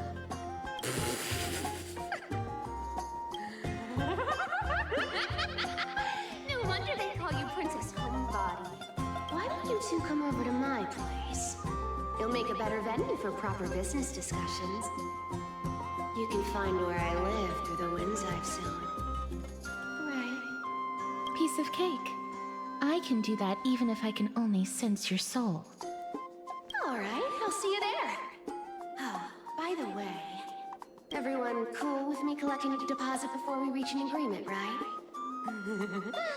Now, come this way.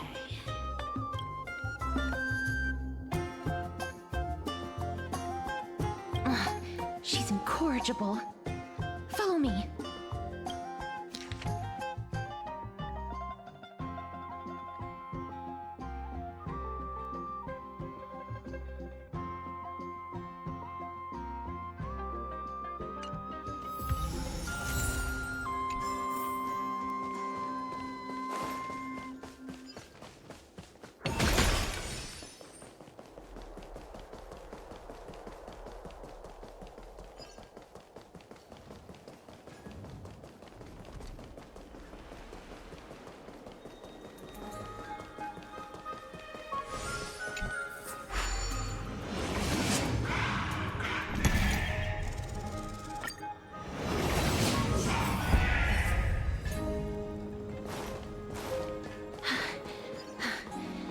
Here we are. Over here! Over here! No, not that way! This way! Come on. If I really wanted to hide, you'd never find me. So relax, you two. No need to get your hackles up.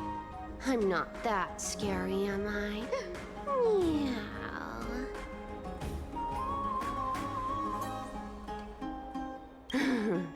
No way.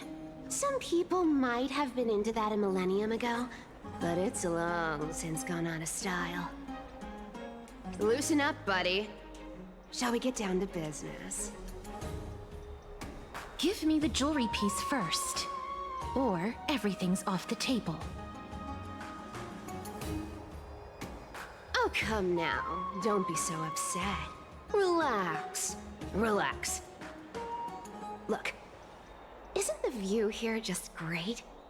You can see what everyone is doing and where they're going, and they won't even know you're here. Now that we've broken the ice, let's get to the point. Everything I've said so far has been a joke. I'm inviting you two here for 3 things. 1. The seamstress found me and wants me to take you to Styxia to look for the Death Titan. 2. The Council of Elders also found me and wants me to make sure the core flame of Thanatos ends up in their hands.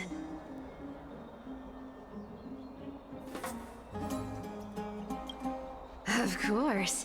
I may keep a low profile, but I'm still a bona fide demigod. And last but not least, I'm telling you that I'm not interested in doing either of those things. Don't go look for the Death Titan. The end.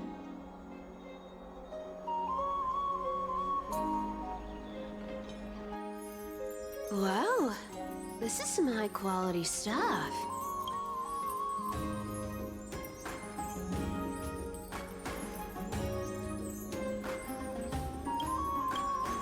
And this room is full of it.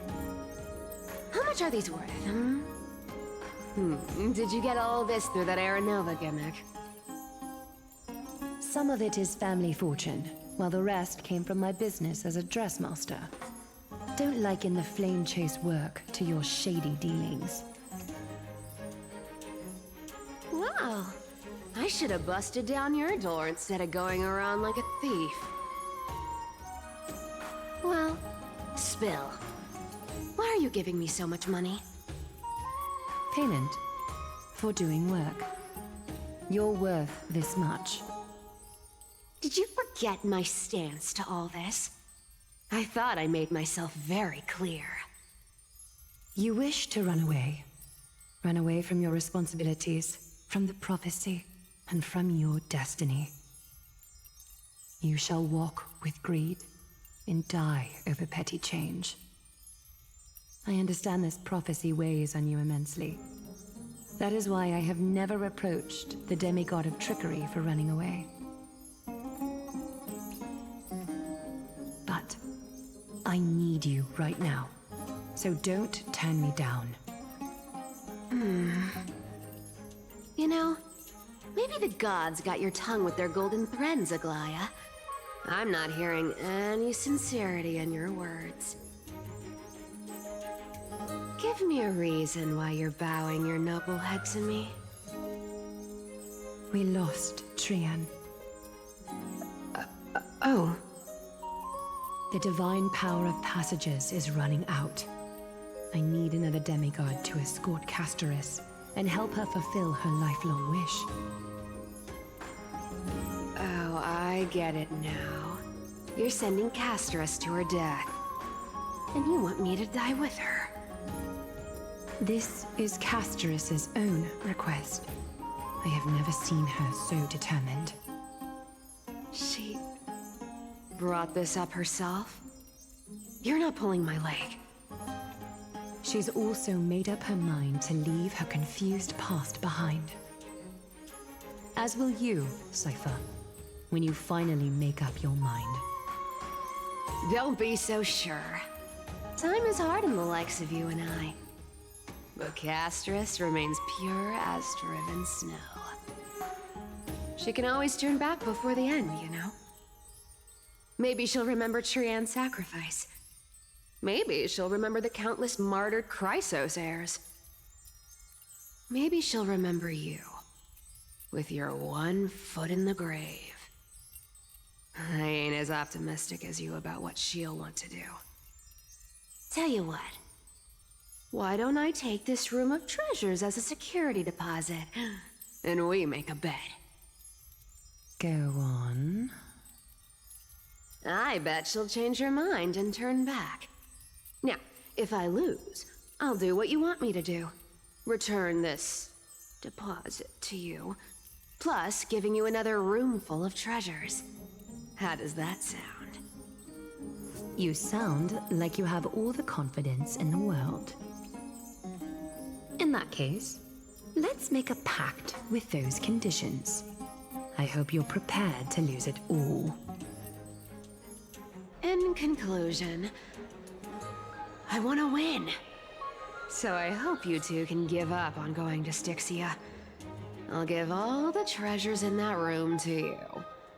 And you can split it between yourselves, however you want. What do you think? Tempting, right?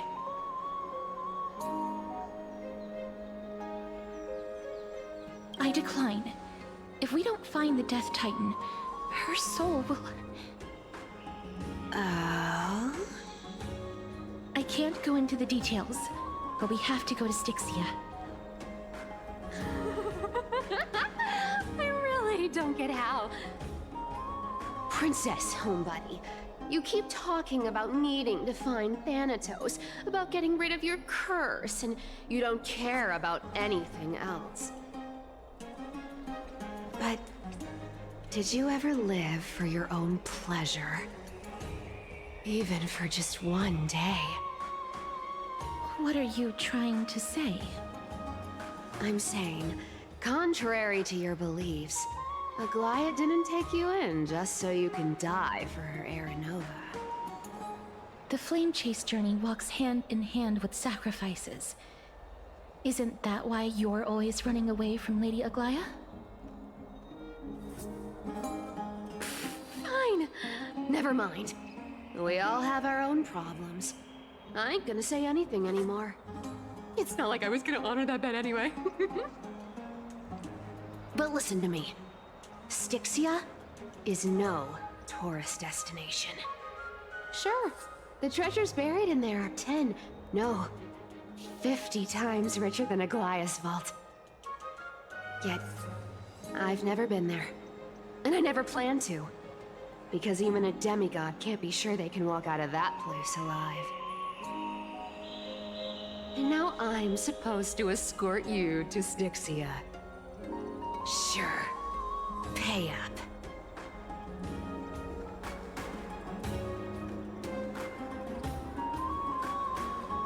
You know, you're not wrong. At least it's part of my responsibilities. I don't like this. However, I have lived a longer life than most people. Though I'm not as good at doing business as Lady Aglaia, I still have some savings. I can give them all to you. Then how are you going to live the rest of your life? Then I'll give you 80%. Well, don't mind if I do. 80% of Castris's savings and a bottle of dew of divine blood. Not a bad trade.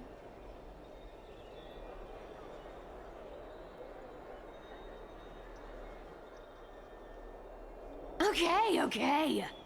I didn't know you hold grudges, Gray Mystery. Here! Catch. Be careful with that! A minor change in plans, though. Don't go to the bath tomorrow. Come Come look for me at Akama's city gates instead. So, why are you changing the meeting place? Oh, nothing really. Just a bit scared of the seamstress's frosty face. I wouldn't stay a second longer in Akama if it were up to me. Well, now that we've struck a deal, why don't I give you guys a lift back? It's gonna be a long ride, so have a good rest.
Bright and sunny. Just the weather for farewells. You are here.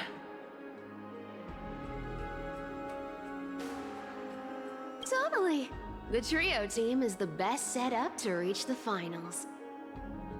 No need, I already told her. She's fine with it. You sure know how to put me in a spot, Castorus.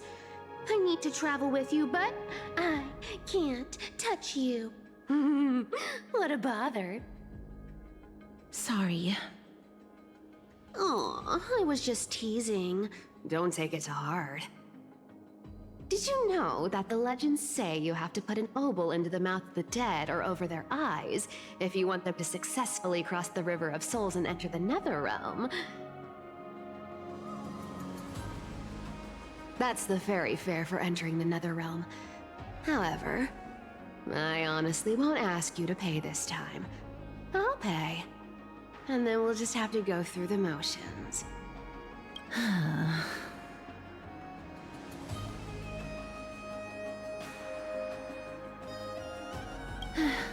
Don't worry. It's not a lot. All right, pass me the coin.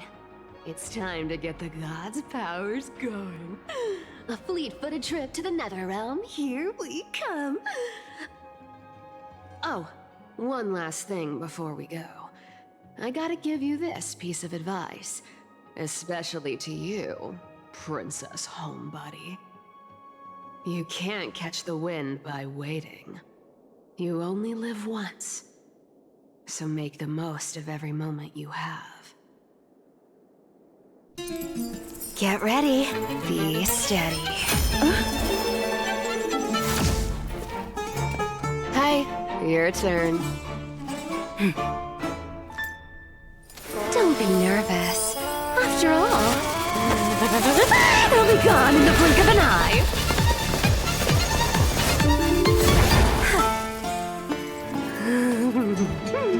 All done.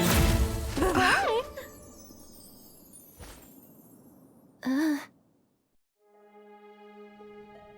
Are you feeling all right?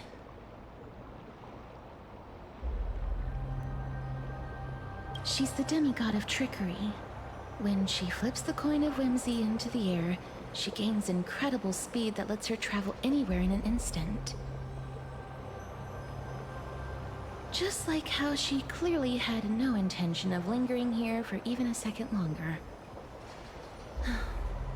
We can only depend on ourselves for the rest of the way.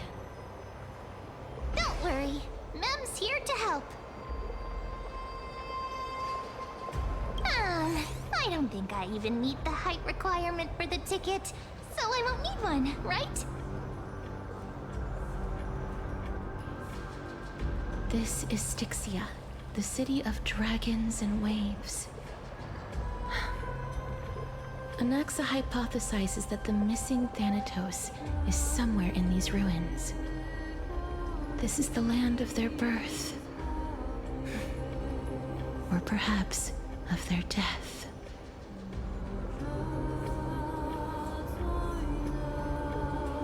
Anaxa had used a secret alchemical art to temporarily fuse his soul with Circe's and Kephae. And when he was on the verge of death, he was pulled by Thanatos and caught a glimpse of the flowing river of souls. This alchemy, considered a sacrilegious act, might actually make the souls of mortals and titans attract each other. Even though Thanatos has been missing for 1,000 years, and even their followers haven't been able to find them, perhaps that special attraction could summon them here. Oh, so are we going to use that Philosopher's Stone to conjure the Titan? I guess that's the only way. The only leads we have now are the name of this city and the fairy tale about the dragon. Thanatos is even more mysterious than I am. Indeed. Even one as erudite as Anaxa could only point us to this place, and no further. We will be entering the unknown as soon as we take our first steps. But that won't be the first time in my long journeys. I believe that, rather than standing still, taking action is by far the better option. Perhaps fate might take pity on us today and show some compassion.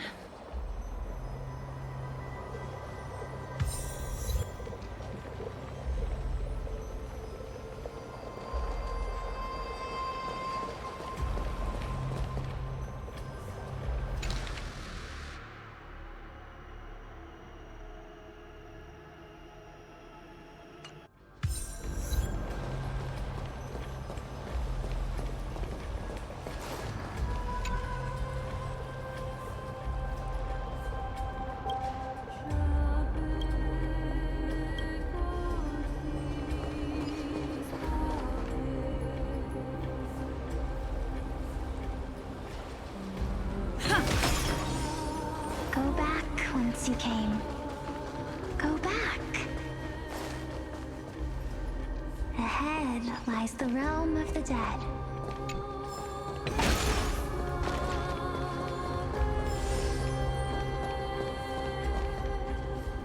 What a beautiful butterfly. Is it talking to us? This is a eulogistic butterfly. They are found in places where many have met their demise. In Idonia, some think of them as manifestations of Thanatos' benevolence. By turning the lingering obsessions of the deceased into these creatures, it is as if the Titan has made life into a specimen. Others think of them as Thanatos' messengers that guide the departed to the nether realm. The second theory sounds more believable. After all, the things they're saying are rather, direct. Perhaps. But the fact that we're able to hear their whispers proves that we're fast approaching the realm of the dead.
These shadowy figures.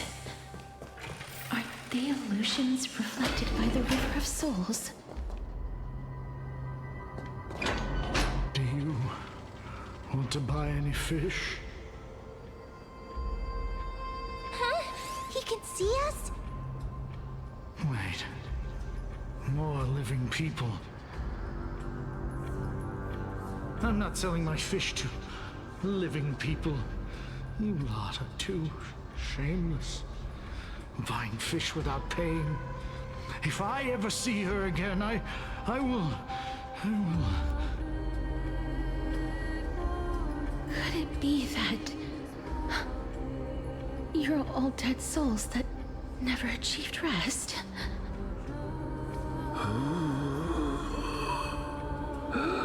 The Nether Realm does not exist.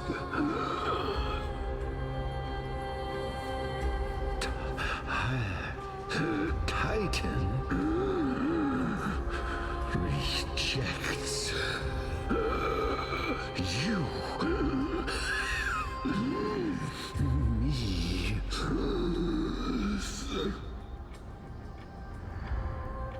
So, do you want to buy any fish? But there aren't any fish nearby.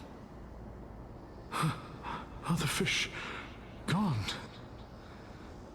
The people are gone too. I can only keep selling fish.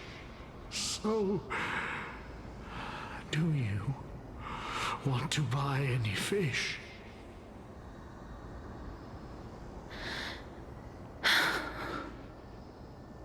Apologies.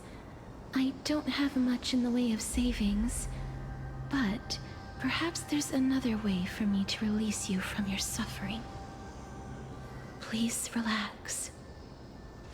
May you fall asleep peacefully amid a gentle field of flowers. This.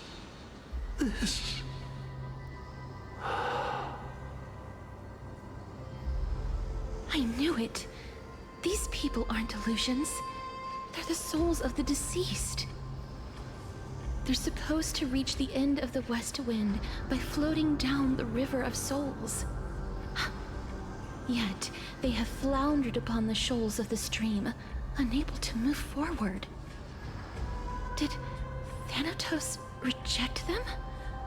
Or perhaps they didn't really die at all?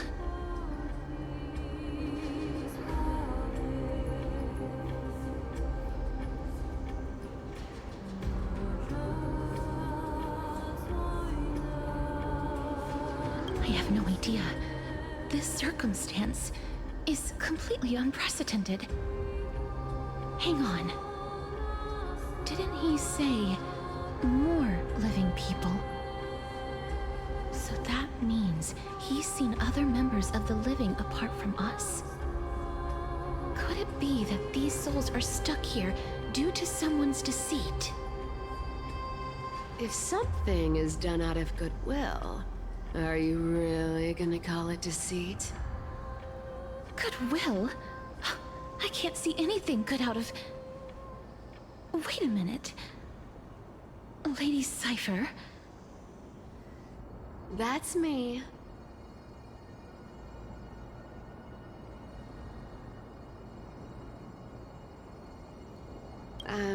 I still belong to the land of the living as of now.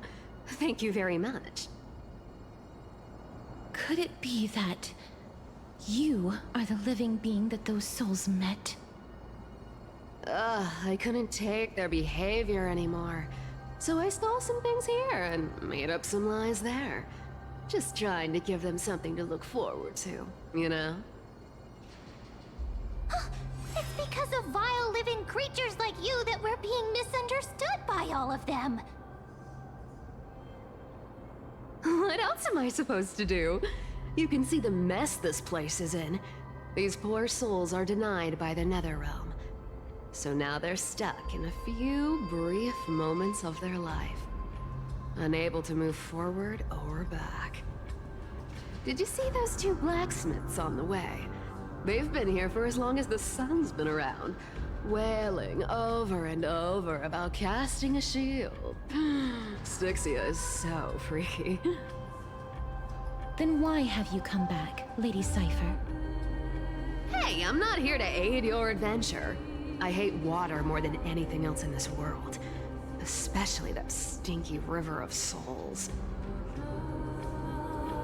But, I just discovered some stuff before I left. And I reckon you should know about it. It's about that boy who defied death. I found traces of him here. Lord Mighty? Oh, right! That's his name. Well, now you know. As for whether that info is actually useful, that's for you lot to figure out. So long, Princess Homebody. So long, Grey Mystery. Huh? She disappeared just like that? Lady Cypher has always been a free spirit. In any case, she has brought us some valuable information.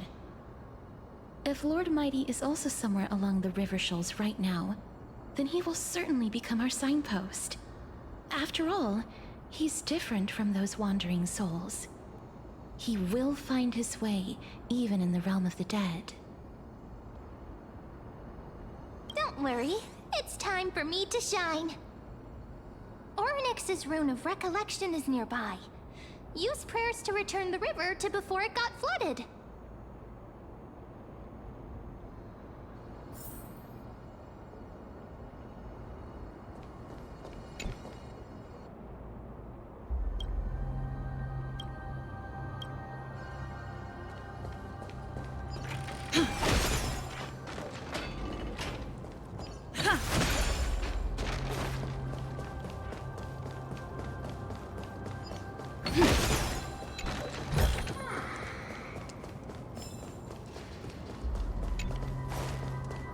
Hey, over here!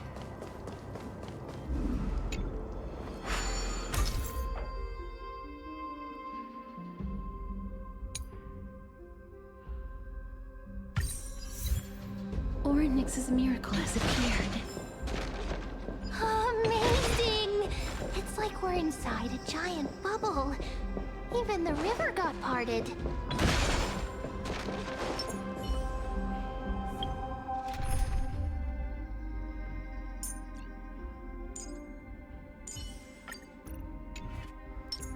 Let's sing some.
Let's sing some. Huh. So this path actually didn't exist back then? There are wandering souls of the deceased here as well. We must first return.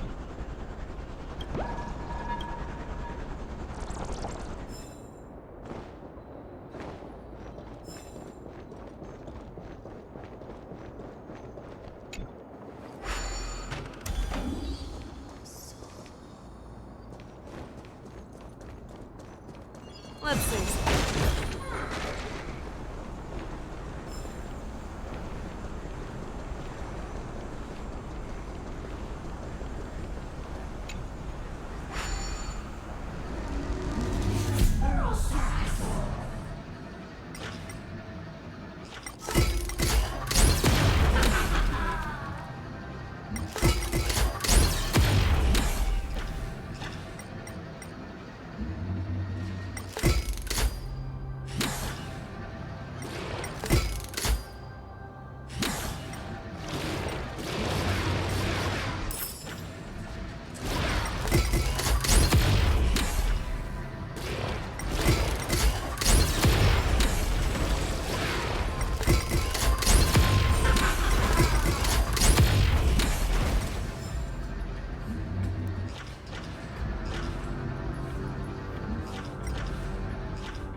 Don't forget to let your friends in on the action.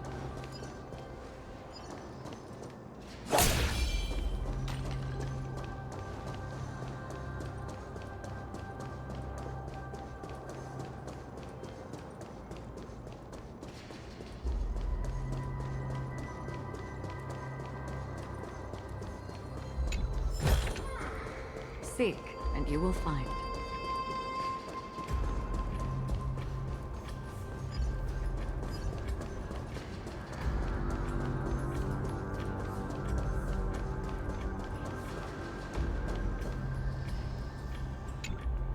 Ah, by the looks of it, you must be the foreign warriors that the Queen had mentioned, right? Since the current campaign requires the utmost care, I wasn't able to make time to welcome all of you. Please, forgive me. Foreign warriors? A priestess, a warrior, and a divine beast. You look identical to the blessed saviors that the Queen described.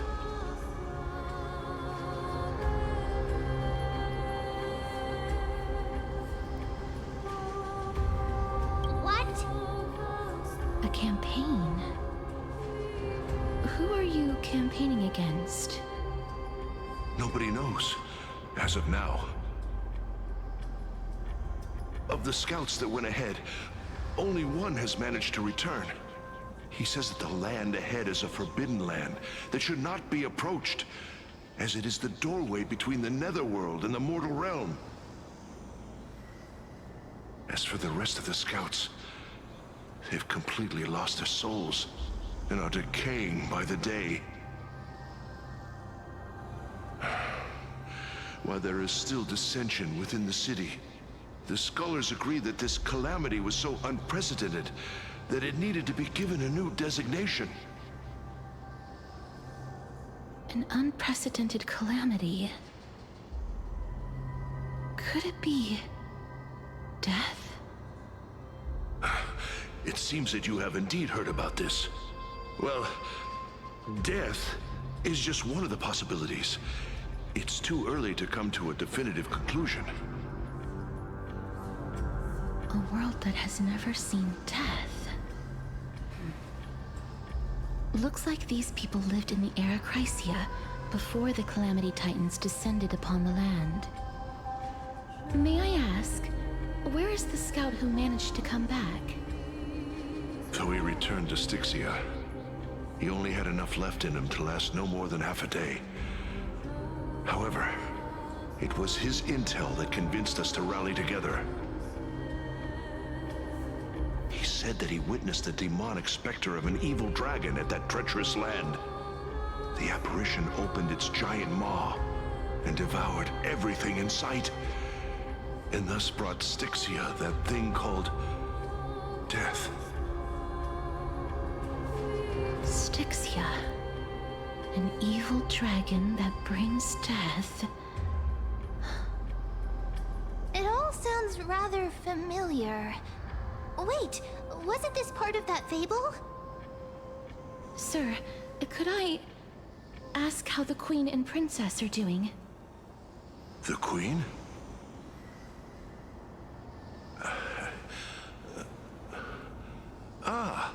By the looks of it, you must be the foreign warriors that the Queen had mentioned, right?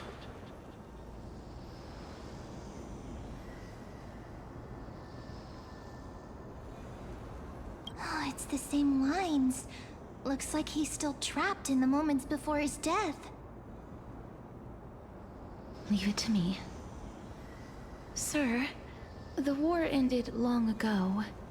Styxia no longer exists.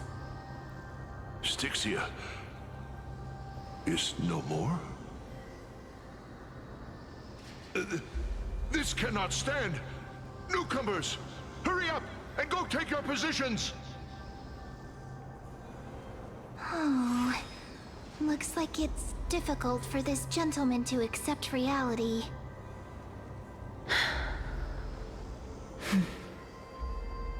Sir, I am the Maiden of War, sent here by the Queen herself.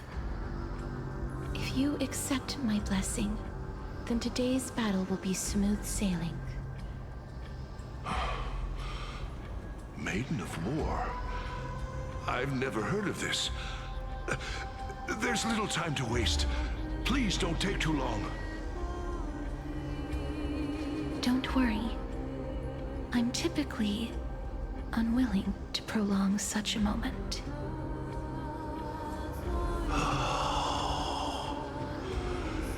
Is it over?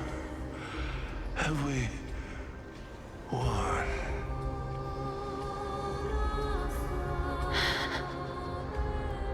Cass! Oh, are you alright? I'm fine. I just didn't expect that I would still have to embalm others, even in the realm of the dead. Is this a remnant of his soul?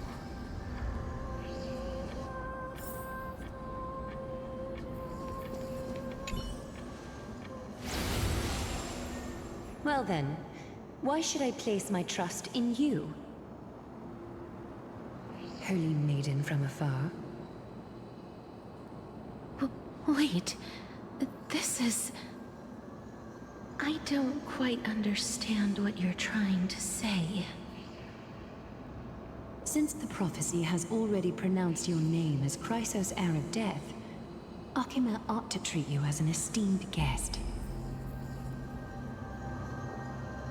However, you seem to have no intentions of concealing your involvement with the Council of Elders, while most likely being aware of my issues against them. I cannot deny your claim. It was the Council that offered this room to me, and they had only one request. They want the curse of death to be completely subjugated to your will. I was agreeable to that request. But why? I am unable to rid myself of this innate curse. However, from this day onward, I shall use it according to your will. I will never make any superfluous moves on my own. I see. So that is how they plan to control the Flame Chase journey. They have shifted the heavy responsibility of granting death over to me. If I ever become obsessed with executing people, they will then have ample reason to terminate the Chrysos heir's journey. And yet, you seem to not mind. This is quite surprising to me. That's because the fate that we were born with is a burden far heavier than that of an individual's life. I've woven many unforeseen events into the tapestry of fate. This is but one instance. Tidy up your precious garments and come with me. Akima welcomes you, Castoris.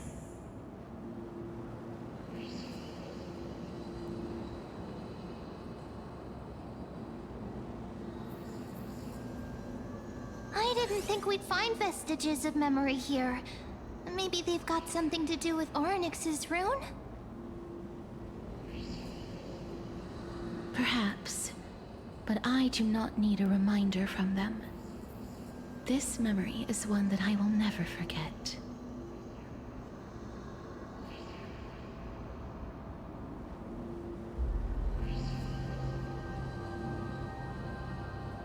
I really want to repay her for that trust. But why would this memory appear right now? Is this really Orynyx's power?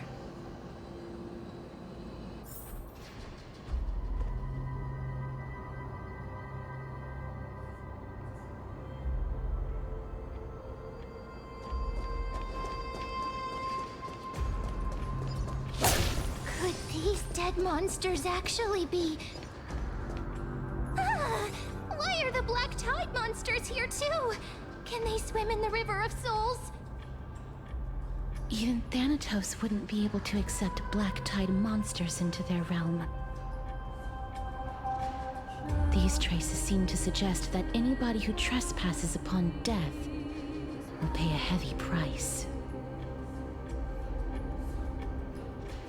Since the realm of the dead must remain peaceful, it's imperative that we rid the place of such discordant noise. Please stay back. Let me deal with these enemies. Leave it with me! Fear! I won't do.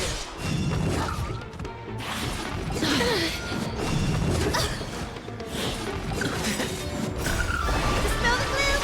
Restore the skies! As you wish. Embrace a new life. Forever triumphant! Victory is inevitable!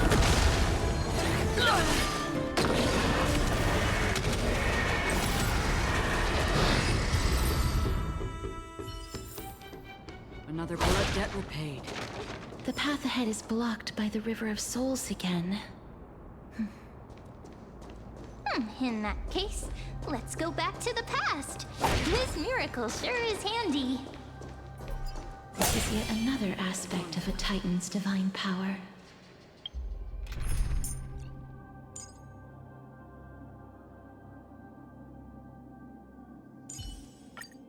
If we get into a tight spot, we'll need Cindy's help.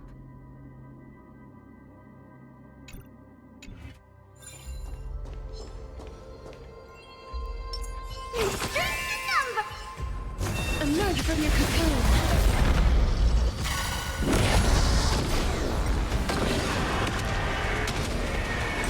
May death protect us! Have some sunshine! Dispel the gloom! Restore the skies! Root here. Still waters of oblivion. I weep for the departed. It too shall fall. I feel that flame! Let me go!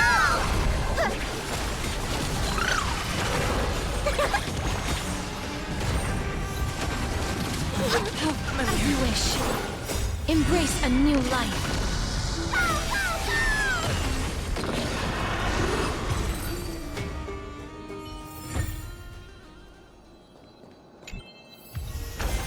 Let's take a picture.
Around, he'd definitely be able to raise the waters of the River of Souls into the sky. Make sure you keep it safe.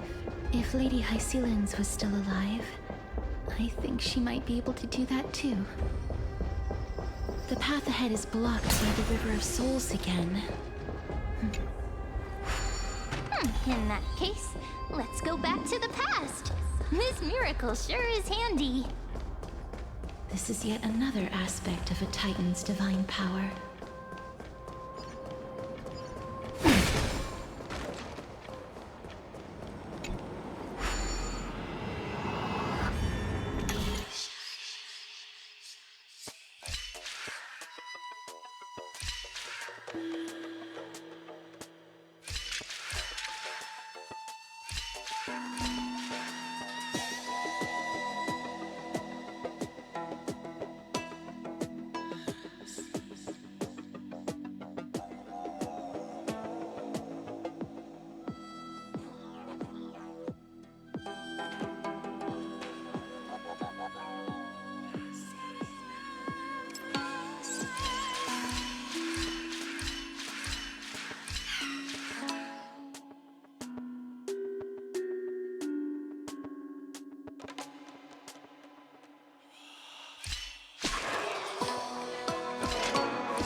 want to make something with it. But what to make?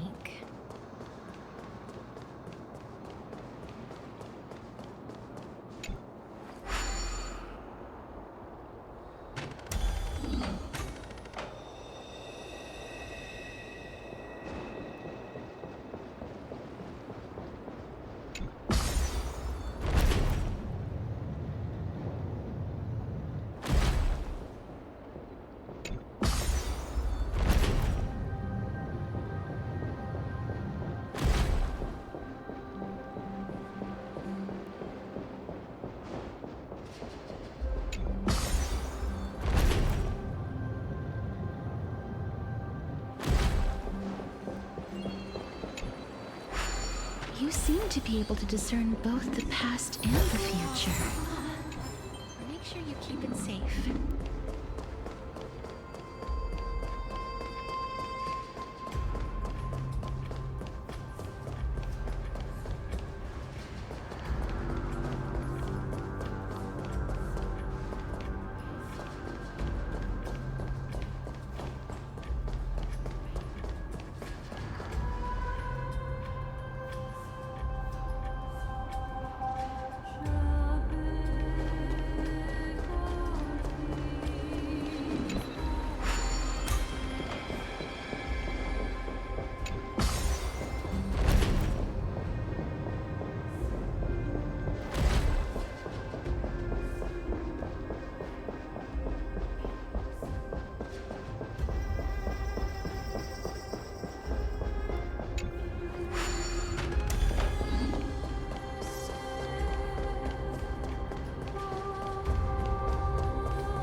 I want to make something with it. But what to make?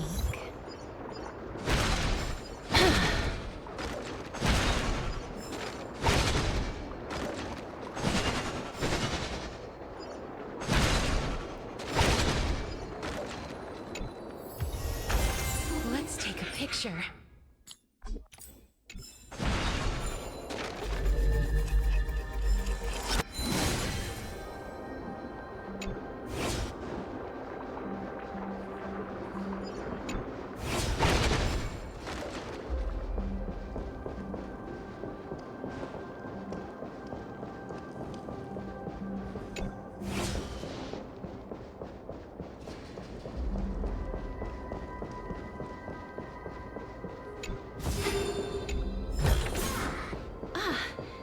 Make sure you keep it safe.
Indeed, my dear. I will at least derive some comfort. It's you people.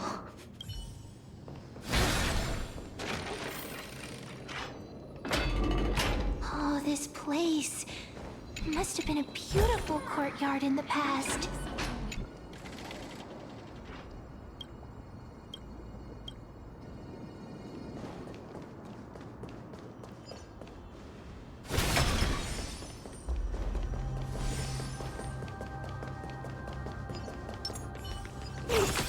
Numbers!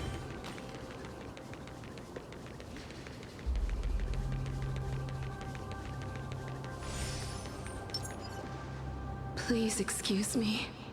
I am but a scholar from a distant land who had the misfortune of falling into the River of Souls and turned into a member of the dead. Huh? This one seems to know that she's already dead. Oh, I was merely speculating, but it seems I was right. And you... I recognize you. You're the Holy Maiden of Death from Idonia, right? I'm sorry. I cannot bring you back to life. However, should you desire it, I can end your prolonged limbo. I'm well aware of that. Even if you were able to revive me, I would never choose that option. That's because I didn't fall into the River of Souls by accident. Instead, I leaped into it to seek my death. Why? If you could see the life I've led, then you would not reproach me so. My life was far too miserable. But I did not expect things to stay the same even in death. What a joke. In escaping my mortal life, I've entered a millennium of pain instead. Circe's above. What cowards humans are. For we fear both life and death simultaneously. I'm sorry. I am also powerless to answer that question. That's all right, Holy Maiden. At least you are able to respond to me. Please, grant me death. Circe's above. Does this count as thinking till the moment I die?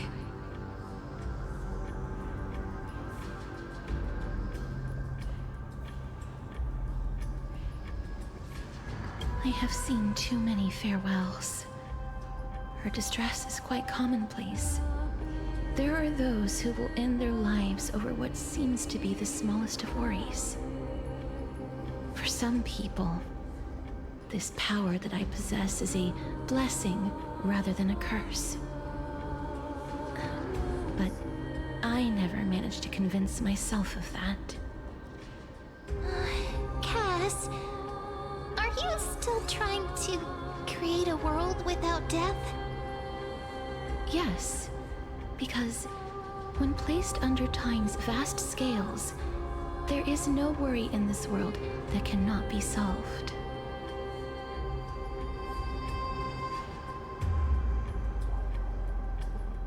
This is a wish that I've held for almost a millennium. My mind might have changed once upon a time if people managed to strike up a friendship with me. But I've never been more firm in my conviction. Now that I've learned about your near-death state, it is my duty to wipe death from the face of this world.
wish. Embrace a new life. I feel that flame. Let me go!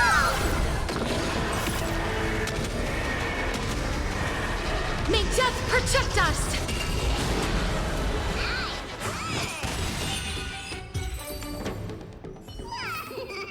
Another blood debt repaid.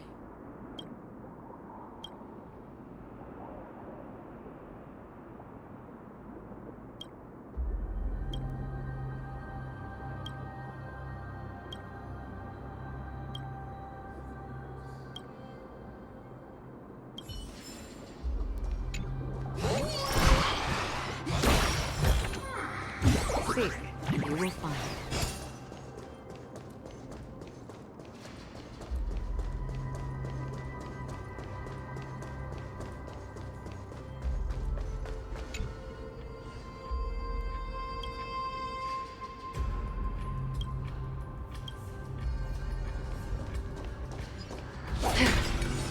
Stream forth, clean of old blades.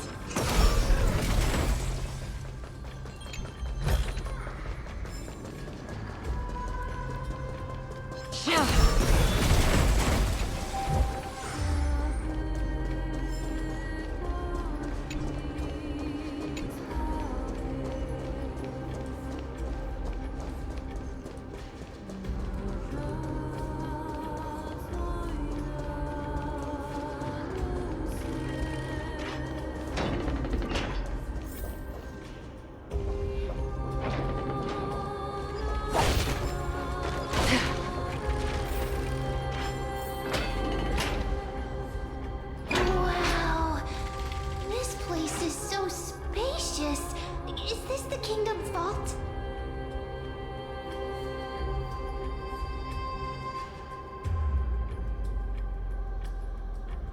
That's fine and all, but we need to lay down some rules. We're not gonna return to the past to steal things. Do we need to enter that doorway to climb even higher? There seems to be a person. Oh, more like a soul guarding it. But how should we get up there?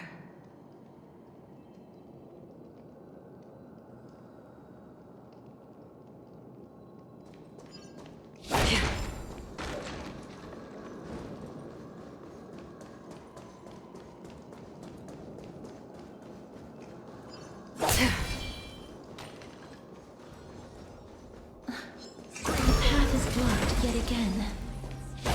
Oryx's 8 always appears in times like this. How convenient.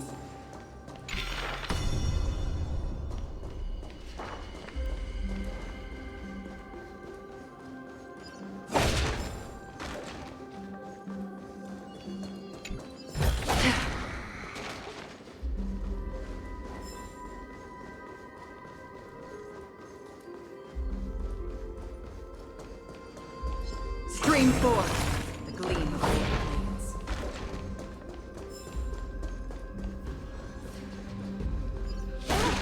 There's even a platform. A lift over there. Stream forth, the gleam of old blades.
Seek, and you will find.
Wait!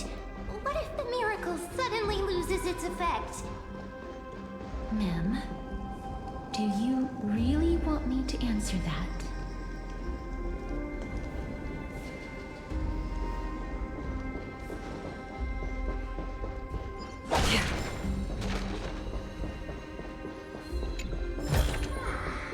Seek, and you will find.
Stream forth.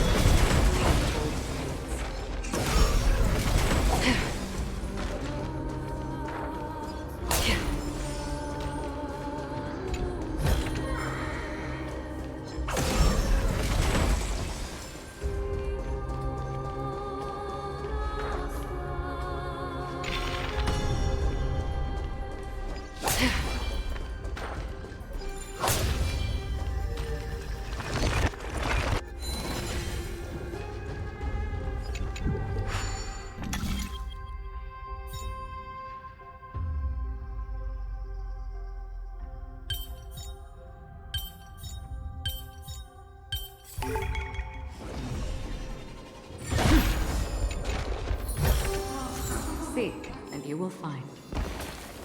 Stream forth, the gleam of the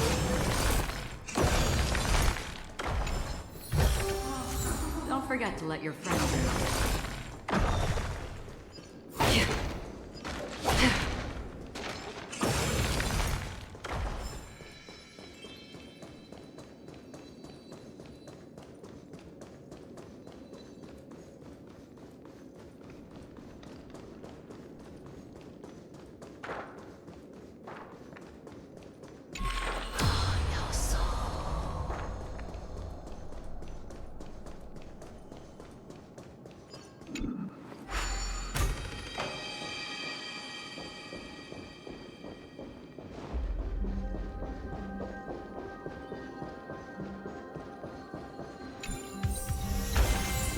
is what exploring the cosmos is all about.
Stay back. Don't come near me. Huh? Why does he look so panicked? Did the black tide monsters frighten him? Or is he actually scared of his own extraordinary power?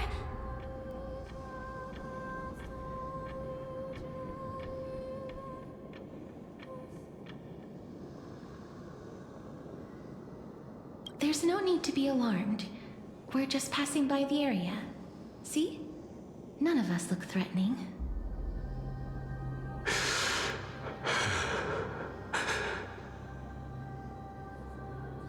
You have a point. Although... while this might once have been the royal vault, it's since been plundered empty. So please, go away right this instant. You've misunderstood us. We simply heard your shouts as we were passing by, then decided to come over to find out what happened. My goodness. Did I really yell out loud? How rude of me. I'm sorry to have bothered you. I merely saw a warrior. While that spirit didn't harm me, his blows really packed a hefty punch. A warrior? Could it be...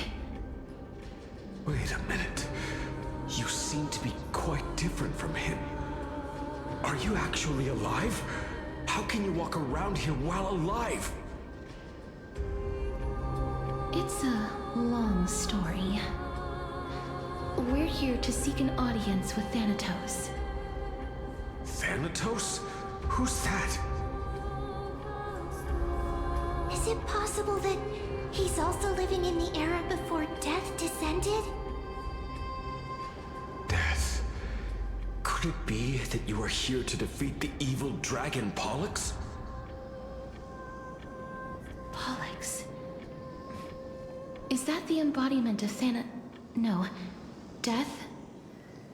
According to the warriors under the Centurion's command, that evil dragon has been dead for quite a while. The curse that condemns people to death didn't originate from it. But they saw a girl within the dragon's embrace, and she is the true Reaper.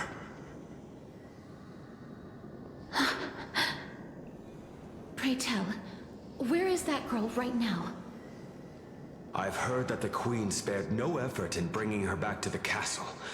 Her Majesty intends to control all of Amphorius with this unprecedented power.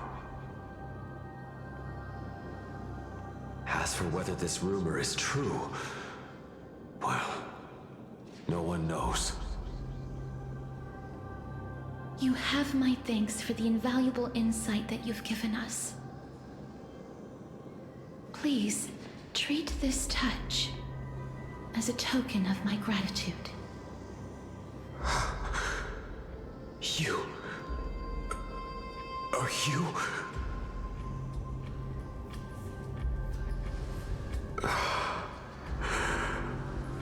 Thank you. this is his...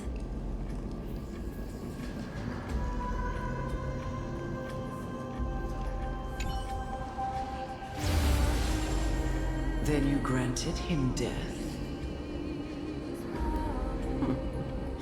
That isn't like you. You would have refused even if I commanded you to do so.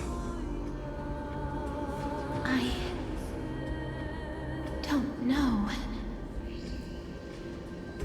I did it out of sympathy, believing that I wouldn't be racked with agony, but I am still in a state of turmoil. Sympathy? Sympathy for that youth who triumphed in every battle? That young man was favored by Talantin, who taught him a move that will defeat any mortal enemy with a single blow and emerge victorious every time. He could rely on that move to always achieve victory during Era Chrysia. However, now that death has descended upon the mortal realm, that divine swordplay also means he can send others to death at will. In other words... You feel that he's similar to you? Yes. Since he can never be inferior to others in martial combat, death would be the inevitable outcome every time he strikes. That's why he approached me and pleaded. Pleaded for me to put an end to all of this. You are perhaps feeling lost from making your peace with death in so abrupt a manner. I have not made peace with death. I've seen the people of Idonia stand tall and proud in the face of death. Even before the fated finale arrived, they were already content with the lives that they'd lived. They had such proud expressions. Expressions that made me believe death would be an insult to these mortals if the concept is truly a power that a god had carelessly cast down upon the world. Perhaps death's authority was never meant to exist in this world. Just like how I shouldn't exist. I won't refute your beliefs for now, but would you be interested in listening to a story of mine? It's a fairy tale from foreign lands, told by the person who brought you to me in that ice field long ago. A tale told by the Queen of Styxia. What? But wait a minute. That means the girl born in the dragon's embrace, the personification of death these souls talked about. That's you, Cass? I've already had an inkling for a while now. But I honestly have no memories of Styxia. My memories only begin after Aminet brought me to Idonia.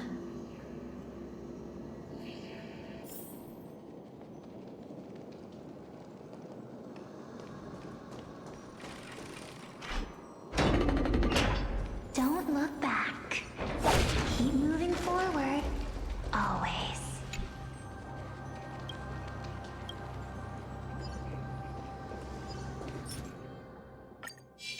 Stream forth the gleam of...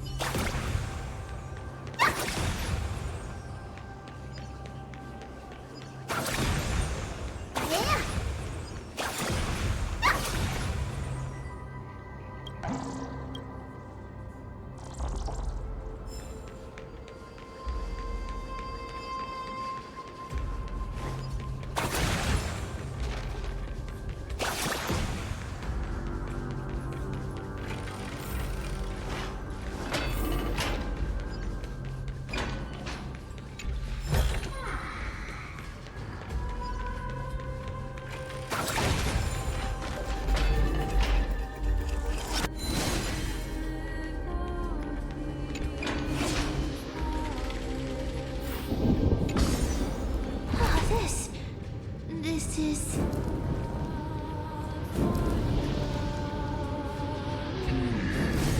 Living ones?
Not enough for us to share.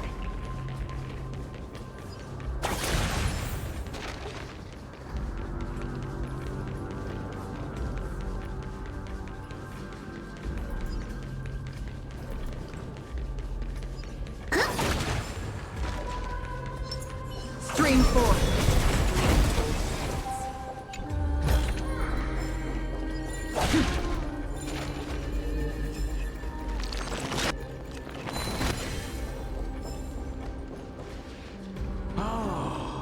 Could you be the scions of Styxia? Did you hear about the great work that I'm doing here, and have thus arrived to give me the last material that I need for transmutation? Great work? Have you heard of the great name of Pollux, perchance?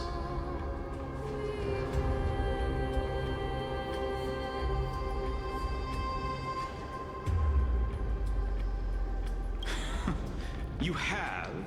Then that's good. During the Age of Myth, a time likely before your birth, I was the unsurpassed zenith of alchemy that none could reach. On the shoals of the River of Souls, I shall make Pollux soar again and bring death back to the world. But didn't that dragon already bring death to the world? Oh, looks like you don't know the whole picture. Well, it's true that the missing girl can grant death to mortals. Pollux, the one who delivered her onto this world, makes it so that humankind cannot die.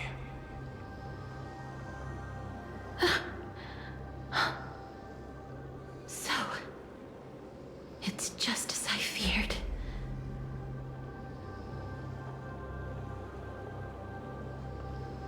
This is my guess.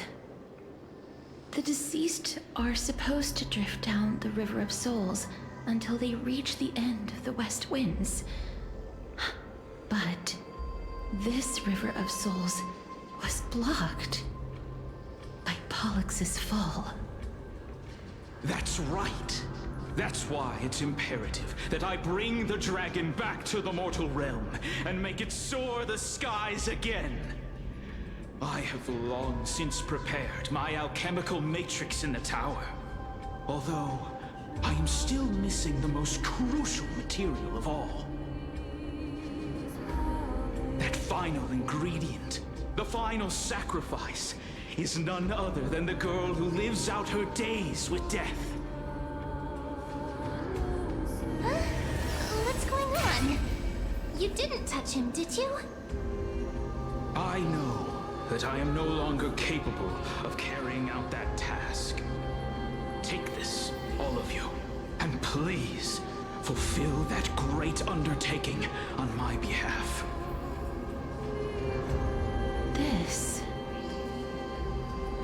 We had been inebriated in Fagusa's feast too long before we began to seek divine bestowed death, so that we could be freed from the whims of fate. However, that brought doom upon us. Instead of summoning a supreme god, we encountered a monster that cut off the River of Souls. That detestable dragon Pollux denied all the dead from the gates of the Nether Realm. Unable to rest in peace, these departed spirits engulfed Styxia like a roaring tide. As a result, my city and its people no longer exist. That child is the only person whom I managed to save. Born within the evil dragon's abdomen, she has possessed the talent of death since her birth. She must have been granted to us by the gods as a chance for us to atone for our sins. Please, you must nurture her to adulthood and prevent her from experiencing all of the suffering that we went through. I promise that I will care for her as a mother, that I will protect her from the evils of death. By Fagusa above, thank you for your kindness. As her mother, please bless this child with a name before I am swept away by the River of Souls. Please, let me know how I should address her in my next life. Oh. Like how a transient raven butterfly, a fleeting papilio castor, perches on the twig of death. Castorus. That shall be her name. That's where my name comes from? The sound's back. What is making that ruckus?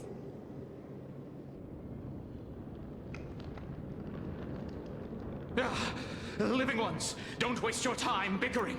The Netherrealm's wrath is falling upon you. Black Tide Creations. When did they... Miss, please fight them with caution. Be careful not to suffer the same fate as those Black Tide creatures!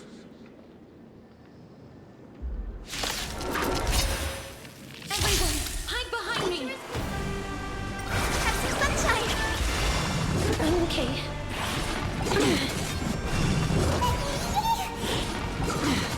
Root here.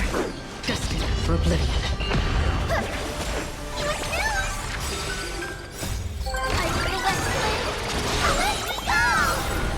I weep for the departed.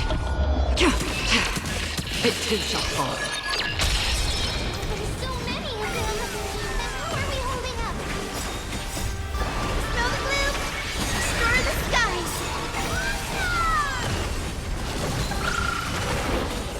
Embrace a new life.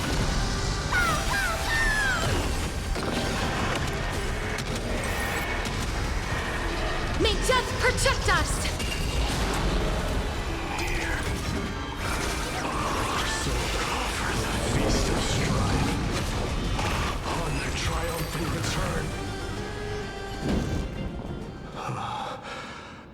You? Lord Mighty?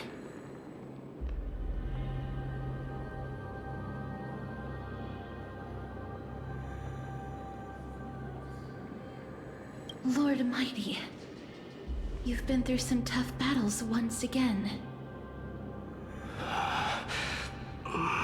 That black tide is endless. My death is only temporary.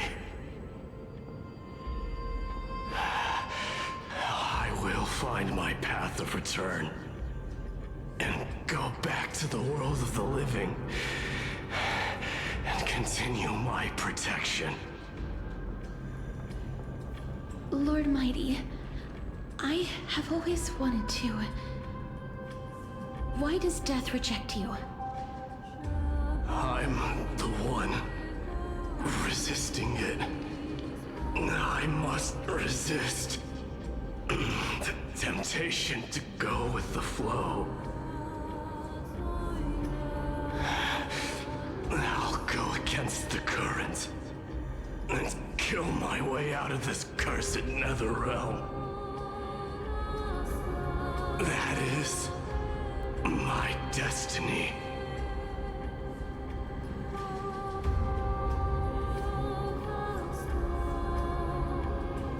It seems like he's completely focused on resisting the temptation of the dead's whispers. He's working hard every minute to deny death. It seems his battlefield is not limited to the world of the living. Lord Mighty, are you willing to travel with us? We're headed for the Matrix inside that tower, to summon Thanatos from their prolonged concealment.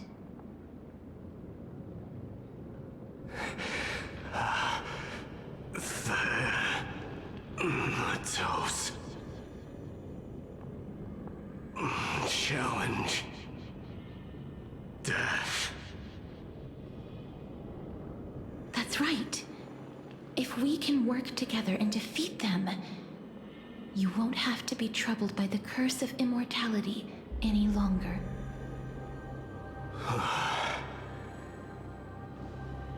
Let's go together, Castoris. Let the person who has brushed against death countless times guide your way. Cass, are you sure you want to do this? The alchemist said he wanted you to be a sacrifice. I'm not afraid. There's no reason for us to turn back anymore.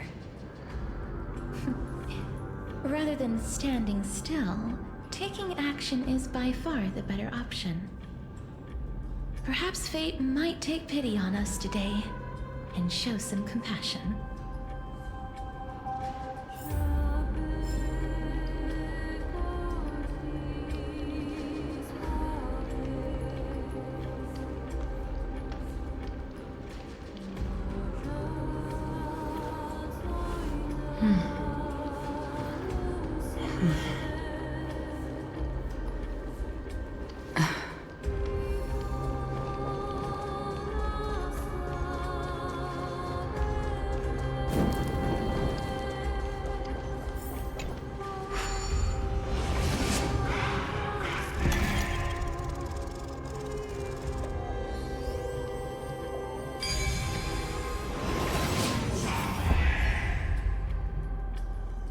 Perhaps there's more than one right answer.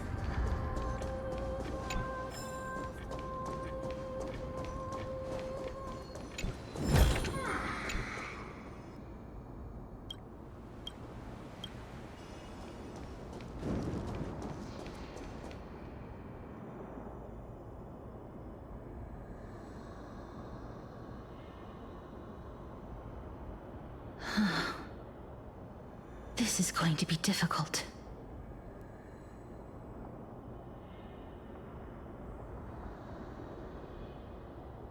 Please calm down. If you were to fall into the icy cold river of souls, I'm afraid that you really would die here. If I was more powerful, I would be able to carry one person with each limb and fly the four of us to the other side. The Rune of Recollection is here, but I can't find the miracle orb anywhere. So weird. Oh, could it be in that collapsed tower in the distance? It's still up to me to step up in a crisis. Wait here. I'll go check things out.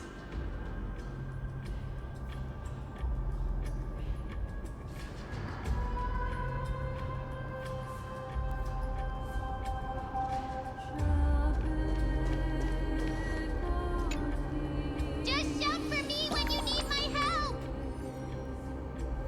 Got it! Just leave it to me!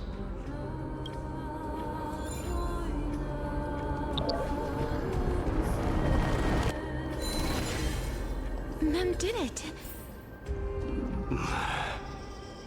The pink squirrel is very smart. Why am I a squirrel now?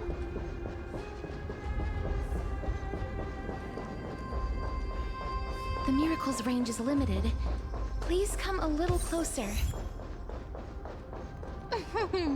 Aren't I a good fit for Ornyx's priest? Of course. You're the most competent priest ever.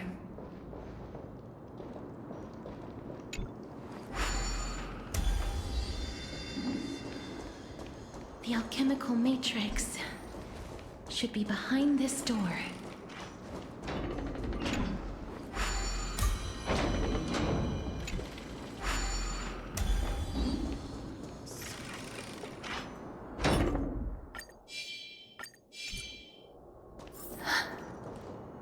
Is that...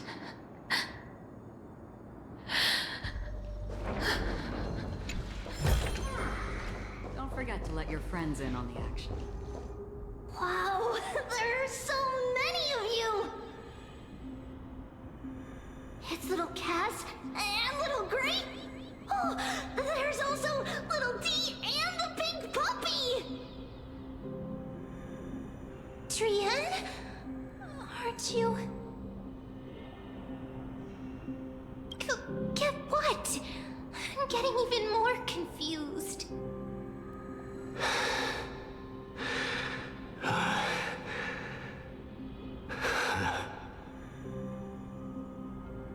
This is the first time I've encountered a deceased friend while going upstream in the River of Souls. It really works like this. Just like the other departed spirits we've encountered along the way, I'm also unable to sense the aura of the living on Lady Trian. Yup, you're right. Trian already knows that she'll not be able to return to everyone's side. But Trian believed that little Cass would eventually return to the Netherrealm. So, Trian has been standing here, at this spot closest to the world of the living, and waiting for little Cass. Oh. It must have been very tough for you. But according to what Trian said, we're almost at the entrance of the Netherrealm. Trian promised Trevi and Trinan that when little Cass got here, Trian would get the gift ready and be the first person to run over and welcome you. So, little Cass, don't cry. Please, accept this. We finally finished it!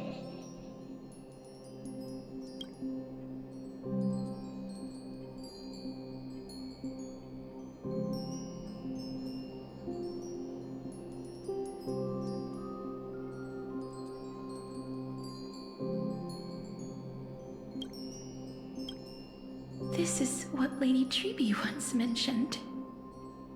The gift for me that you didn't manage to finish. The Holy Maiden of Yanis. Even when separated by life and death, their thoughts are still connected. Trian spent a lot of time drawing this. Trian hopes that little Cass likes it. Seriously? It's seriously a wonderful drawing. Lady Trian.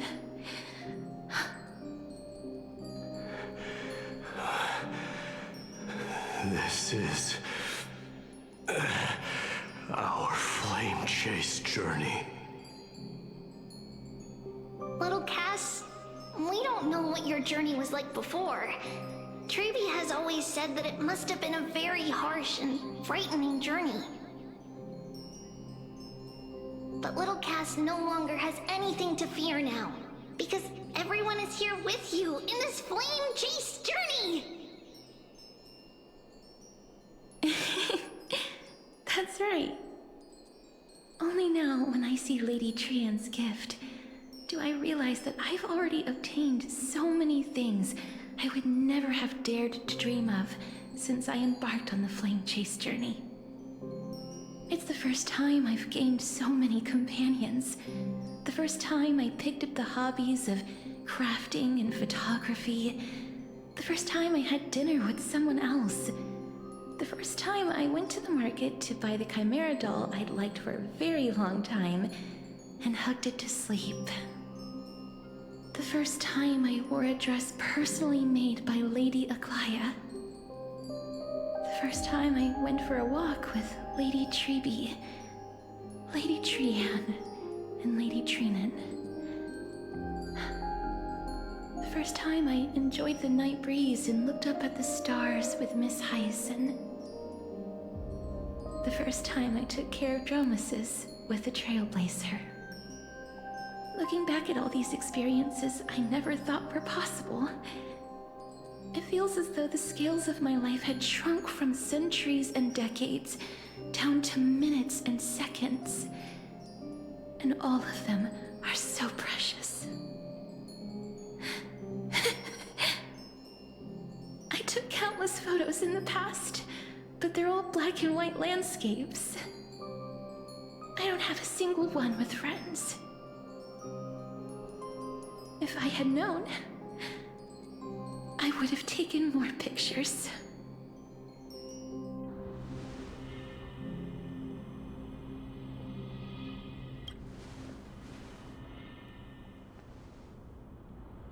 Trian says yes! Trian likes little Cass and would love to take a picture with little Cass. Sadly, being departed souls, our images cannot be captured in the world of the living.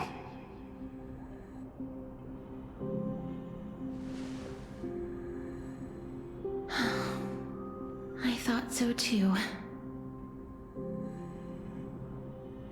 What? Are we seriously going to leave any room for regret?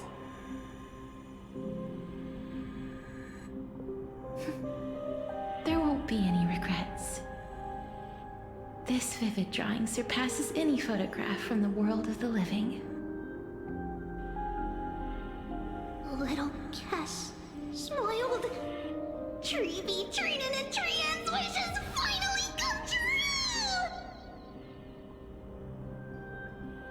I remember you once said that fate is not the flowers that bloom at the end of the road, but where people tread beyond the gate. Now, the path that belongs to me is about to reach the end. Thank you for bringing me the final key. Key? Little Cass, why are you talking in riddles all of a sudden? I have a feeling that soon, this gift of yours will become the key to saving Mrs. Life. Wow, that's amazing! Then keep smiling and carry on bravely! Little Cass, Little Gray, everyone, see you tomorrow!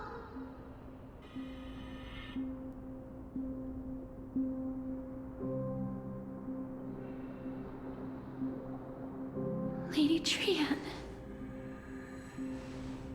The aura of this place. We have indeed reached the end of the stream of souls. I go any further, I might lose myself. I must leave now, for the black tide still wreaks havoc in the realm of the living.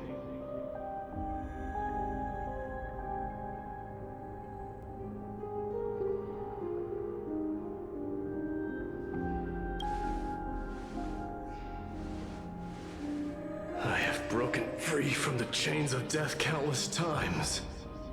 This time will be no different. Castorus, will you fulfill your duty for the flame chase? I have yet to make my decision, Lord Mighty.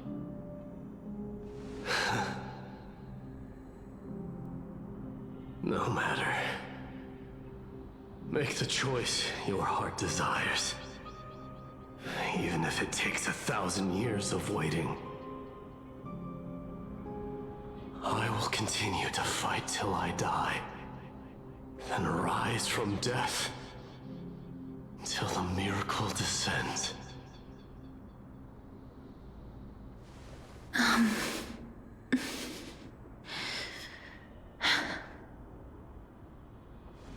There is one more thing you should know, Lord Mighty. What is it? Professor Anaxa may have deduced the principles behind the Era Nova. You and I may be reincarnated as strife and death in the next cycle, becoming calamities wreaking havoc upon the world. I see.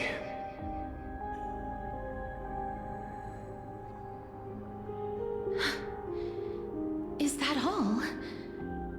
Are you going to accept such a fate without complaints? Do you have a strategy to shatter the shackles of our fate? I haven't found it yet. Perhaps I never will. Then, cease wasting your thoughts on futile matters. Control what little you can. And when fate's inescapable grasp comes,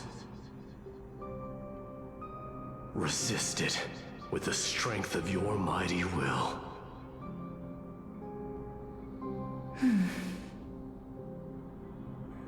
Thank you, Lord Mighty. I will find the right decision.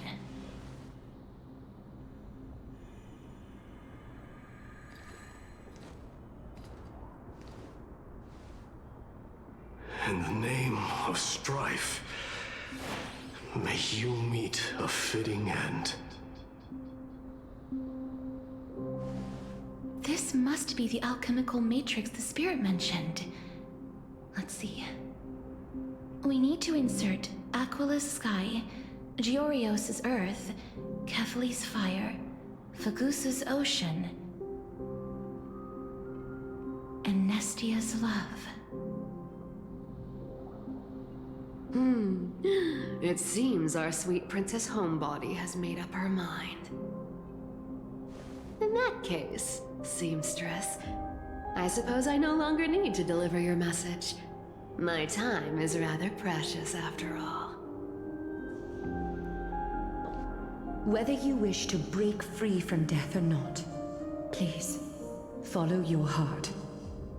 By the promise you once made, I ask that you fulfill your duty one final time.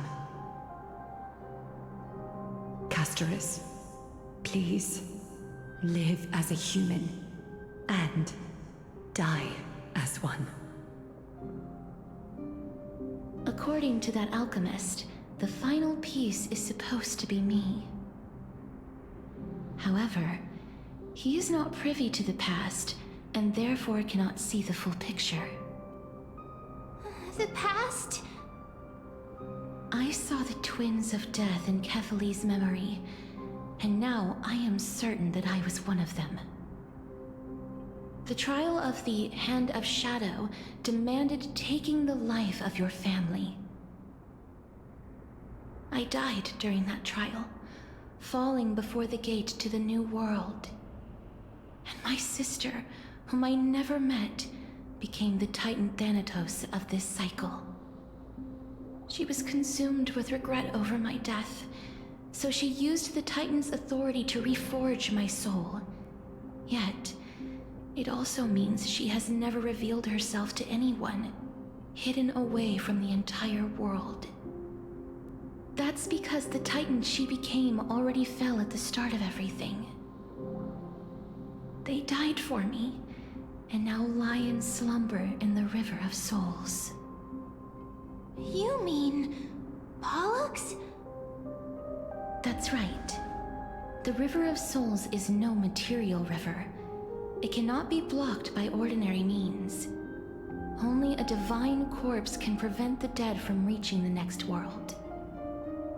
And that's why... we have to awaken Pollux from death before we can retrieve the core flame of death.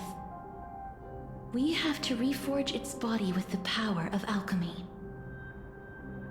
But Cass, if that alchemist speaks the truth, does that mean you're also part of the dragon body? According to those departed spirits, I was indeed born as the dragon's twin. But before we talk about that, have you heard the sighs?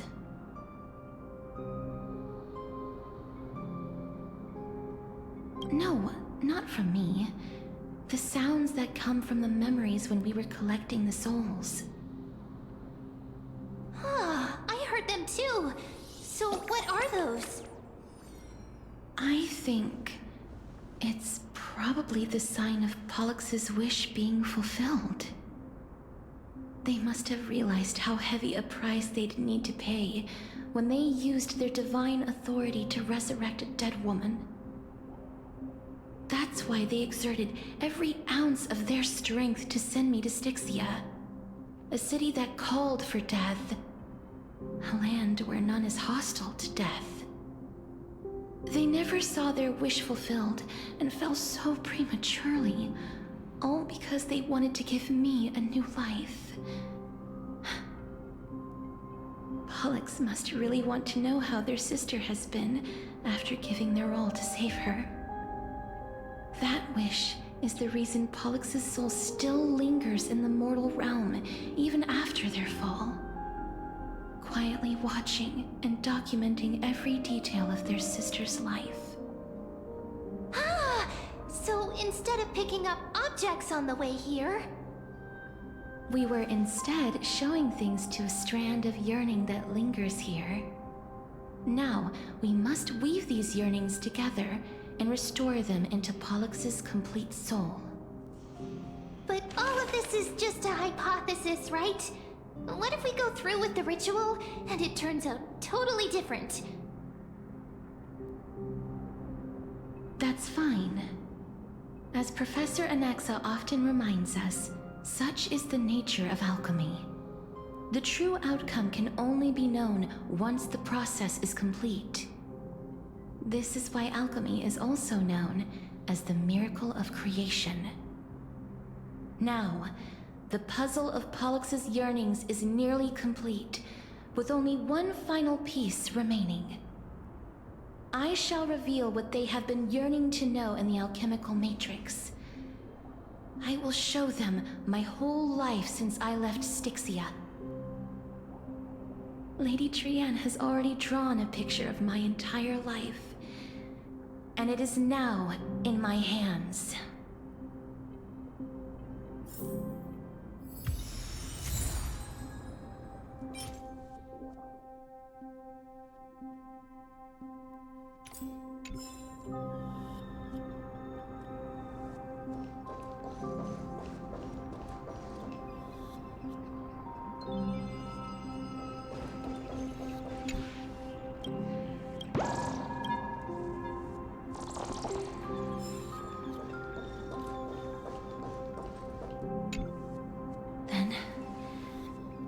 let the ritual begin.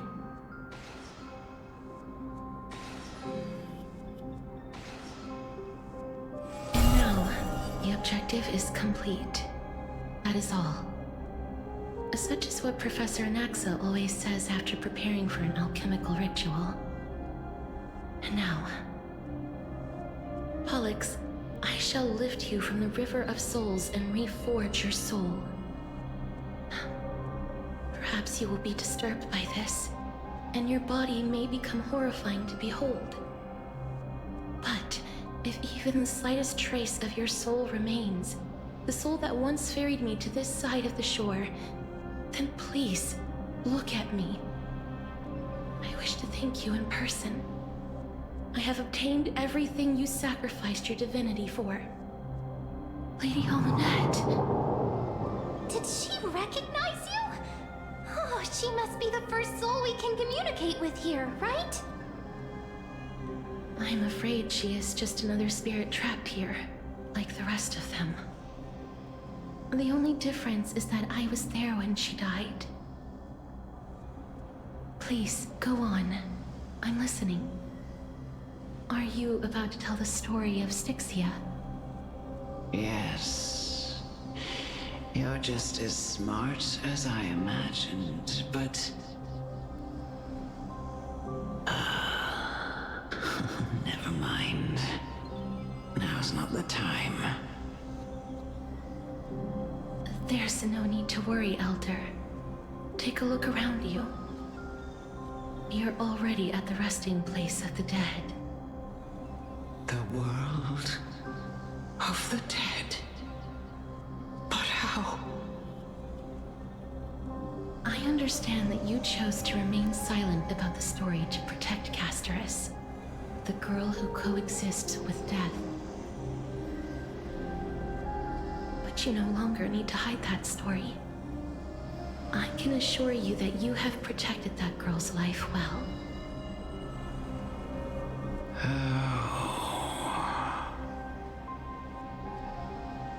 Well, in that case, let me begin. Styxia, the pearl of the ocean, plagued by unwarranted calamity and ravaged by death in the fairy tale. It was the first city-state to shift their faith towards death, even before Idonia did. From where you stand now, I suppose that's a bit hard to believe. Right? Indeed. I cannot imagine that those from the era Chrysia, blessed with eternal life, could ever yearn for death. I have pondered the same question, child. But I am afraid there is no clear answer to it. Journeys and epics are only glorious and magnificent because all things eventually fade to dust. That's how someone once explained to me why death is necessary to the world. But I still can't take that as the final answer. Would a world without journeys and epics be worse off? I take it the one who spoke this line was a general, or perhaps a warrior. I, however, did find some inspiration in these words. Would you like to hear my thoughts, Casterus? Please enlighten me, Lady Almanette. Though I have already made up my mind on how to handle the authority and core flame of death. Your words might truly guide me toward the path forward. You and I are neither warriors nor generals. Therefore, journeys and epics cannot truly resonate with us. But what if I reframe it like this? What if love is not a trait bestowed upon mortals by Nestia, but a blessing from death? Love. No one ever invented the word cherish in the era when life was eternal. For all the good things in the world could be revisited endlessly, and every bond formed carried no risk of being severed. The so-called Era Chrysia was an age devoid of both virtue and sin. People did not truly live. They simply existed, going through the motions without passion or purpose, then waiting for something to happen. Perhaps the people of Styxia chose to embrace death not out of fascination with its cruel and fearsome side, but instead became fixated and obsessed with the impulses and desires tied to a finite existence. Therefore, death is not a thing of fear and desperation, but... That's right, Casterus. It is the reason we shed tears when parting ways, and also the original spark that ignited the passion of mortals. If you truly intend to deprive the world of death, then be prepared to witness it return to a state of stagnation. I understand, Lady Amunet. Our limited lifespan shapes all that we know and love. Not even the Death Titan has the right to take that away from humankind again. Nestia's love was the chrysalis of Gold's first blessing, but it most likely wasn't understood by mankind. We only learned to interpret this wonderful gift after Thanatos' arrival. If the world was bereft of death, then the Queen of Styxia wouldn't have played midwife in delivering me into this world. You wouldn't have welcomed me into Idonia, and Aglaia would never have invited me to join the Flame Chase journey. None of these stories would ever have happened, and I would never have lived, let alone found happiness. Thank you, Mother. I will use all the love I've experienced in this long life to complete the final miracle. My teacher, Anaxagoras, grant me the wisdom of all things. I call upon thee, the stripped dead dragon's corpse.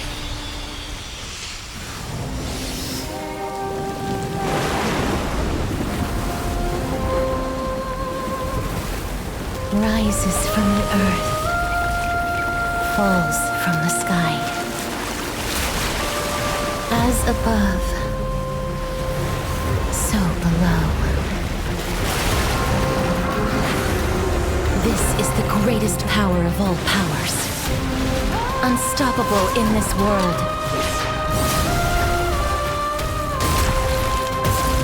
The great work that commands all death. I shall grant you embrace.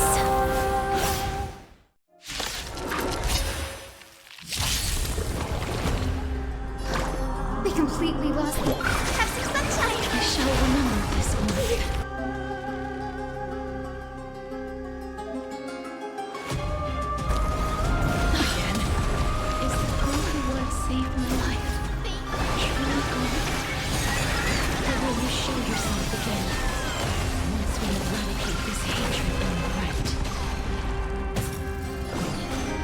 here.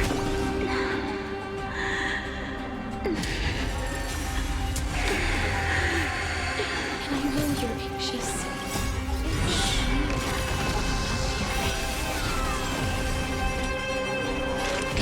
Destined for oblivion. I weep for the departed. It too shall fall.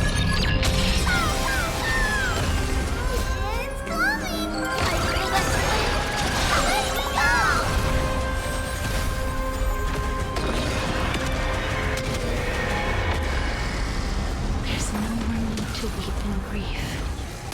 I will grant you peace.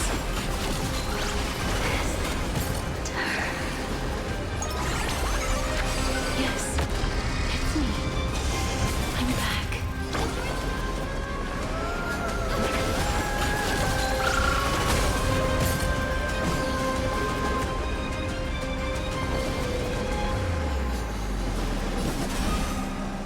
Darkness with me. Be careful. They may be moving by instinct, but there is fury welling up within them.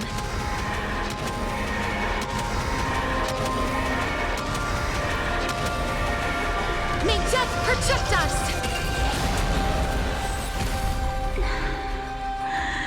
Please, don't turn back to the Netherrealm.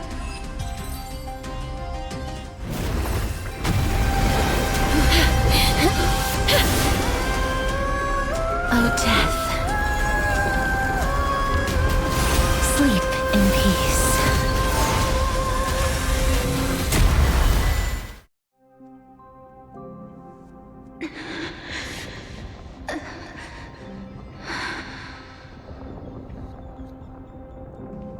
I'm sorry I have to wake you up from ancient death.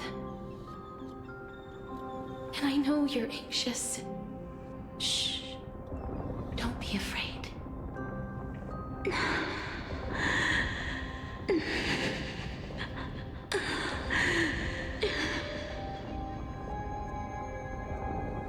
Do you remember me? I'm the girl you once carried across the Sea of Souls. I'm sorry I wasn't able to remember you, but with the help of many people, I was finally able to pick up these broken fragments of my past.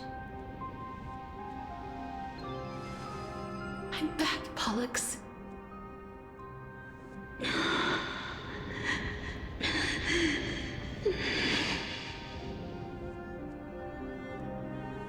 I know this might not be what you wanted.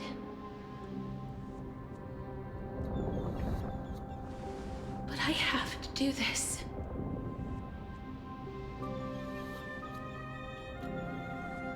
So please, carry me across the Sea of Souls again and return me to the Netherrealm, just like you did in the past.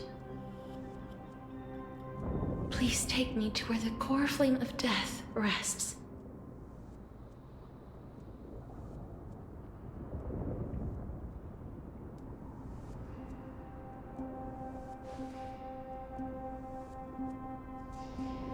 I'll be going now.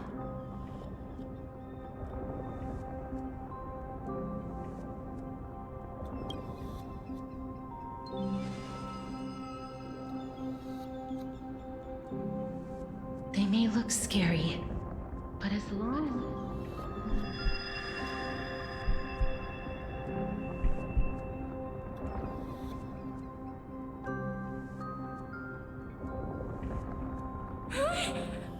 What's wrong?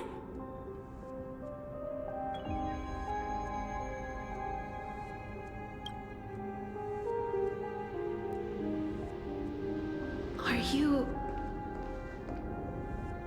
What's wrong with her? Her time is almost up. If I don't go now, I'm afraid her soul will return to Thanatos' embrace before me.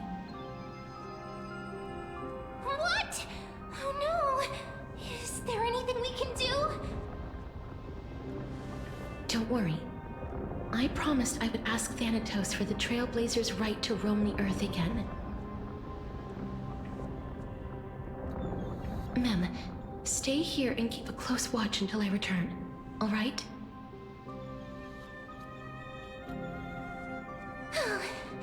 All right. I'm the best at taking care of others. Go on, Cass. Make sure not to leave yourself with any regrets.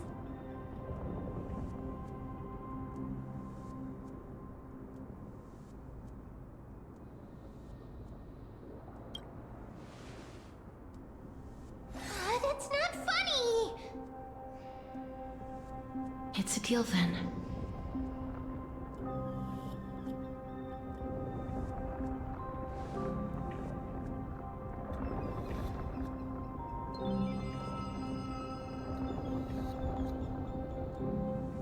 Please.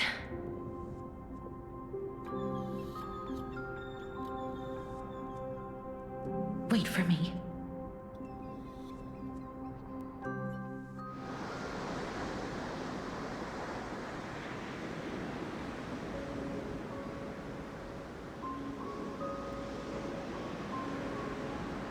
After all that, you still ended up back here.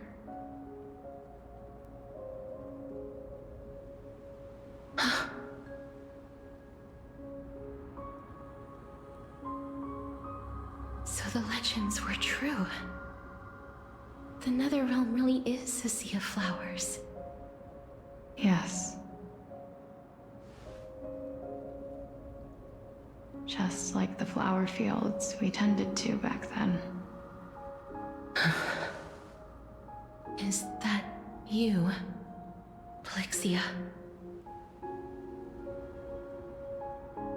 Do you remember me? I don't have the memories from that time, but I've seen you before during an experiment. I see. Call me Thanatos, then. It'll be easier. However, since you recognize the name, you must already know everything about Thanatos, right? Yes. I'm here to reforge the order of life and death in Amphorius.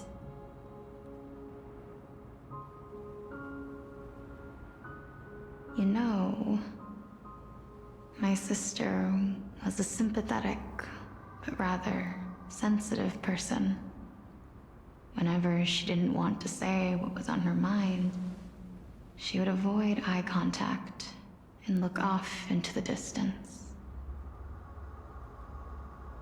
Just like what you are doing now.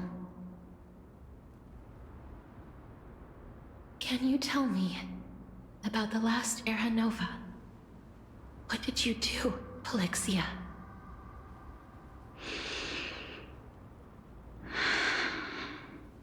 Where should I begin? I suppose we can start from the beginning. A long, long time ago, there were a pair of like-minded twins. As foretold in the prophecy, they were chosen to be successors to the god of death. But fate was cruel. The price of attaining divinity was to take the life of a family member with our own hands. That trial was indeed recorded in that memory. Then you should already know that my sister voluntarily gave up her own life, so that I could ascend as the demigod of death. But I couldn't accept that. Why did we have to kill each other for a future she'd never see herself? That's not fair. So, while weaving the laws of the new world, I shattered the forbidden bottom line for life and death. I reshaped my sister's soul, and took the form of the great dragon Pollux to carry her up the River of Souls and back into the mortal realm. But our fates were already decided, and manifested in unexpected ways in response to my futile actions. Aging is an unbreakable law of nature laid upon humankind, created at the same time as death. When the living die, their souls will meet Thanatos, who would determine where every soul goes. If the Reaper raises their left hand, the soul is granted death and allowed to enter the Netherrealm to await reincarnation. If they raise their right hand, the soul is rejected by the Netherrealm and returned to the mortal realm to continue walking the earth. That's why the Hand of Shadow can only lay down judgment and not embrace another being. Yes. Death was originally a pair of hands, but they were split in twain when we reached the mortal realm, never to touch each other ever again. The half of Thanatos that represents life, the undying human who grants death, that was the curse I forced upon you. Then, what about you? As the half of Thanatos representing death, I shoulder the fate of defying death. I died the moment I entered the world of the living. From then on, my Titan also no longer existed in this world. The cycle of life and death stopped. Souls were denied their audience with death, and were left stranded within an ever-rising river of the dead. What irony. My selfish desire to save your life gave you and the world a fate far worse than death instead. Then, what was left of my reason was left behind in the Netherrealm, where I've been taking care of these flowers day after day, until there is now a sea of them, all while mulling over the subject of life, death, parting, and enduring an endless loneliness.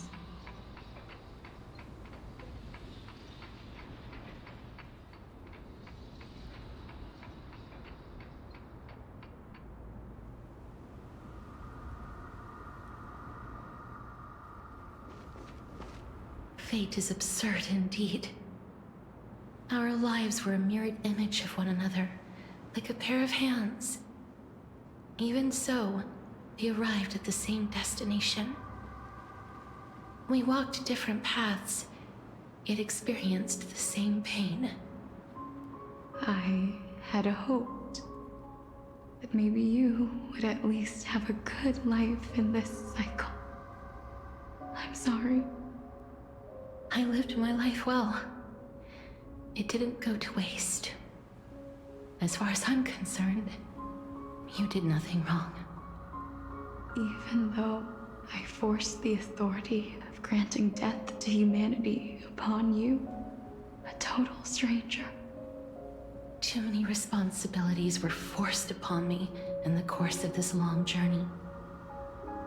I was once lost, even upset. But I realized recently that if it weren't for your blessing, I wouldn't have understood the source of these emotions, nor would I have realized my purpose. I wouldn't have made it here to reunite with my missing half, and we wouldn't be discussing our past while sharing the same view of this landscape. I wouldn't have understood the meaning of our existence. The meaning of our existence. This sea of flowers blooms on dead land, because we sowed it with the seeds of our separation and watered it with our tears of loneliness. Yes, The only thing death is allowed to create are flowers that bloom from blood and tears. That's why Thanatos cannot create living beings at will. Nor can the Hand of Shadow determine a person's remaining days. Because the life and death of mortals should never be dictated by another's will. Are you saying there's no point in Thanatos' existence? No. No single being can bear the scales of life and death on their own. Not even a god. Life and death weigh equally heavy. We both know that now, don't we? You, too, must have had a difficult life. We've taken quite the ridiculous journey together, haven't we? I had a feeling, even back then, that we would meet again one day. Not to embrace one another after a long separation, but to come in search of retribution. Tell me the answer that's already been written, and let us draw this seemingly endless fate to a close. It's been far too long. I've waited here for centuries, watching day after day as desperate spirits are denied by this lonely wasteland. I always hoped I would see you among them, but I was also afraid of seeing you. I didn't know how I could possibly face you again. But more than anything, I was afraid that you might have forgotten all about me. I know. But don't you see, Polixia? I made it back anyway. You don't have to shoulder death's authority on your own anymore. It was always meant to be held in two hands anyway. So, let's give our core flame to her, and have her take it back to the mortal realm. Give humanity back their cycle of life and death. Our responsibility as Thanatos was never about picking out favorite souls. We were only meant to watch over life. Let's tend the field together, and create a warm sea of flowers for all the souls to come.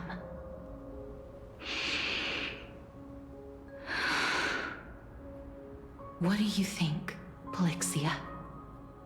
Yes, just one last step. You shall wither, and through that, the dead will sprout again from the remains, and be reborn with the dead flame. As foretold by the prophecy, Thanatos' authority is only destined for only one person to wield. As the Chrysos heir of death, as their demigod, as a titan, our fated moment has arrived once again. Just like before. Yes, just like before. But unlike that time, the ones undergoing the trial this time are prepared. You've made up your mind? Yes, as dictated by fate. But I won't be afraid, as long as you're here with me. Complete your trial in this life. Grant me the embrace of death, and light the spark of life ablaze. You've been tempered by life and death. I know you'll be able to give this wasteland its first breath of life. Like a raven butterfly, flying swiftly into the netherrealm, perching on the twig of death.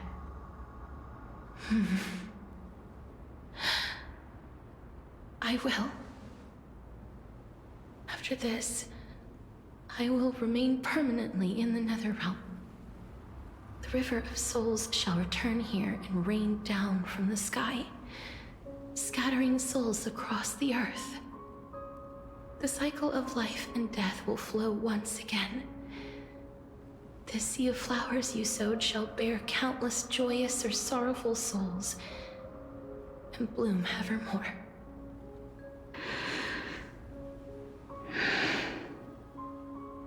Thank you. Just one last thing. Can you grant me one wish? Of course. What is it? Please,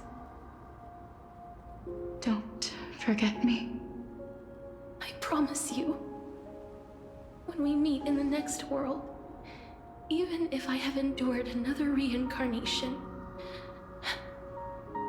even if we do not know each other's names, I will still hold you tightly in my arms, just like what I did when we were born.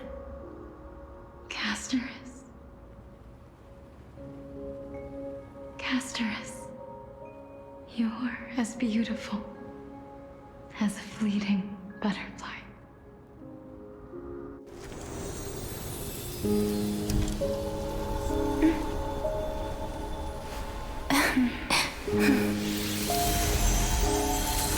I will bring rest to death. And from now on, stagnant life will once again flow.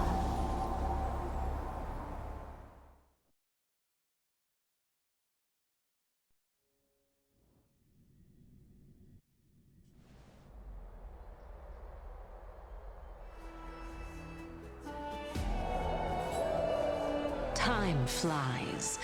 In the blink of an eye, the 15th entry hour is already at hand.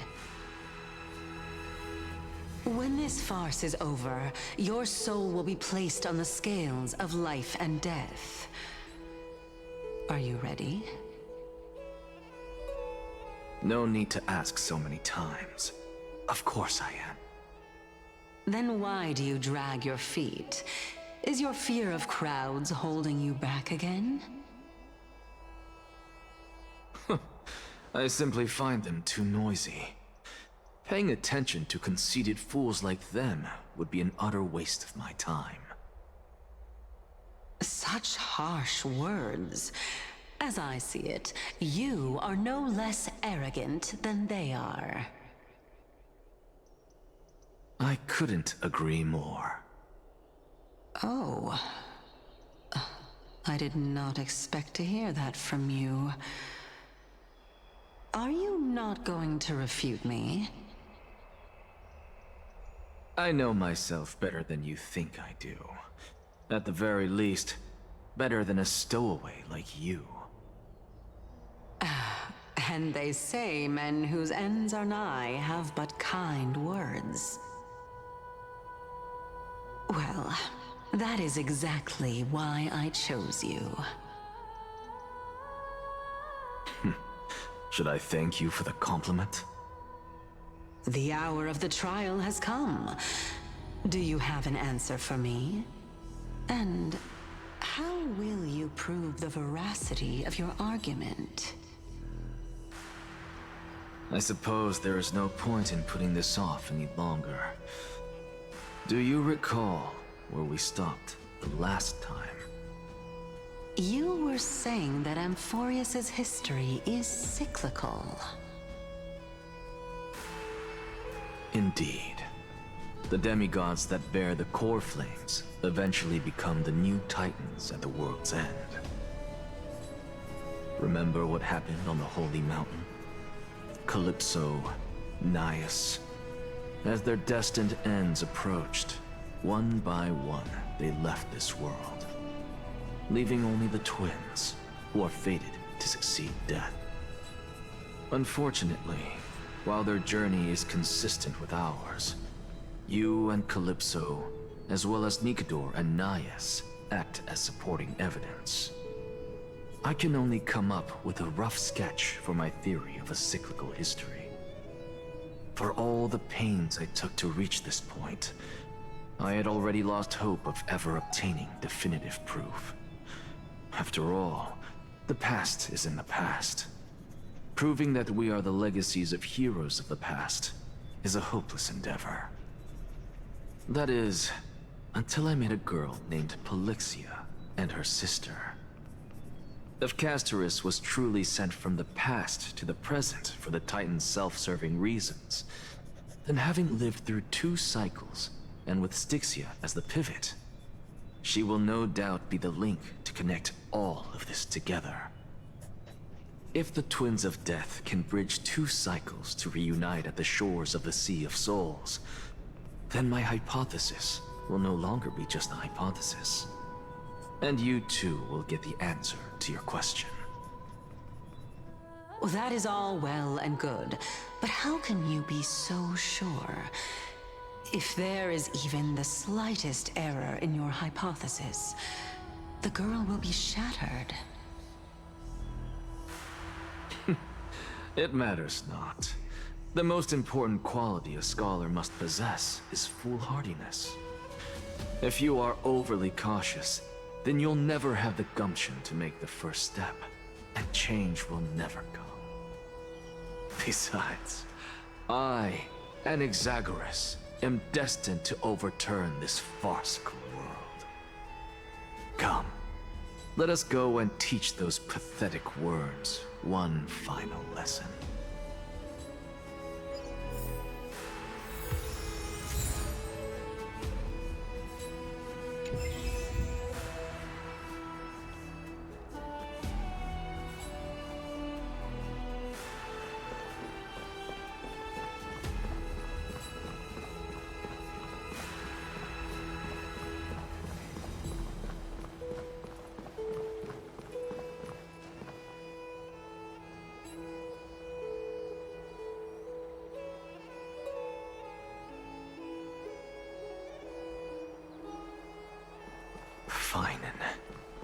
So they are leaving the Let those Chrysos heirs who started this terrible war hear you. Let them hear the voices of the people!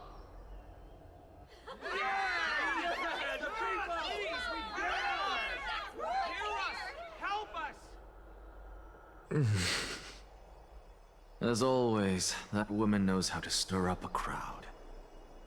Professor Anaxa, I thought you'd pass on this. Everyone must cast their vote, or this assembly would serve no purpose. Prof, do you truly think it's wise to entrust the fate of the world to an assembly like this? Akama has stood strong under this system for 1,000 years. It stands to reason that there is purpose in its existence. But that is not what you're asking, is it? What you really want to know is Aglaya making the right decision in entrusting the fate of the world to you? Nothing ever escapes you. I didn't spend all those years teaching you for nothing. Most people only take 4 years to graduate, if I recall. To tell the truth, I feel like I'm on my way to an execution chamber instead of a podium. So, do you have an answer to that question? No, I don't. I thought so. Because that question is not yours to ask in the first place. Is Aglaya entrusting the world to you the right decision?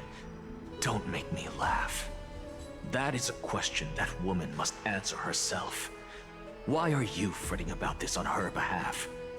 Or have you been seeing yourself as her pawn all this time? Listen up. I'll say this only once. Flip your perspective around and ask yourself this instead. What should I do to ensure that the world doesn't stray from the correct path? That is what you should be thinking about. You still have time, so give it some thought. Oh, and don't bother telling me the answer. Tell it to those begging for salvation from the gods. Got it. Thank you, Professor Anaxa. That's Anaxagoras to you. Who will you be voting for? That'll depend on how well you perform. May Cersei safeguard your thoughts.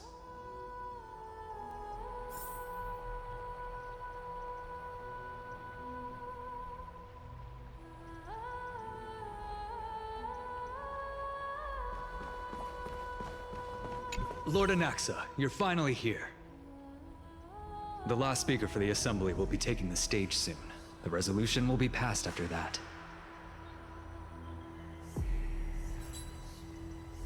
Lady Kindness has reserved a special seat for you. Shall I show you to it?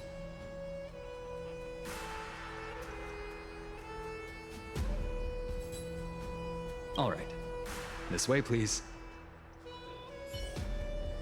I actually don't necessarily mind things remaining the way they are. I'll believe you say it. I'm a little nervous. Thank you. Elders and citizens, silence, if you please. As the Theoros, I present to you Finan of Ides Elysiae, virtuous citizen of Akima, and the last speaker of the Assembly. Much obliged, Lord Lycus. I remember him. He's the penniless lad working for Aglaya. Where's Lady Goldweaver? Why is she sending this guy to give the last speech? Is this really the end of the Flame Chase journey? Can this dude really face down kindness? I actually don't necessarily mind things remaining the way they are. I'll believe you say it. By Kefali above, dear citizens of Akima, as you look upon me, so too do I see you. I see your fear and misgivings, your apprehension about the discord between the Chrysos heirs and the Council of Elders, and your uneasiness about the future of the Holy City. Yet, before you contemplate something as grand as the fate of the world, I ask that you look closer. Look beyond the horizon illuminated by Kefali, at the crisis threatening to overwhelm us. What? Ides Elysiae, my beloved hometown, is a village forgotten by time. It is a place with the most invigorating breeze and wheat fields that spread all the way to the sea. I once thought that there I would enjoy a lifetime of peace and quiet with my friends and family. How I wish I could invite all of you to that paradise, far from the noise and chatter of the world. Alas, I can't. Because she, and all that she nurtured, all that I loved, they have long been devoured by the black tide. My beloved home is no more.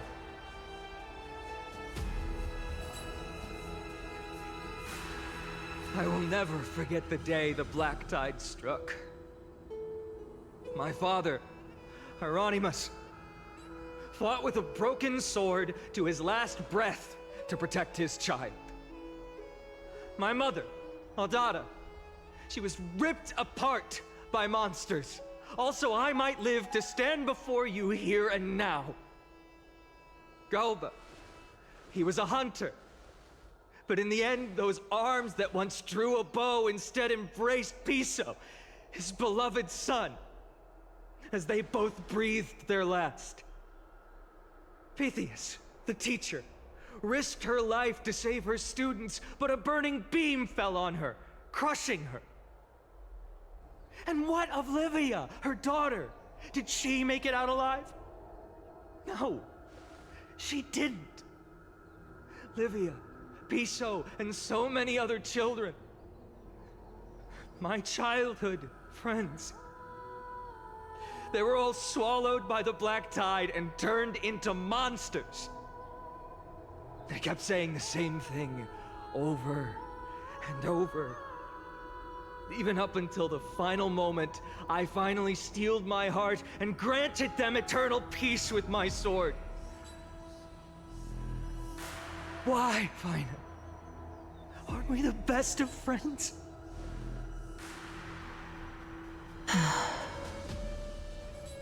That is the Black Tide.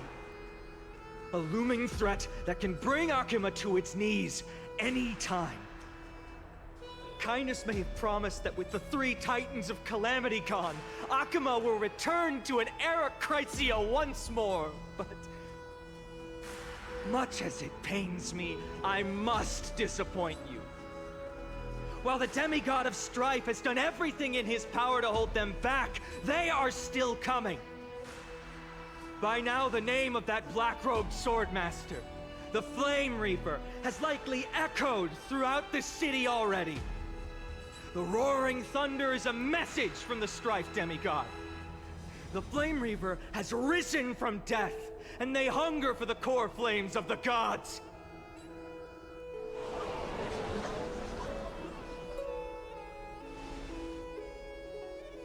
Lies! If such a powerful enemy is indeed approaching, why is Akuma still a picture of peace? Exactly! The city of Akuma shows no signs of pandemonium or chaos. And why is that? I beg you, spare a moment to think about this. Are we able to stand here and hold this assembly in peace today because the danger has passed?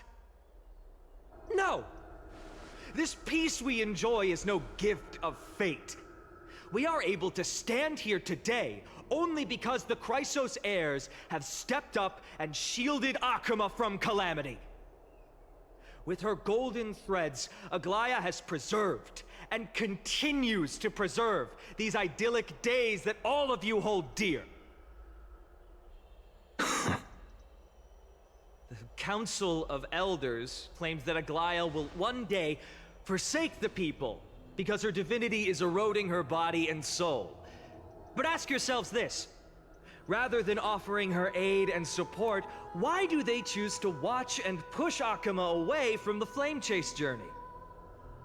The answer that no one can bring themselves to speak of. A truth stained in blood and buried in greed, fear, and vanity. Allow me to lay it bare before you.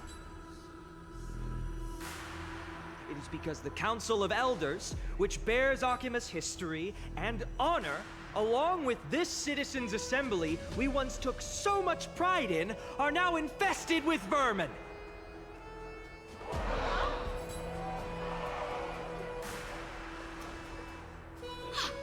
You insolent whelp! How dare you! It is true that Aglaya has reached her limit. Why? Because she has been working tirelessly to weave the defenses of our holy city against the encroaching evil. All while these vermin are making up baseless accusations about her and scheming in the shadows. Not once has she ever failed Akuma. Yet these vermin attempt to tear her apart, tarnishing her name with unfounded allegations. She may have been blessed by divinity, but hasn't her heart always stayed true to humanity? They attempt to mislead you and reduce this assembly to a crude standoff between gods and humans, but citizens of Akuma. Once more, I implore you to open your eyes and look at those around you. Examine them closely. Beneath all that finery, do you see the good heart of a human or the poisonous glands of a pest? Make your judgment, then turn your gaze to the demigods, whom so many of you regard as cold and merciless. Do you not see the light of humanity in them? And those who wear the mask of humanity, yet utter only hurtful, slanderous words. Can you not see that their souls have been corrupted by power?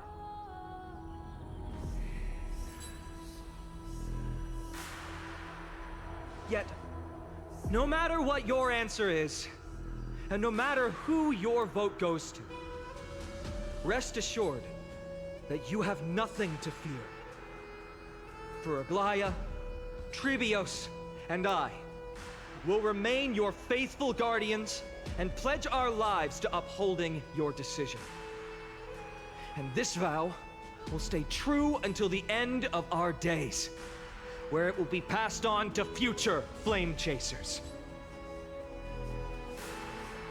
A steadfast and unwavering promise that shall endure through the ages.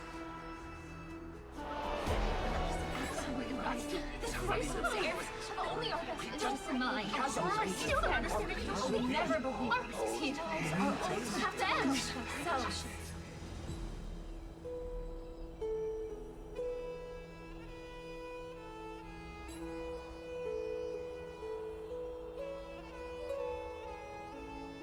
At the present time, on the scales of Talentum, those who call for the continuation of the Flame Chase journey, and those who demand its suspension.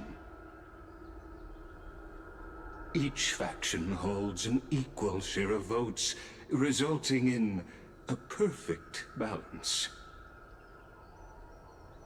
As expected. This is the moment when the Flame Chase journey is the closest to its end. And now, it's your turn to vote, Lord Anaxagoras. Is there anyone else who hasn't voted? No, you're the last.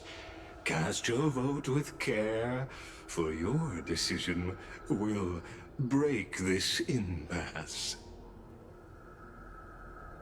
I have long since made a decision. Very well. May you bring much needed change to this farcical world.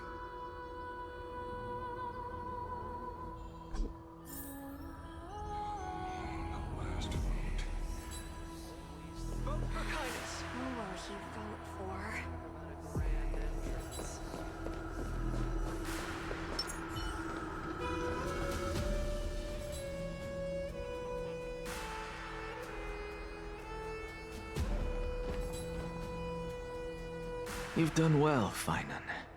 Given the circumstances, delivering a rousing speech to stir up emotions was a prudent move.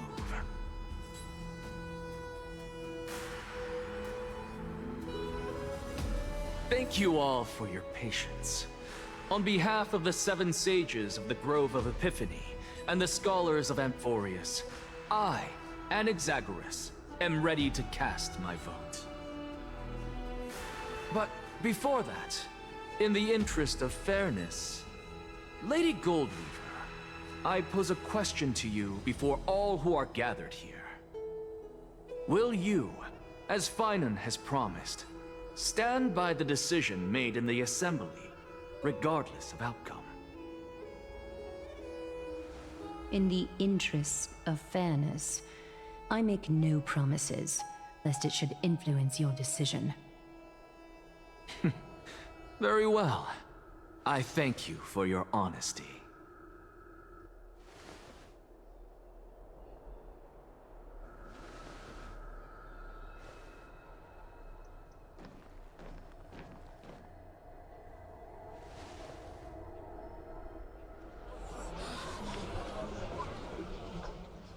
What's he doing?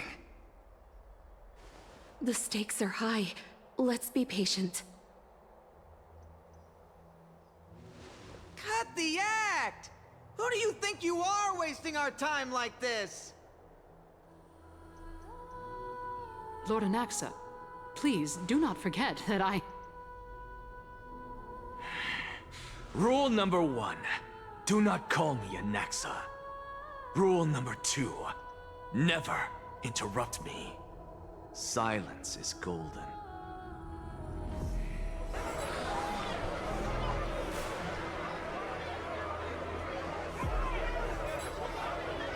Just vote already. What are you waiting for?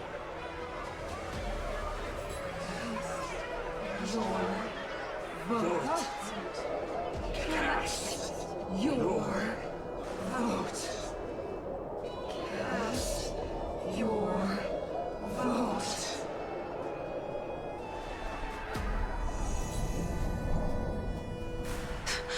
I cannot help but wonder, is every hardship in the world something you will exploit and use to your advantage? How else am I supposed to make use of this situation where my body and soul are separated?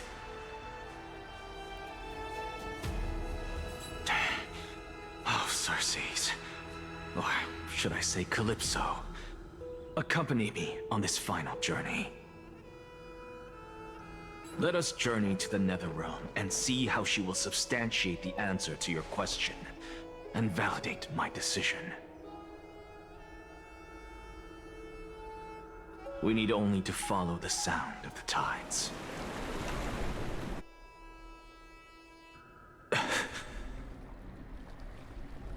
You are...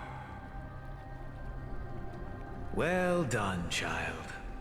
Just as I foresaw, you have achieved great things. Teacher. What a twist of fate. A blasphemer raised in the doctrines of the Venerationists. It's like a foal kicking its mother in the belly after taking all her milk. I respect you immensely, sir, but... You cherish the truth even more. So, child, do not be troubled by the criticisms I have borne. Do not let those voices hinder you as you forge ahead. As the sage of the Venerationists, I am duty-bound to oppose you. But, as your friend and mentor, Anaxagoras, I say, go forth, for the truth is already in your hands. I will keep that in mind. Go now, child. Your lonely pursuit is about to welcome a new chapter. And when you reach the end of this journey, may we meet again with the truth before us. You have my word, sir. May Circes safeguard your thoughts. May Circe safeguard your thoughts.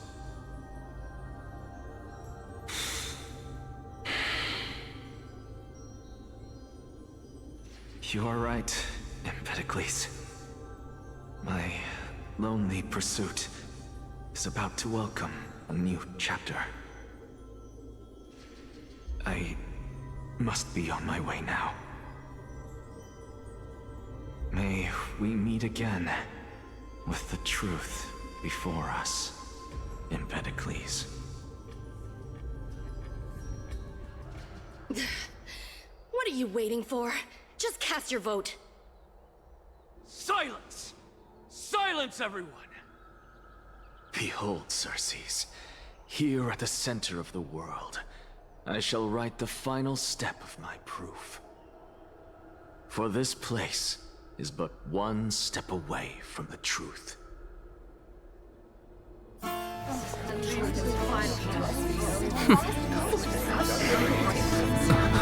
Professor, I completed the proof you wanted.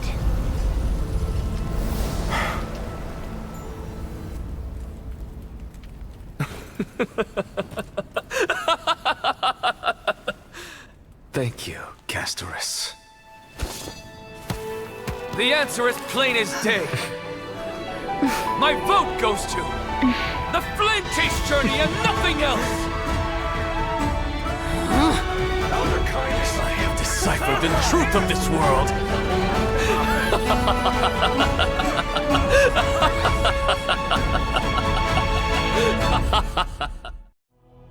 With the balance shattered, the result is clear. Buy carefully and to Lenten above, as the Theoros I have observed.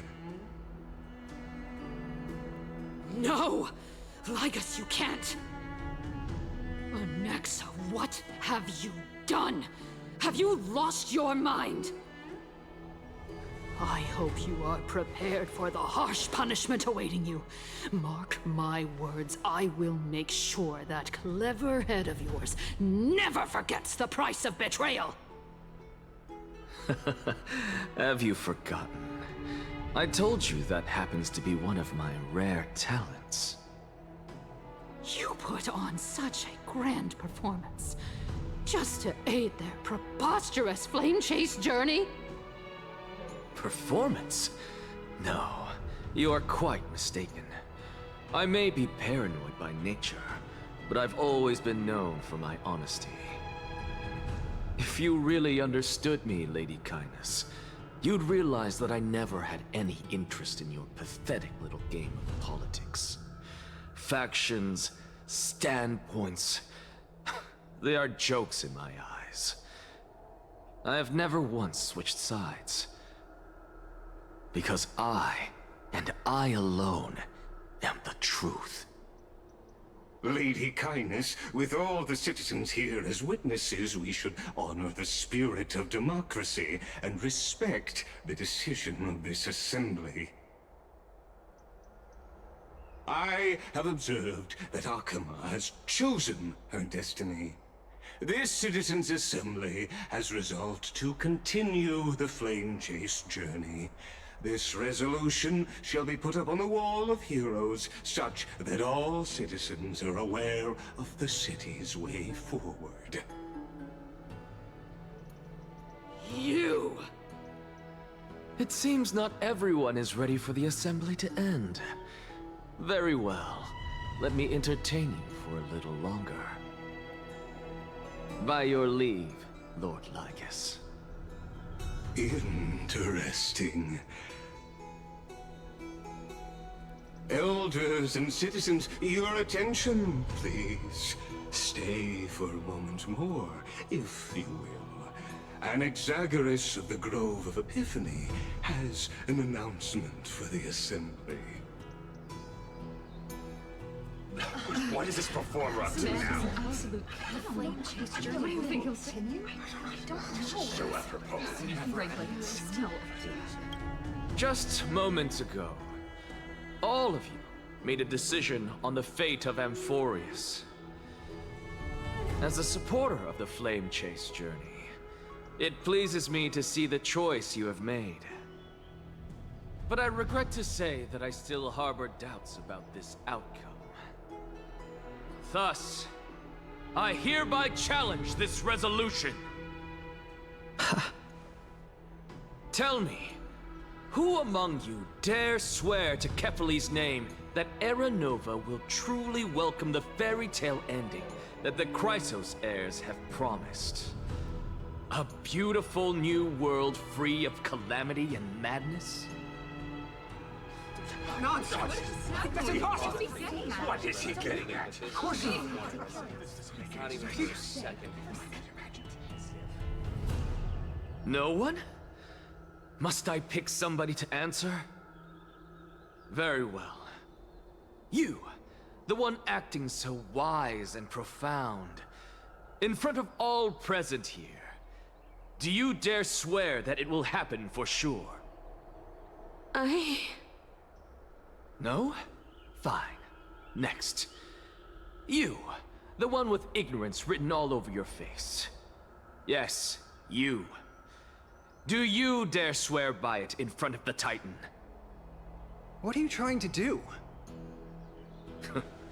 Useless. Your turn, then.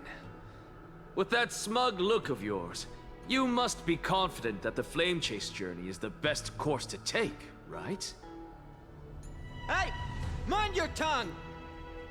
So, no one? I see. In that case, Finan, answer me this. Your speech was filled with such passion just now. How confident, then, are you in making this promise? Professor, what are you doing? Let him continue with his performance.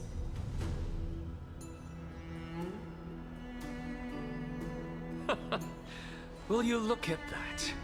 Even Finan and Aglaya lack the courage to make such a promise.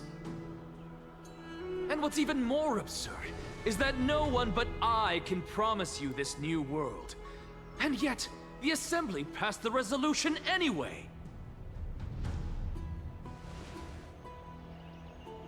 But you needn't worry, because I knew better than to trust you good-for-nothings.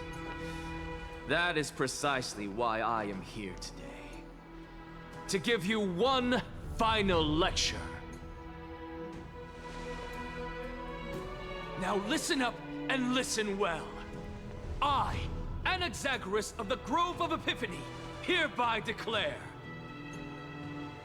everything that the Flame Chase journey promises is true.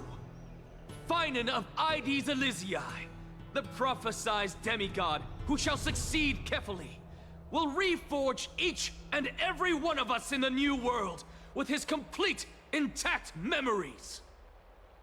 What? The core flame-bearing titans were the Chrysos heirs of yesterday. And the Chrysos heirs who carry the core flames today will become the titans of tomorrow. All of our souls shall endure for eternity in the miracle of the World-Bearer. And all under Kefali's protection shall step into that new world.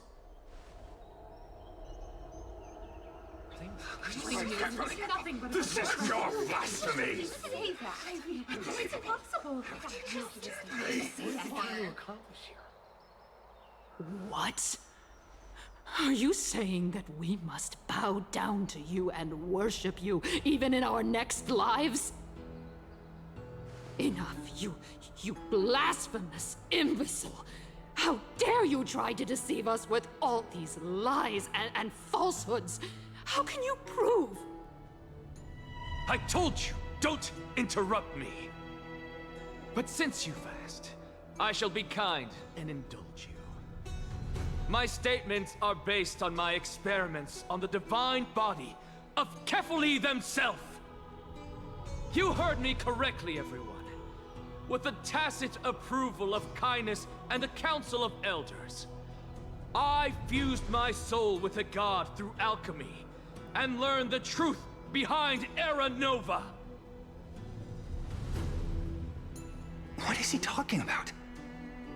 Isn't that pure blasphemy? I, the vile, wretched blasphemer, deserve nothing less than death for my sins. And the Council of Elders, which granted me consent and aided in committing this atrocity, should face punishment alongside me! By the gods! Even kindness has betrayed Akuma! The kindness. We're carefully afloat.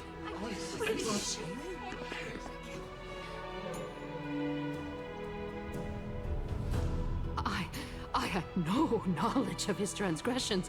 He did that on his own. The Council of Elders bears no responsibility for his actions. Lord Lygus, as the esteemed Theoros, are you going to simply stand by and allow the Council of Elders to be dragged through the mud? If the accusation is true, I will acknowledge it. If not, my conscience stands unburdened. Lady Kindness, the reputation of the Council of Elders was not built in a day, nor will it be shattered overnight. Repercussions await those who fool the people, and punishment must be meted out on those who abandon their vows. We should respect this beautiful city and her people. You... Lady Aglaya, the Gold Weaver, I humbly ask that you take on the responsibility of overseeing this judgment in the name of the fairness of Talantin and the justice of Kefali.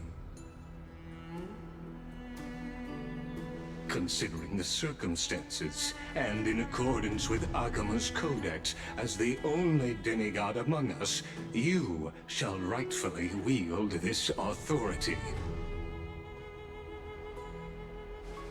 The honor is mine to bear. How is this permitted? Somebody do something! This is how we're supposed to Absolutely outrageous. Elders and citizens, silence, if you please.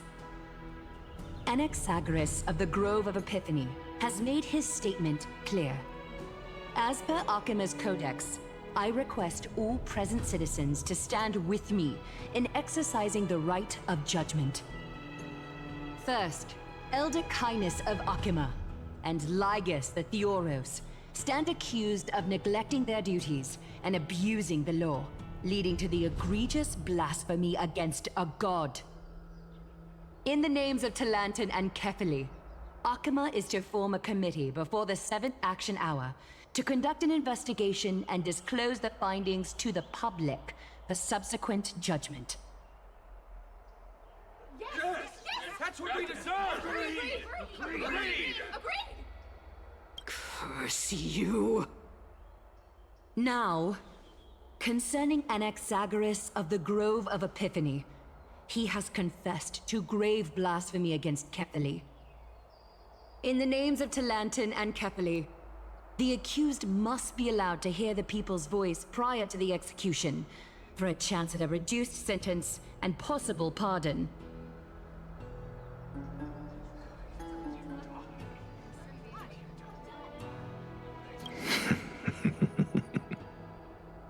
Professor.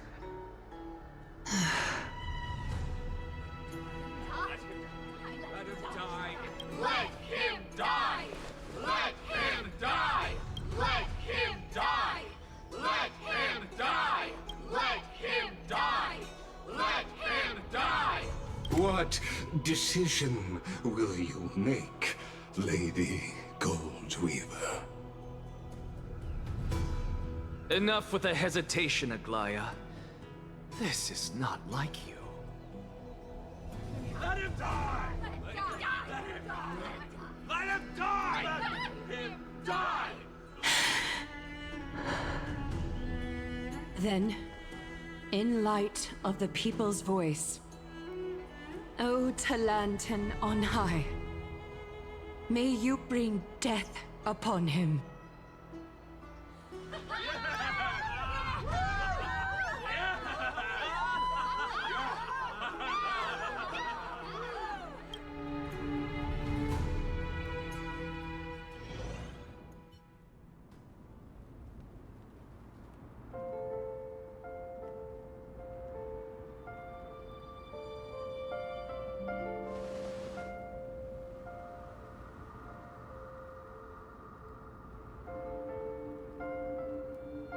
Allow me to reintroduce myself. I bore the name of Castris while walking among the mortals. And now, I stand as the demigod of death, the living side of Thanatos. Welcome to my realm, where the west wind ends.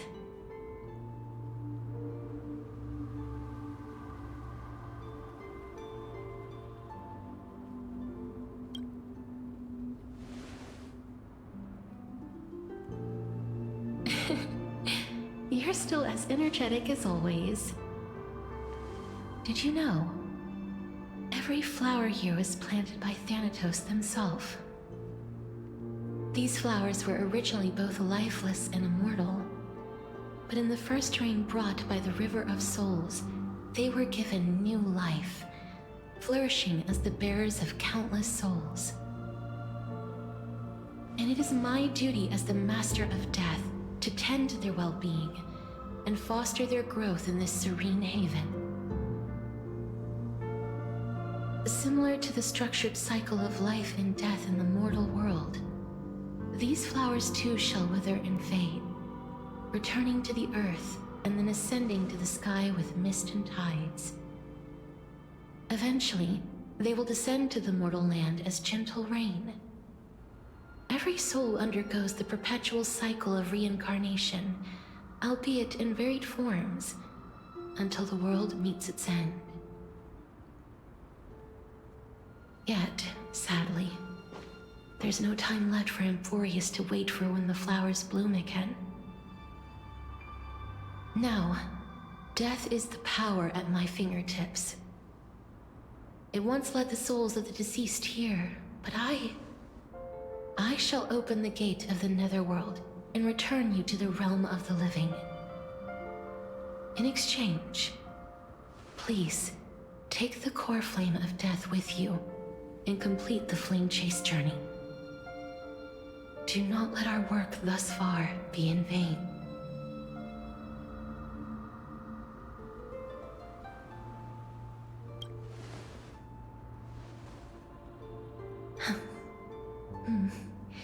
Just like the other demigods, I will stay here and embrace my destiny. That being said, it is not easy to guide a lost soul back to the mortal realm. The whispers of death are sweet and alluring. If your determination wavers, you will succumb and be forever ensnared by the Netherworld's grasp. Please consider this a one-time exception. I will do everything in my power for the flame chase journey. And for your life, the only life I can save.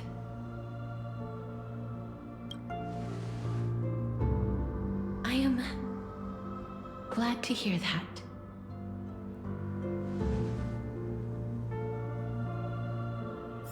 Over here!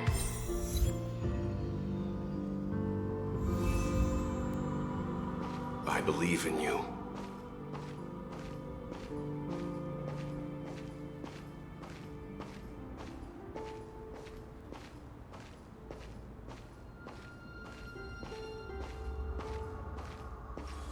Death is such a sweet joy.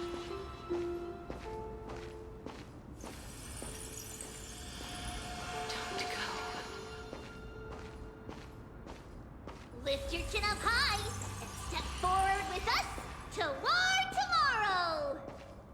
That's right. Keep your eyes on the dawn. Onward. Show me your courage. Partner, we shall become heroes together.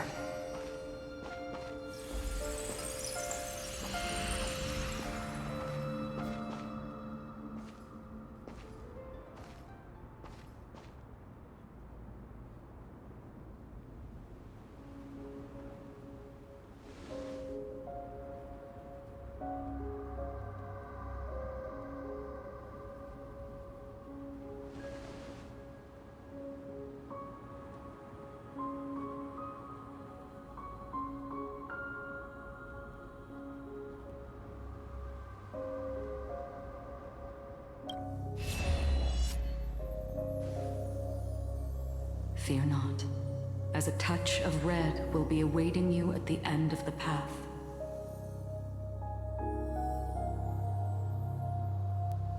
It'll guide you and illuminate the way out. By doing so, you'll eventually reunite in the warmth of the sunlight.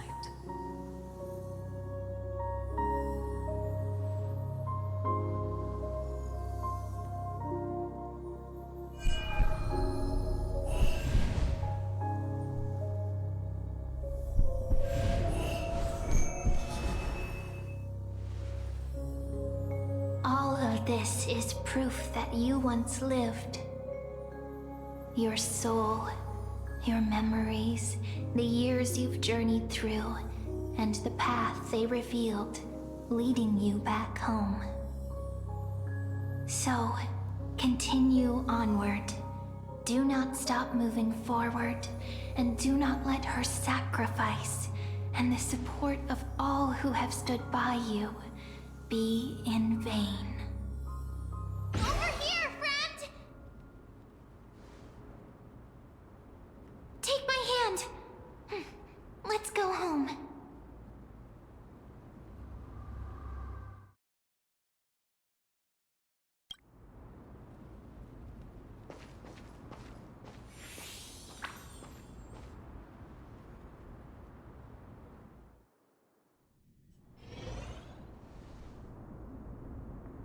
At last, I knew you could do it. Your soul is still perfectly whole, as if some kind of force is trying its best to keep it together. Is it Orynyx's final blessing? Or is it a miracle of your own? It's truly incredible. Such a strange surge of familiarity. So hard to describe.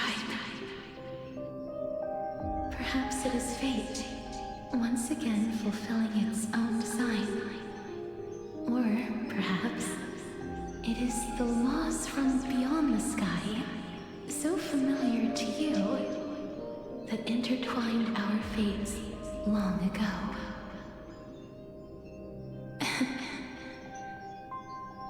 It seems that this is the riddle which cannot be solved anytime soon. The sensation of becoming a demigod is truly wondrous. It's as if the river of souls is winding its way through the depths of my spirit, transforming with each breath into a fine rain that nourishes the world. Do you recall that prophecy? At the end of the sea of flowers, the souls of the living shall warm thy fingertips, and after an embrace, there shall be eternal separation. I promised you that I would do everything in my power to give it another meaning. Now, as I stand as a demigod, and destiny draws to a close, I can finally end it in a way that is as beautiful as it deserves. The wish I once sought, but could never grasp, is now within reach. In this brand new world, every blooming life will lift its arms in celebration and recount the profound meaning of this very instant. Every touch, every embrace we share will never again be an ice-cold loss. They will radiate with an intense warmth, sowing love far and wide throughout the land.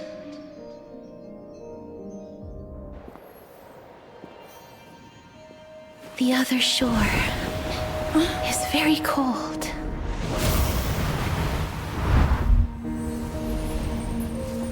May I borrow your warmth one last time? Thank you for fulfilling this wish of mine. The place I'll be going to is what humans call the Land of Sorrows. But with this heartbeat and the residual heat of this embrace, I shall turn the nether realm into a gentle place of rest.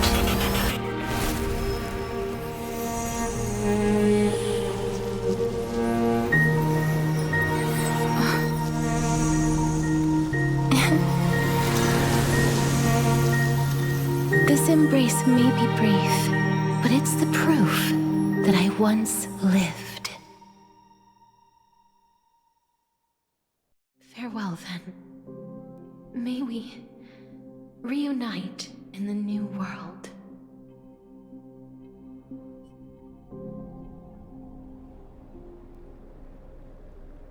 That grand and absurd performance was what you've been seeking your whole life? I gave up everything in search of truth, and it culminated in this very moment. You, on the other hand, performed as I expected. You did not hesitate when you saw the chance to attain power. It's as if you... Crave power, like a fly craves rot. Those are your words, not mine. But what you said at the end, did you already know what I had planned for Thainan? I may have lost an eye, but my vision is clearer than anyone else. You've nearly exhausted your humanity. You're no different from my current state as a walking corpse. That's true. I've long since burned to ash over the past 1,000 years. Only he is capable of unleashing a raging fire that rivals our final great enemy, Aquila. So, this is our last chance. How about we let go of the bad blood between us? May I resonate with your core flame, Aglaya? Please do. That's impossible. To persist with your soul thinned to such an extent. You're insane. Just as you fight to lug your corpse onward to complete your unfinished goals, I have my own reasons for doing this. Until Thainan grows into his position as the prophesied leader, I must continue to lead everyone on the flame chase journey. I must keep inching forward, even if only as an empty shell. I've long predicted this was the case, but I didn't think you'd already lost so much. How ironic. We would have avoided so many misunderstandings if you and I had just spoken this candidly before. But casting aside our ideological differences, there is one thing you and I agree on. Thainan. Yes. He was born to be a hero. He understands the hearts of the people, and I can confidently say he is a far better leader than you. Only he is capable of fulfilling your mission. Sadly, he is a man cursed by Nestia. But by my estimates, his horribly elaborate sense of style should not impede Aranova. Congratulations are in order. We found common ground at the very end of our destined paths. When you put it that way, it makes me want to take back what I said. Aglaya, we're back. Come welcome our great hero reborn from the ashes. I hope he didn't hear your earlier assessment. It wouldn't be the first time I criticized him. A man should be aware of his own shortcomings.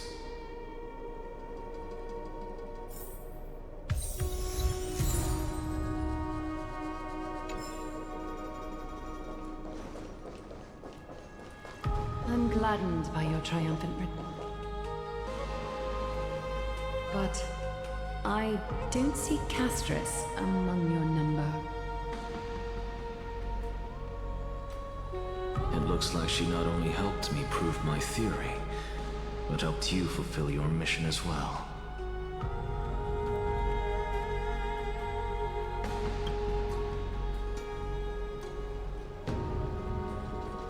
She might not have been able to change her fate, but she still wrote the final verse of her epic herself. Trinan, please recite the prophecy for us. Trailblazer, please surrender that scalding cool flame for us as well. You are the only life she ever saved by her own hand in her 1,000 years on this earth. I believe no one is more qualified for this noble task.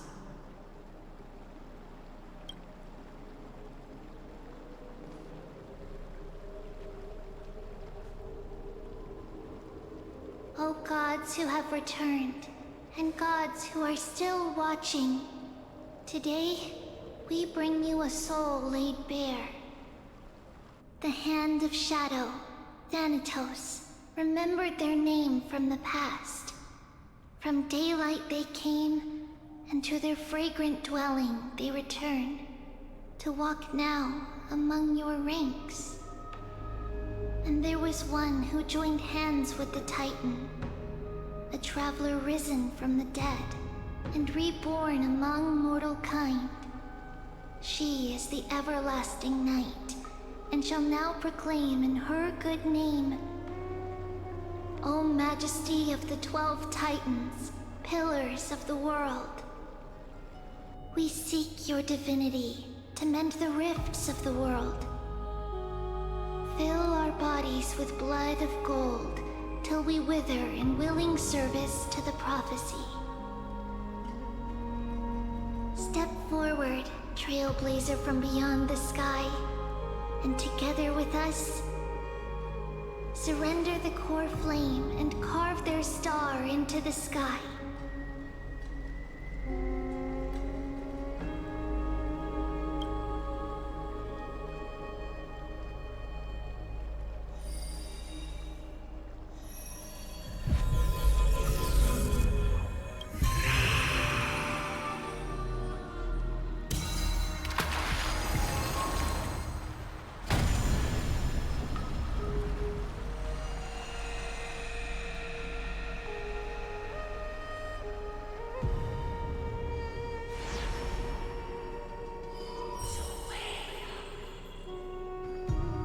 Constellation for death. For life and death, to be more precise.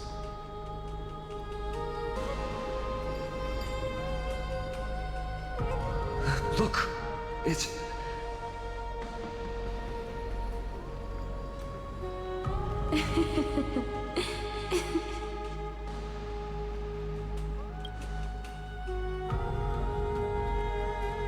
No, it's only a divine echo. I think she's here for the trial.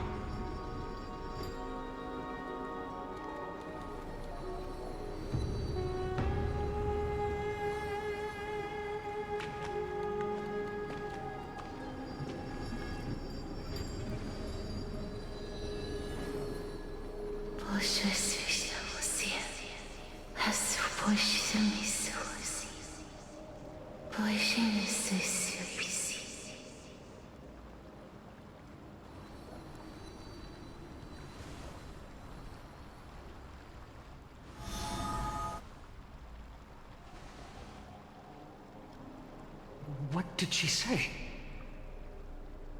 That's the language of the Titans. Castorus... No. The Titan. They said... I have illuminated the cold shadow of death. Onwards. For your path to the future is bright and its flame eternal.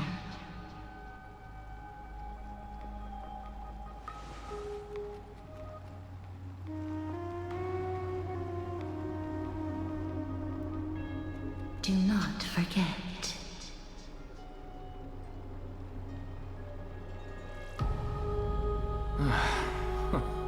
She made quite a scene.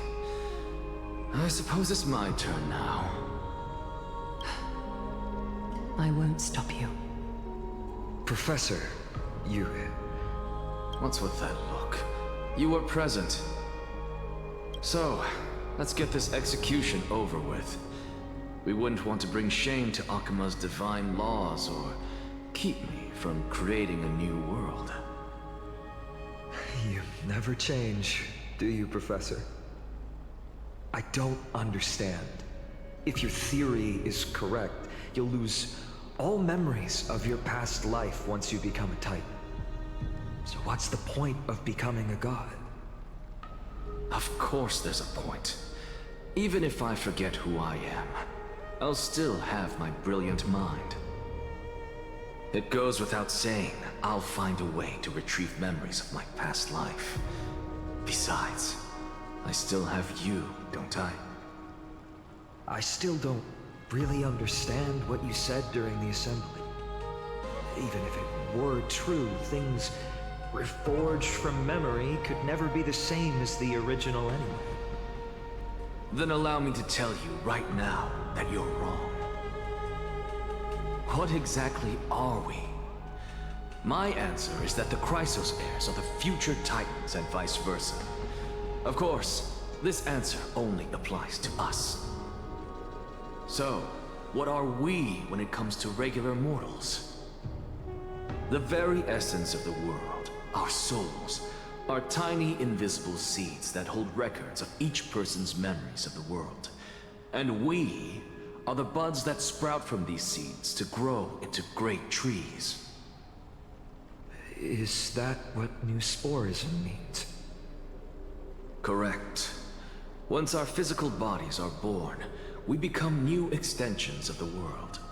From there, we plant our seeds into someone's memories, and then scatter them into the hearts of countless people in the future. Just as seeds are affected by their environment, so too will our appearances differ across memories. But the partial memories we carry will always be the same, because that is just how the world is. To destroy our very existence, one must destroy the world itself. But we have someone who will still live on with his perfect memory. That person is you, child of Kefali. This is what it means to be the world-bearing Titan. So, carry everything of this world and live on. Don't disappoint those most precious to you. Don't disappoint Lady Goldweaver. And especially, don't bring dishonor to my theory. Anaxa, I swear to you, I'll lead everyone to our reunion in the new world. Good. That is all I have to say. Farewell, everyone. May we meet again in the next life. Farewell, great performer. May Circes safeguard your thoughts.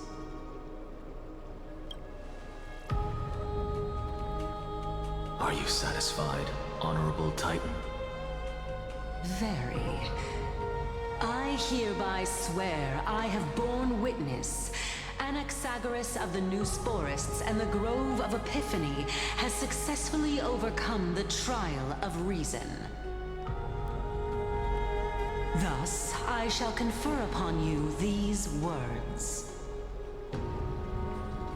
You shall transcend the peaks of purity and return to corruption and hardship. Oh, so that's a god's prophecy. It sounds like you just rephrased my past, present, and future. Ah, Circes. Is that all you've got?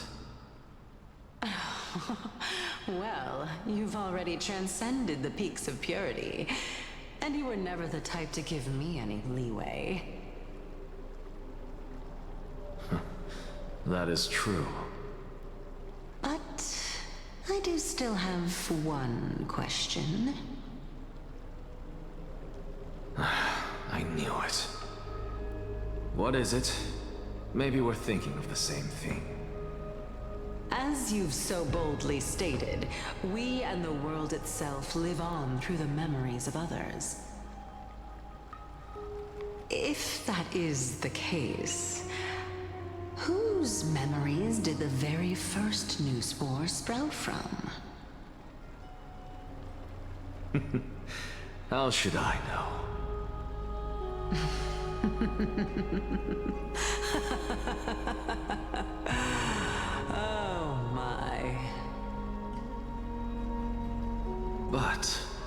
Since we are both equally curious, we should allow the children of humanity who come after us to investigate in our stead.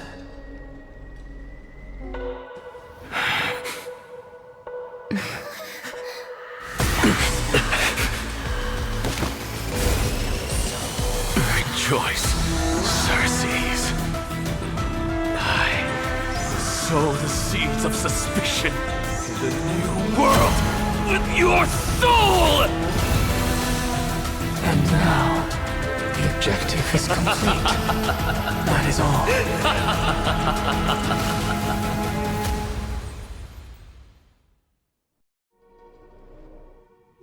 Thankfully, she's still alive. Was March 7th also in this condition when she was first rescued by the Express?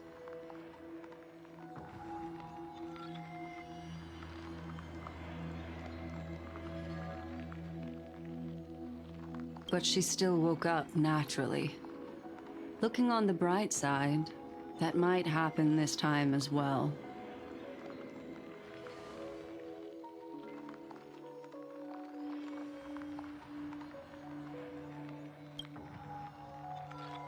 I do not have conclusive evidence, but judging by her current condition, perhaps March 7th's memories have been hijacked.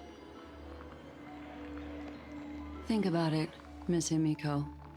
What will happen when someone loses their ability to remember?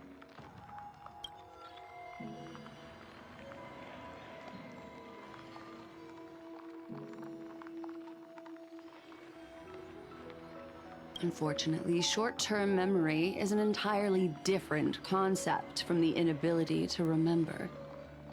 Perhaps it is difficult for you to imagine, but an individual who has lost their ability to remember turns into nothingness. The belief of the Garden is that everything in this universe can be interpreted through memories. This is the driving force behind the continuance of this path.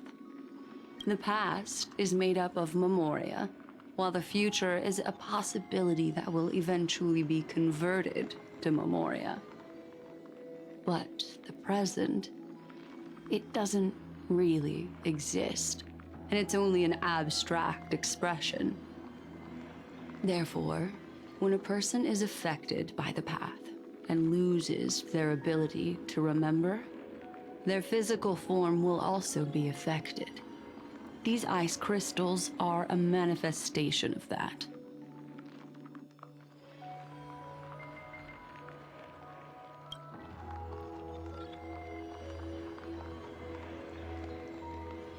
Is Miss Himiko suspicious of me?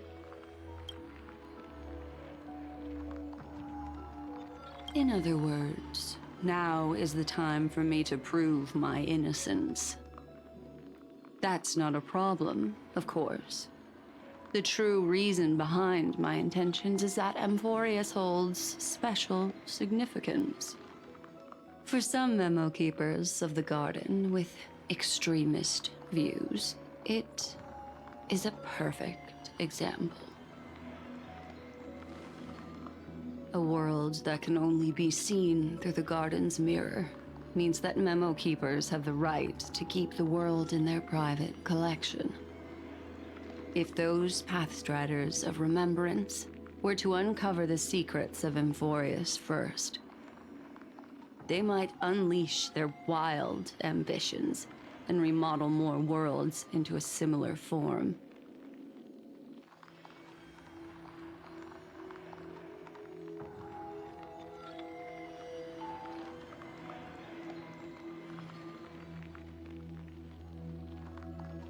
I chose to remain quiet before, because I did not want to involve you in the Garden's internal conflicts.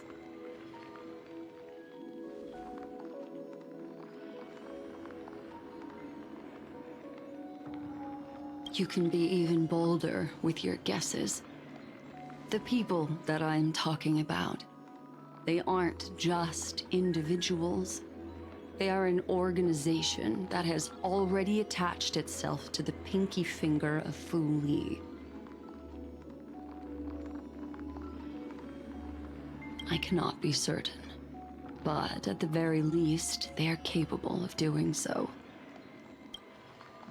I am deeply sorry about what has happened to March 7th, but the deal that I propose still remains a fair one. Amphorius is still an excellent destination, and investigating further might allow us to uncover the truth behind the accident. Miss Himiko, the wisest choice right now is for us to continue cooperating.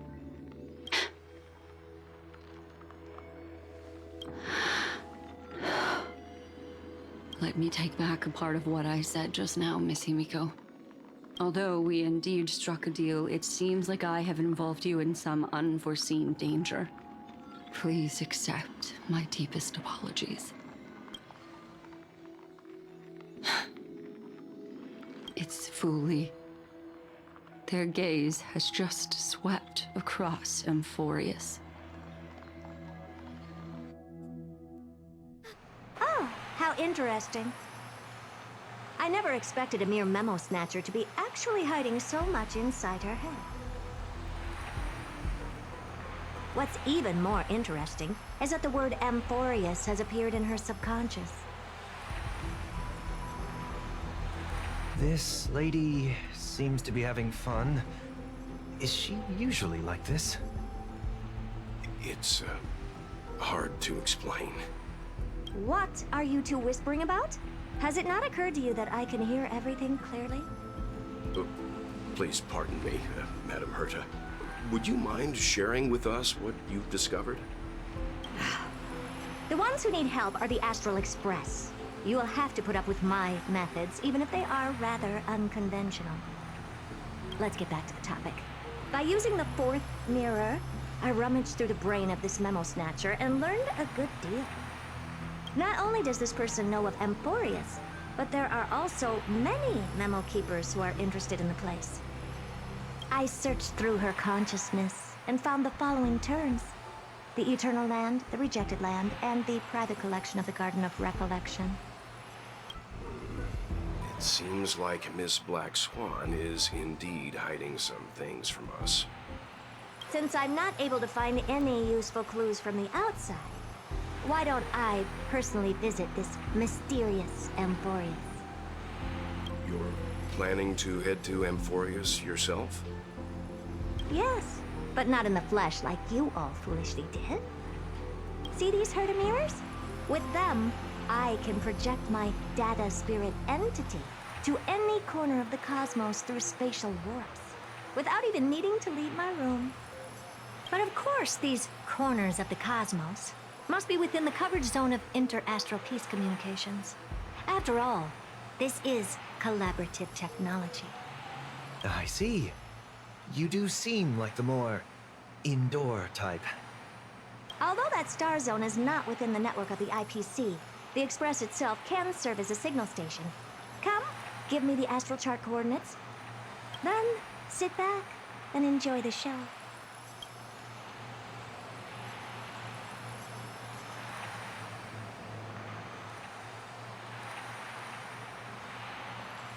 All right, now that everything is ready, mirrors, get to work. First mirror, input the coordinates. You'll be in charge of the spatial warp. As you command, Madam Herta. The preparations are complete. I wish you a pleasant journey ahead. Second mirror, prepare for the thought refraction. There's still some distance from the Astral Express to the Amphorius celestial body. You're in charge of sending me over. This time, raise the power to the maximum. Don't be stingy. Oh, okay. I won't fail the mission, Madam Herta. Third mirror, you're in charge of generating the data spirit entity. I'm happy to help, Madam Herta. What kind of appearance are you planning to use this time? Good question. Let me think. Forget it. Just use my own appearance. There's no one there that'll recognize me anyway. As you wish.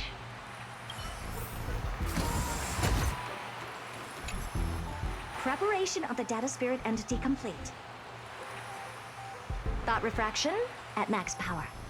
Excellent. The first mirror. Let's get going. Have a safe trip, Madam Herta. May your journey yield good results. Coordinates input complete. Preparing to activate spatial warp. Destination: unknown celestial body. Amphorius. Spatial warp countdown. 5, 4, 3, 2, 1. Warp activated. Oh! So that's Amphorius? Its appearance is... well, sure is unique. Second mirror. Prepare for thought refraction. It's time to send me in. Alright, please read the safety protocols carefully. Can't you hurry up? Yes, ma'am. I didn't expect it to be so turbulent. I should have asked the second mirror to use slightly less power. What a magnificent sight! Is this the entrance to Amphorius? Let's see. Perhaps I'll be able to find a way in.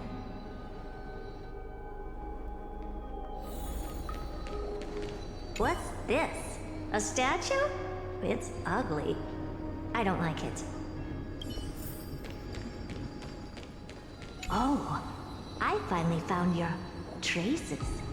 How esteemed must you be for the great Herta to come out personally? When we return, get ready to become free labor for the simulated universe for the rest of your lives. What's this? How creepy. Oh, it moves? Who are you trying to scare? It's either a projection or a fake. There doesn't seem to be much to take note of.